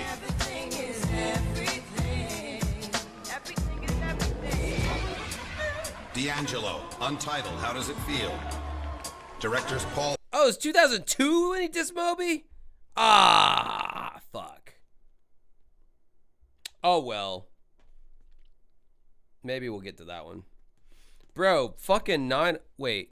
Well, I don't know if the VMAs happened pre or post 9/11, but the 2001 VMAs, oh no, that's when shit starts to get a little boring for me, because it's like, yeah, I remember all this shit a little too clearly. Hunter and Dominique Trenier. I gotta fucking piss, and I really don't care who wins this, so I'm gonna go do that right now. Red Hot Chili Peppers, Californication. Directors Jonathan Dayton and Valerie Faris. Eminem, The Real Slim Shady. Directors Dr. Dre and Philip Atwell. Did you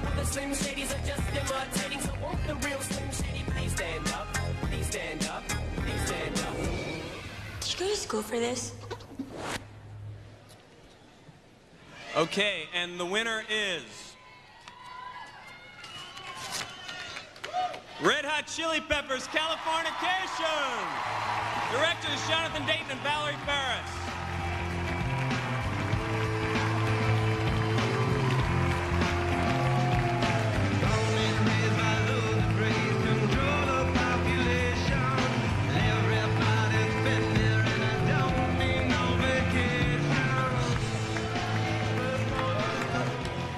Thank you.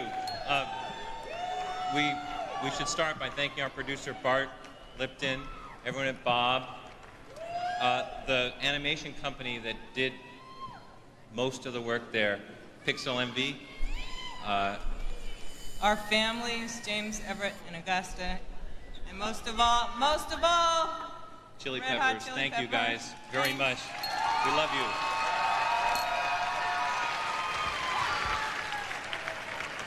Oh wait, who won? Who won? Was it the Chili Peps? I don't feel like rewinding it. Go. What?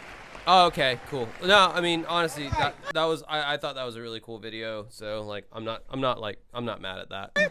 This next Don't say Jews, bro. Like, it's offensive to Jewish people to call them Jews. Just say space lasers. Gene Space Lasers. Girl could wrestle any guy in the audience, and this next guy would love to. Give it up for China and the brand new millionaire, Richard Hatt from Survivor. Bro, I have a really weird boner for China. I can't believe I ever thought she was unattractive when I was growing up, but like, my God, was I wrong. My penis has reevaluated that situation. And I got a hard on for China. Let's take a shot. Shots for everyone. And this is water, by the way.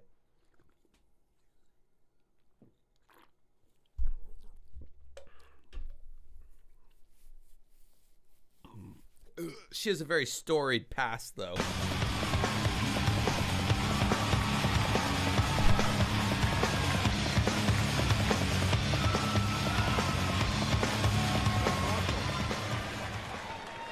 Richard, I feel like I'm in a box of Triscuits. No offense, but I've never seen more 90-pound wafers in my life. And I'm talking about the guys. I probably shouldn't say that, you know, because in showbiz today, I mean, one day you're a star, and all the papers and everything, and the next day, well, you're yesterday's news. Right, Richard? Yeah, well, that's right. To make it in this business, you have to be a real survivor, China. Well, once you're in the spotlight, Richard, you have to fight to stay there. Hey, I can because I'm... She speaks like a trans woman because she's used so much testosterone to beef up the way that she has. That means her clit is like this long, which is the same size as Vash's penis. Sorry, Vash, didn't mean to throw you in the mix there. Jesus Christ, the RGT85 burps. One of these days, a Dancing with Ghosts fan will get to RGT85 and tell him that I relentlessly make fun of him any chance I get. I'm a survivor, China. Richard, I kill guys in the ring. Do you know who you're talking to? I don't care. I just won $1 million. So everyone can kiss my big, white, hairy ass. Yeah, that's something you can't say anymore. Well, that really sounds inviting, but I'd rather kick your big, white, hairy ass. Wait. Did she just kick him, or it looked like she was about... I gotta see how tall China was. Hold on. How tall was the wrestler China? Bro, she was only 5'10". I mean, that's tall for a woman, but like, I don't know. I thought she was at least 6 foot, because like all them wrestler motherfuckers are. She's not even wearing platforms. Man, I feel bad for what happened to her. Yeah, it was a very dumb skit, but I mean, it's the MTV Video Music Awards. What do you expect?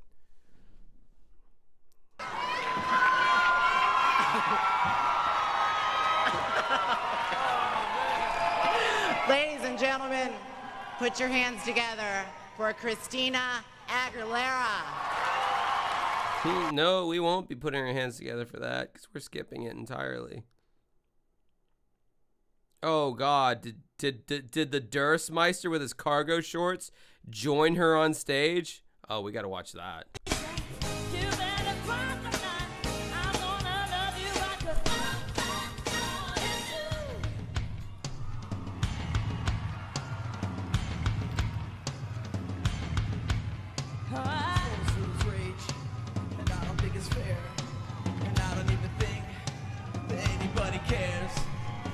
All right, guys, just trying to warn you right now. There's going to be a whole lot of cringe coming your way. I don't remember this particular performance, but it's about to get bad. So if you have a sensitive brain for really cringy shit, like, tune out currently.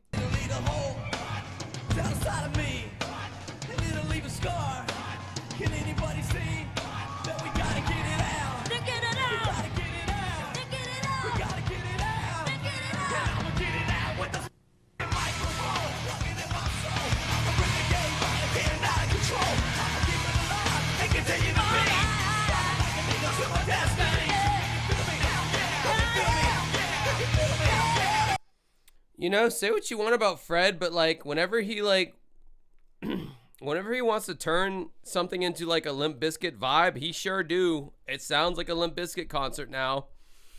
And her little yeah, that will never fit over this style of music ever. That soulful, whatever the fuck you want to call that, pop vocal will never fit over nu metal. It just won't.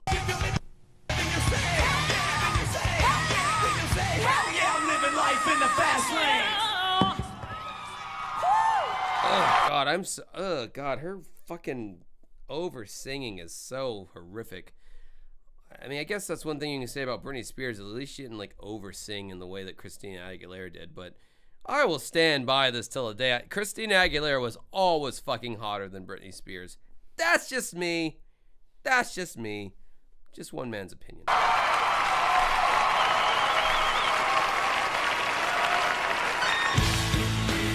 Still to come, Blink 182, Britney Spears, and the always outrageous Lil' Kim. Who is completely unrecognizable given her plastic surgeries.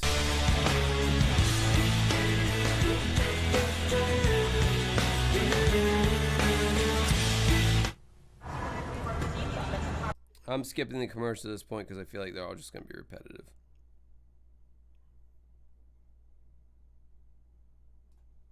Oh, there's Big Pussy from Sopranos.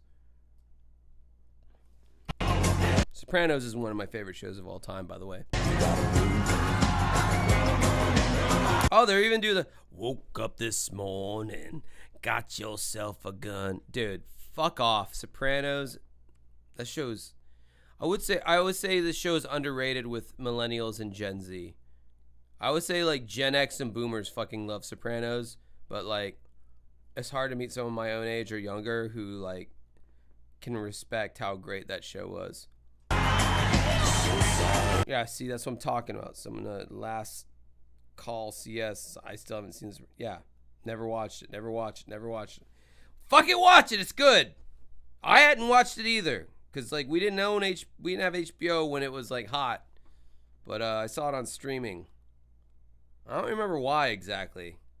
I think I was just like, well, I'm looking for a show to watch. I heard this is a critically acclaimed show. Sure, I'll give it a chance. And boy, am I glad I did, because Sopranos, Breaking Bad, Better Call Saul, like those are some of my 3 top favorite like shows of all time.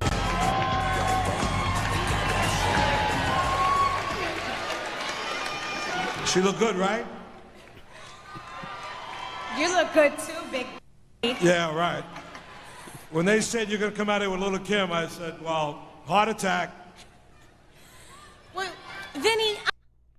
$2 from Vash. Hot take. Oz is better than Sopranos. That is a hot take because, I don't know. Should I watch that? Maybe I should. I'm a little confused. I mean, I love your character, Big Pussy and everything, but They didn't blip out pussy. Oh, they fucked up on that one. I don't know how they managed to pair me and you together. After all, I'm a singer. I'm just saying, give the fucking show a chance, man. Just fucking watch. I know it portrays Italian Americans in a negative light, but give the fucking show a chance. Well, I'm a singer too. Gabagool and shit. Yeah, right. What did you sing? I'm a soprano. Oh my God. Well, have you done any recordings? Do you have an album? What? I did a lot of recordings, about 3 years. It's weird that they would get whatever the fucking guy who plays Big Pussy. Why wouldn't they get Steven Van Zandt, who plays Silvio? Why wouldn't they? Because he's like an actual he plays guitar for Bruce Springsteen. Like, he played guitar for Bruce Springsteen before The Sopranos. He got casted as Silvio, and he did a great job as a non-actor. And then he continued to play guitar after The Sopranos. Wouldn't it make more sense to get him on here than Big Pussy? Well, that's just me. I was wired. Turned a lot of recordings into the FBI. What's wrong with that? Oh, let's take a look at the nominees. Let's take a look. Oh, they're making a joke about his character arc. That's sad. He got whacked. Sorry, spoilers.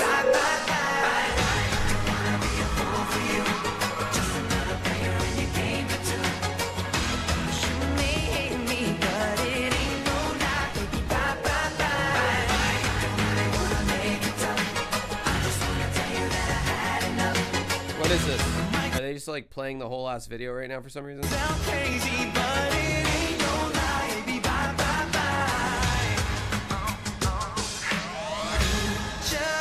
I don't need to see this video. I don't know what they're doing right. Okay, cool. All right, whatever. Oh, okay. NSYNC wins something. Cool. Okay, and then is that Kiss? Oh, Kiss doing the Pepsi commercial. More commercials. Taco Bell commercial we've already seen. Is that Britney Spears and Christina Aguilera together as one? The ultimate cum shot. Ladies and gentlemen, Christina Aguilera and Britney Spears. I know what boys like. I know what guys want. I know what boys like. Bro, was this whole fucking ceremony for the male gaze? I just like, is every MTV VMA thing just for the male gaze? And this is a fucking term I understand now, but I understand that it also like might upset some of the more conservative MAGA-leaning people. But like the male gaze is definitely a thing, and I'm seeing a lot of it in these MTV Video Music Awards. Tonight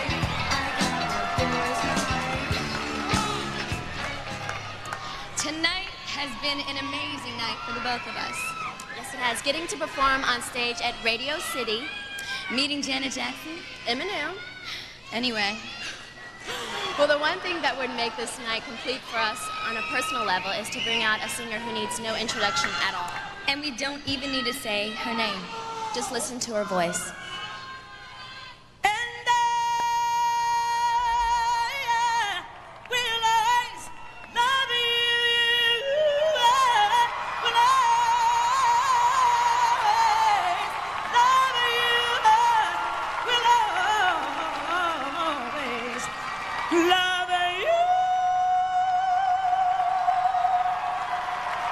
What an unfortunate way to whore out your talent by just like using it like, hey, you did that one thing, do that again, because like that's what people know you for.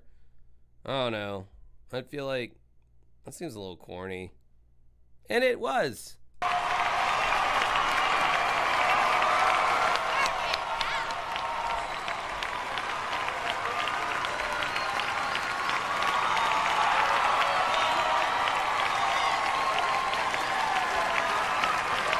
Thank you so much.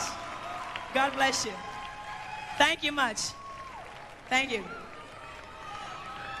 Here are the nominees for the best video of the year.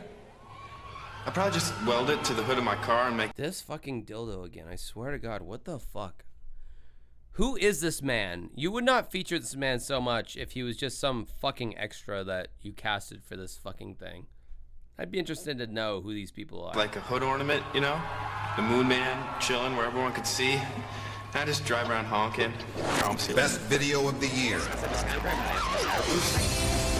Blink 182, All the Small Things. Yeah, Tom before he became a sellout and took his lip ring out. What a dick.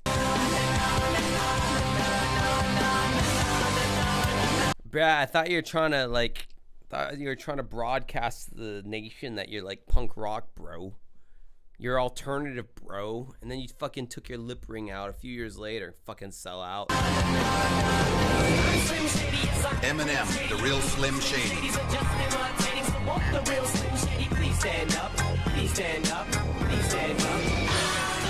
D'Angelo, Untitled, How Does It Feel?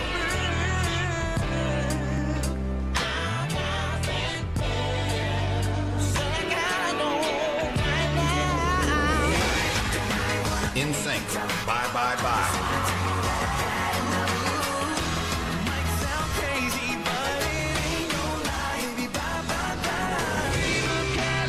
Red Hot Chili Peppers, Californication.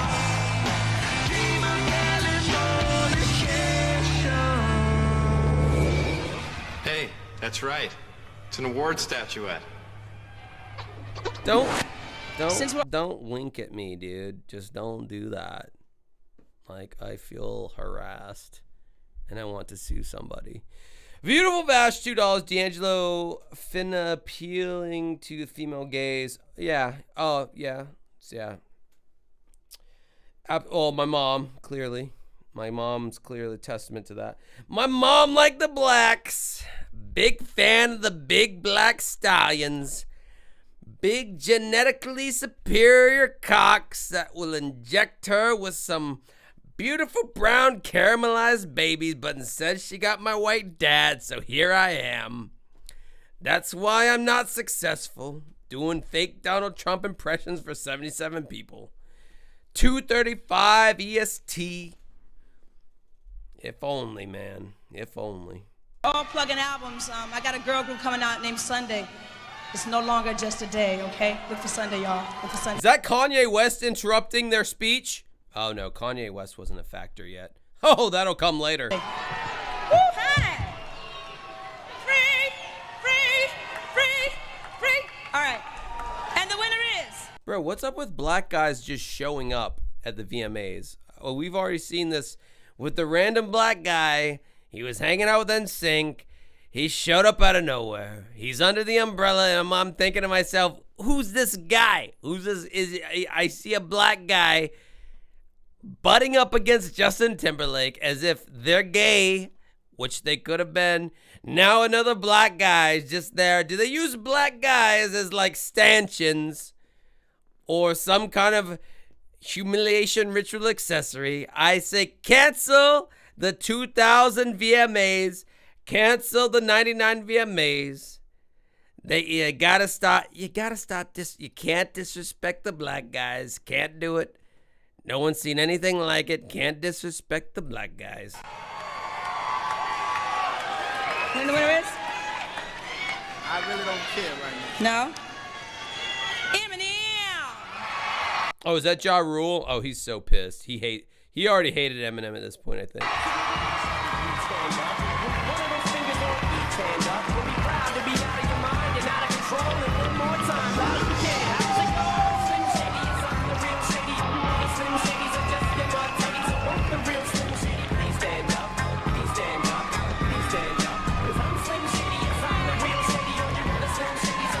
That was not Bobby Brown. Was that Bobby Brown?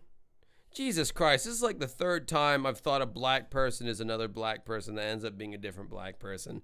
And it's done out of what do you call it? Like honest to goodness. Like I'm not trying to be funny. Like I don't know, man. Get it confused a little bit. All right. You know I thought it was about to go down, right? Christina and Brittany just came out here. I thought they was presenting the award. So I thought something was about to happen, but I guess not. This has been a crazy night already. I found my speech. First, I want to thank Dr. Dre, Jimmy Iovine, Ted Fields, Paul Rosenberg, my group D12, Dean Goslinger, Proof Head, David Saslow, Philip Atwell, my road manager, Mark LaBelle, everybody who's stuck with me and all that stuff. And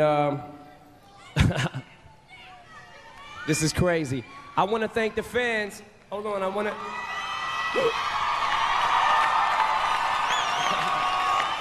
Listen, I want to thank the fans first and foremost, but really, every time that like a relative sues me, or every time a critic tries to slam me in the press or whatever, I sell more records. So I really want to thank you people. Bro, he's got the same swagger that literally every other fucking white rapper before him has had. They all, it's like a fucking cloning machine that like fucking Vanilla Ice, Mark Wahlberg, they all have the same like you're dipping your toe into the black, like you're tepidly like kind of being black to try it out, and you kind of just You know what I'm saying, man? I sell more records, know what I'm saying? I mean, shit, ain't shit. Like, it's so funny to watch this shit. I mean, I think Macklemore was probably like, I mean, as cringy as he is now, like, I think he was like the only like white rapper that was like super successful for like 20 seconds where he was like, hey guys, white guy here who raps, mental health awareness, don't be homophobic, am I right? And they're like, fuck you, you're corny. For making my record as big as it is. I'm gonna take this home and put it right between my Britney Spears and Christina Aguilera poster. Thank you.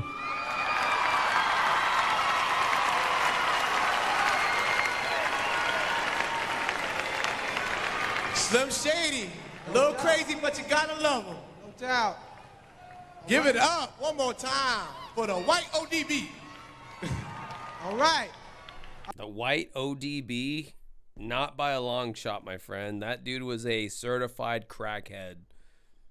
To my knowledge, Eminem never smoked crack. All right, our next presenter He was more into pills. is part of one of the most successful rock and roll bands in all time. That's right. He's cool, he's talented, and he's paid. Give it up for Lars Ulrich.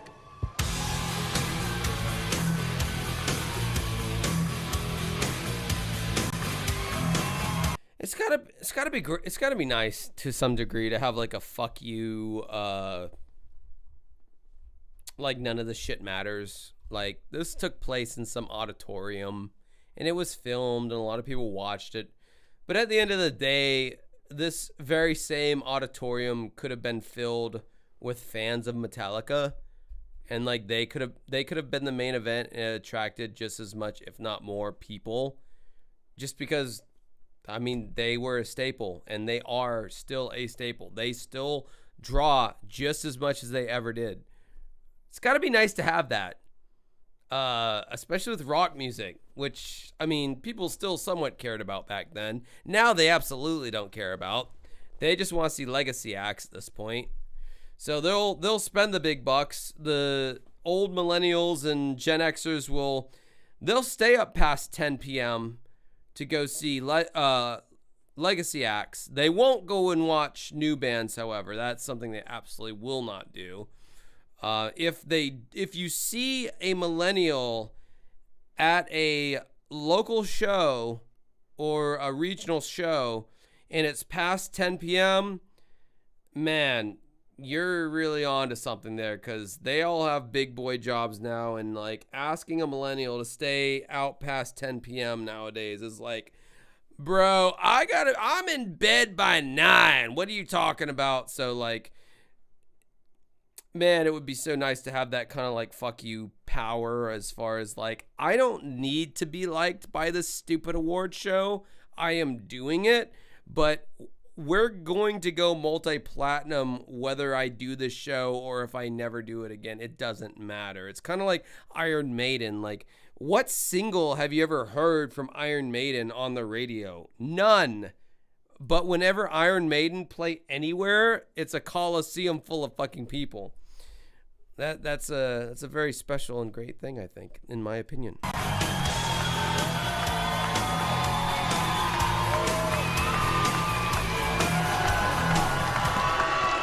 All right. Ladies and gentlemen, boys and girls, welcome to Hour 4. Let's get on with this. Every year, MTV likes to end the show with a musical Are they booing him? I'm hearing some boos, I think. performance that is classy, sophisticated, and Oh, they are booing him. Really?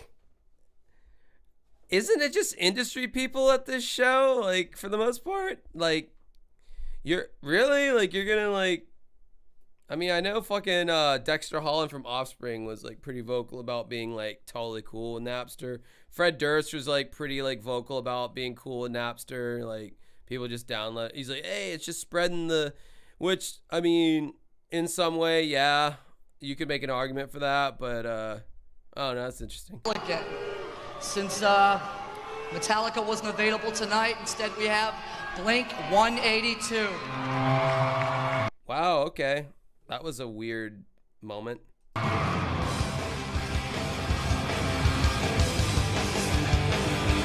Oh, let's hear how Tom's voice sounds live. He's infamously like a shitty live singer, but I think this was back when his voice still like had a little bit of fuel in the tank.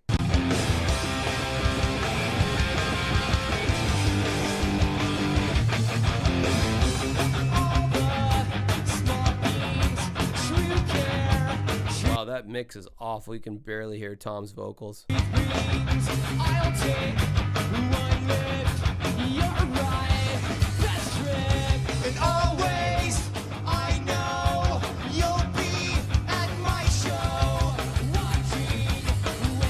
Sounds like Mark's microphone was way louder than Tom's. Oh my man, have me and Ari experienced that in so many of our shows where like my mic is louder for some reason or my mic is inaudible. Like, yeah, it does my heart good to see like a semi-punk band do their punk thing on a live platform.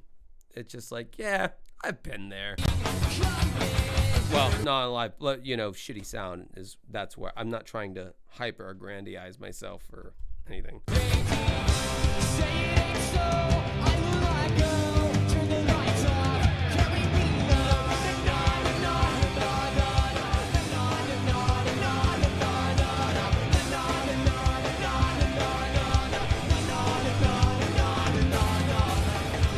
Dude, Travis just doing the work, man. He's behind the drum set, shredding. He don't give a fuck.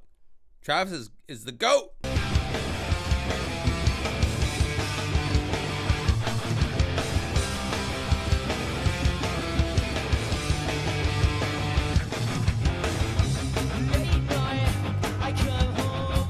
Work sucks. I know.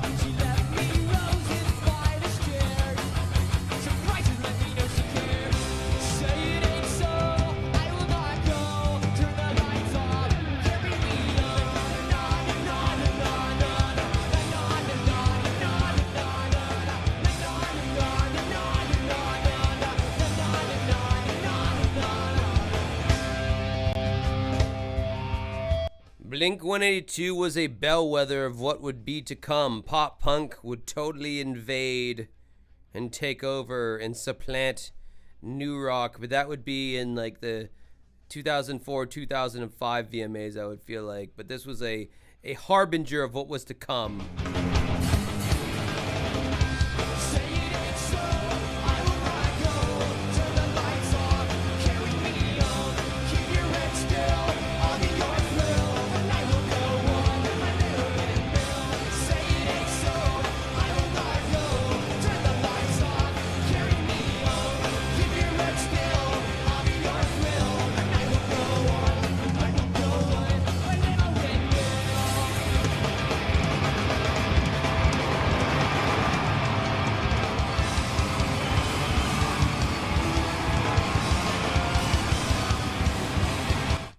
Yeah, I had this girl I used to know who supposedly banged Tom DeLonge when he was doing his Angel and Airwaves thing and he came to Jacksonville.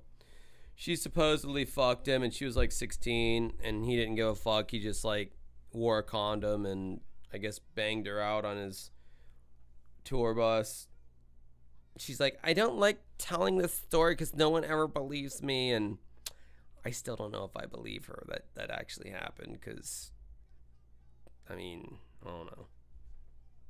There wasn't a lot of detail in her story. The detail would have helped me believe it a little bit more. Oh, is it over?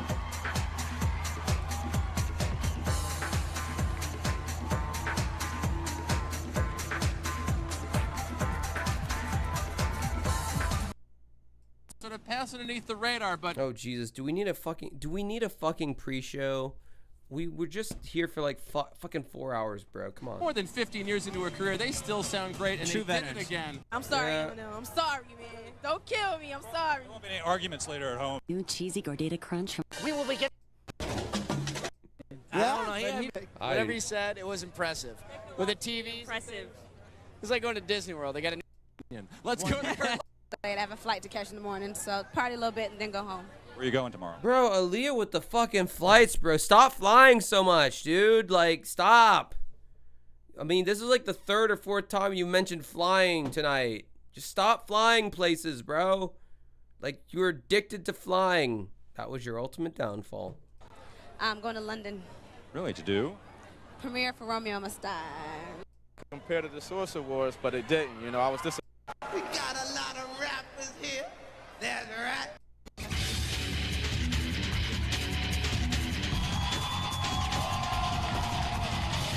The 2000 MTV Video Music Awards. Live on stage from Radio City Music Hall in New York. Aaliyah, Christina Aguilera. Okay, they're just repeating. Okay, that's some show I've seen. Whoo! All right, well, there's another fucking VMAs for you there. It was a hot mess. Hot mess. I need to contact that guy. He's got 75K subscribers. He probably won't talk to me, but just kind of want to like be like, dude, why is everything a fucking hot mess? The guy showed you at the beginning of the stream. If you're just jumping on, you won't know what the fuck I'm talking about. Yeah, I guess that's it. I don't really want to like fuck with anything else on here. Yeah. So thank you for watching. Appreciate all the grift bucks. I hope you join the Patreon. A lot of cool stuff on there. It's totally worth it. I'll drop that one more time for the drunk people who have a, you know, you gotta burn a hole in your wallet there, and you want to spend some money. Join this shit for some exclusive content. I'll even throw in the fucking Discord. What about that? How about that? Let's throw in the Discord. The Discord's free. You don't get nearly as titillating of content as you do for the fucking Patreon, but the grift has to go on one way or the other. Oh! $10 Canadian. Cerebral P. Shanks, homie. Good stream as usual. I appreciate it. Thank you for telling me that. I think I'm going to use this time to go and work on music. Yeah, I'm going to go work on new music for Dancing with Ghosts, which will be released hopefully sometime this century. So until next time, have a good rest of your night, everybody. Oh, hold on. We got $2 pound from input username winner. Thank you. Good stream, Josh. Thank you, Daisy. We got to reconnect here soon. Feed us, Josh. Okay. I'll just sit here for a moment and let the weird comments come in and observe them, and then I'll end this shit.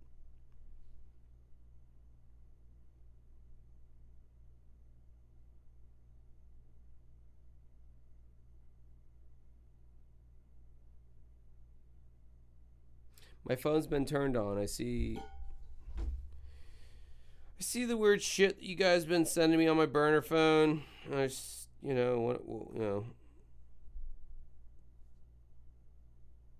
what's this say? What Bryga Halloween honey back?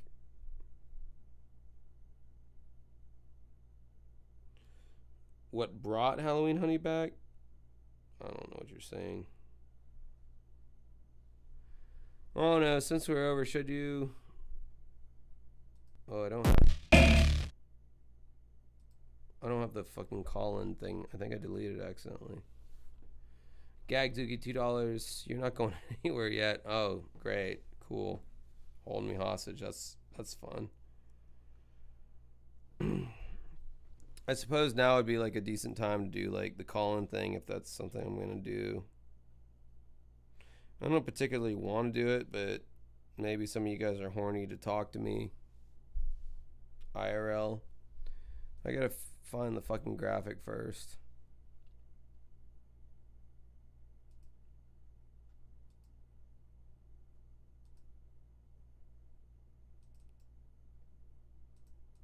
Oh, there it is.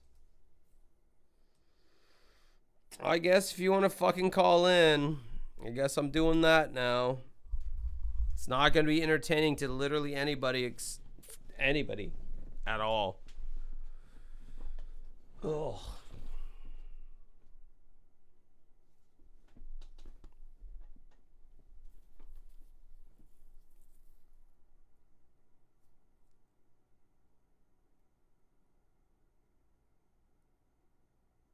I'll give this maybe another minute, and then I'm killing it.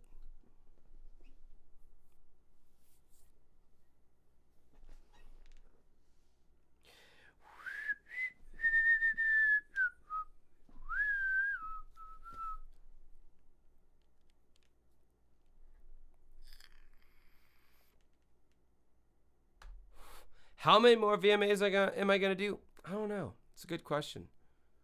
I can tell you, it kind of checks all the boxes. Like, I don't get copyright struck. Like, my stream doesn't get shut down. That's the important thing. I'm talking about music. There's weird commercials.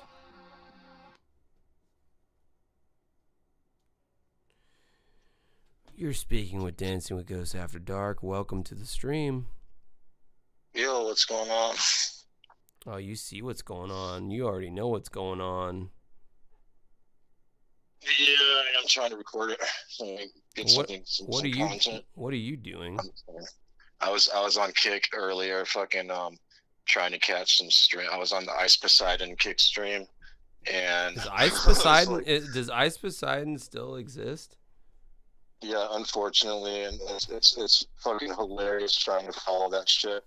And bro, you have no idea, man. Like fucking, he's never fucking like he always has some crackpot scheme to like fucking scam people out of their time and shit. He never fucking like it's always like last minute bullshit, and it's always like off the cuff. So you know, it's just like, well, dude, man, they had Burger Planet, and they had who else? They had fucking Action Man, dude. The Action Man is like a fucking preppy ass King Cobra. You know what I'm saying? He's on there like fucking, bro. You're yapping. Like, you're yapping something fierce right now, bro. Oh, so you can't? Is it like cutting out and shit? No. You're just like going on like a tangent. Oh yeah.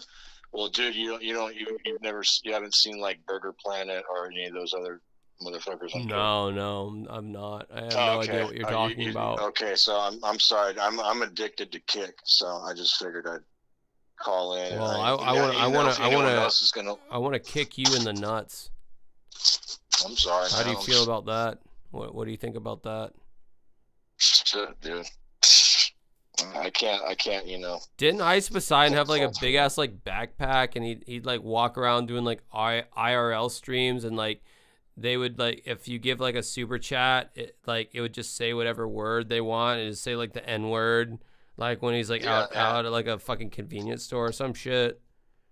Yeah, and it's they're like doing a prison stream right now. They're doing like another prison stream. And, stream? What does that even mean? He's doing a prison. He's in prison and he's streaming. It really means they're just like a bunch of criminals, and they're like pretending to like be like criminals, you know, not be criminals because they're already criminals, or you know what I'm saying? It's just one of those like paradox things that, you know. But so I was watching it, and like the fat guy, he fucking freaked out from like last he like freaked out because one of the other dudes like he threw him in jail, and now he's in jail and shit or whatever, and it's bullshit because he went to real jail. So it's just like, you know. Bro, this is bordering very dangerously into like lol-cal territory. Dude, I mean, it's its own. Like, how is Ice Poseidon like, not a lol-cal at this point? Honestly, like he's just as funny, so. He's just as bad as like fucking Boogie and Wings and all those fuckers. Like he's I don't know. Like maybe he has a community of people that respects him, but like I don't know. I know none of you guys in the chat know who the fuck we're talking about, but that's fine. Maybe some of you do. It's just it's like fucking ridiculous. Fucking Baked Alaska. God damn. Yeah, it's just like fuck, dude, I don't even know what to say. So I mean, I figured I'd just edit it and clip it and see if I could find some highlights, and if not, then I don't even know. Whatever. Yeah. But all right. It's funny to see people freak out and like hit each other, because that shit always like makes me laugh. All right, well, someone from Georgia called me, and I think I might be a creep and call him back. All right, man. Do you want me to like stay on the line and like act like a creep too? Or? I don't know how to do that, so I'm just gonna like hang up. All right, cool. All right. All right, man. Thanks for fucking letting me on the show, dude. Yeah, bruh. I'm gonna call someone back. This fucking phone, it uses Android technology, and I don't fucking know how to fuck with that. Oh, Georgia. Let's call Georgia back. See what's going on over there. A lot of racism and implantations, probably. I just said I meant to say plantations. Hey, do you ever call into a show where they call you back?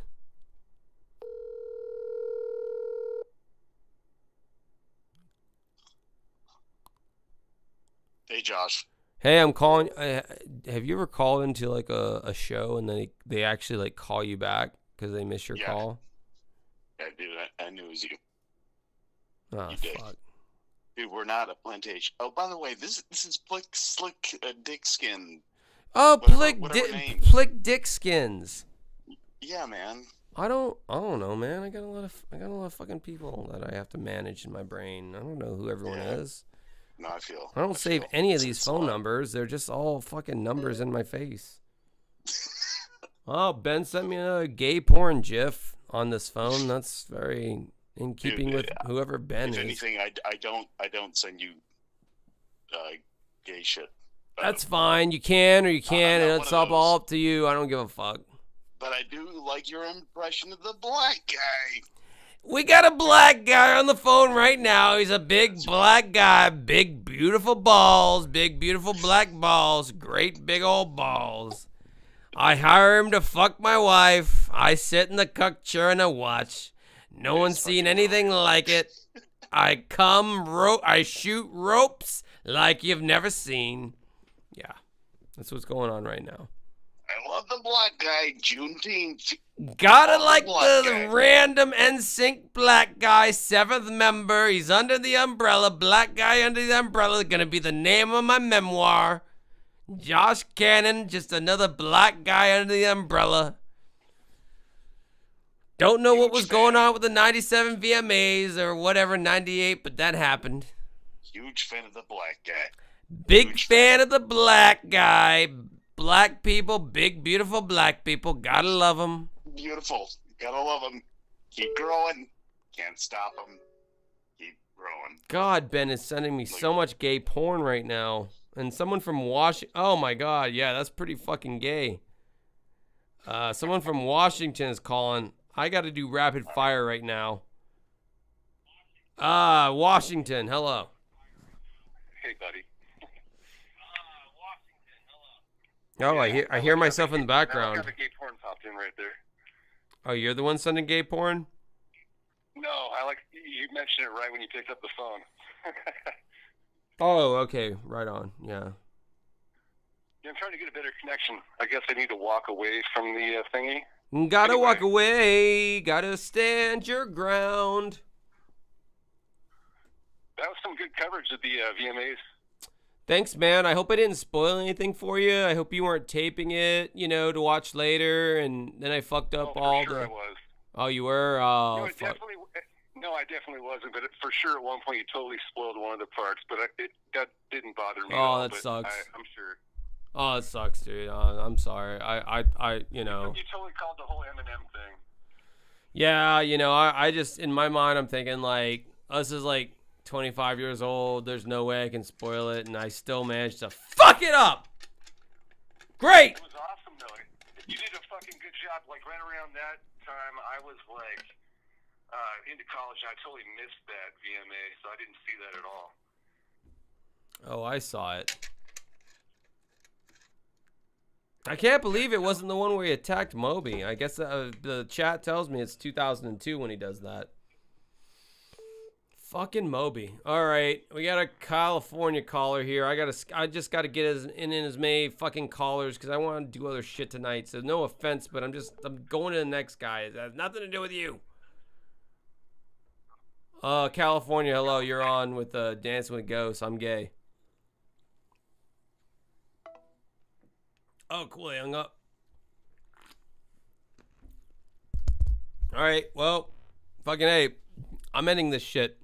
$5 Gagzoo. Before you blast Android, Apple takes 50%, but Google takes 30% of your YouTube cut. Oh yeah, I don't look towards Apple for anything.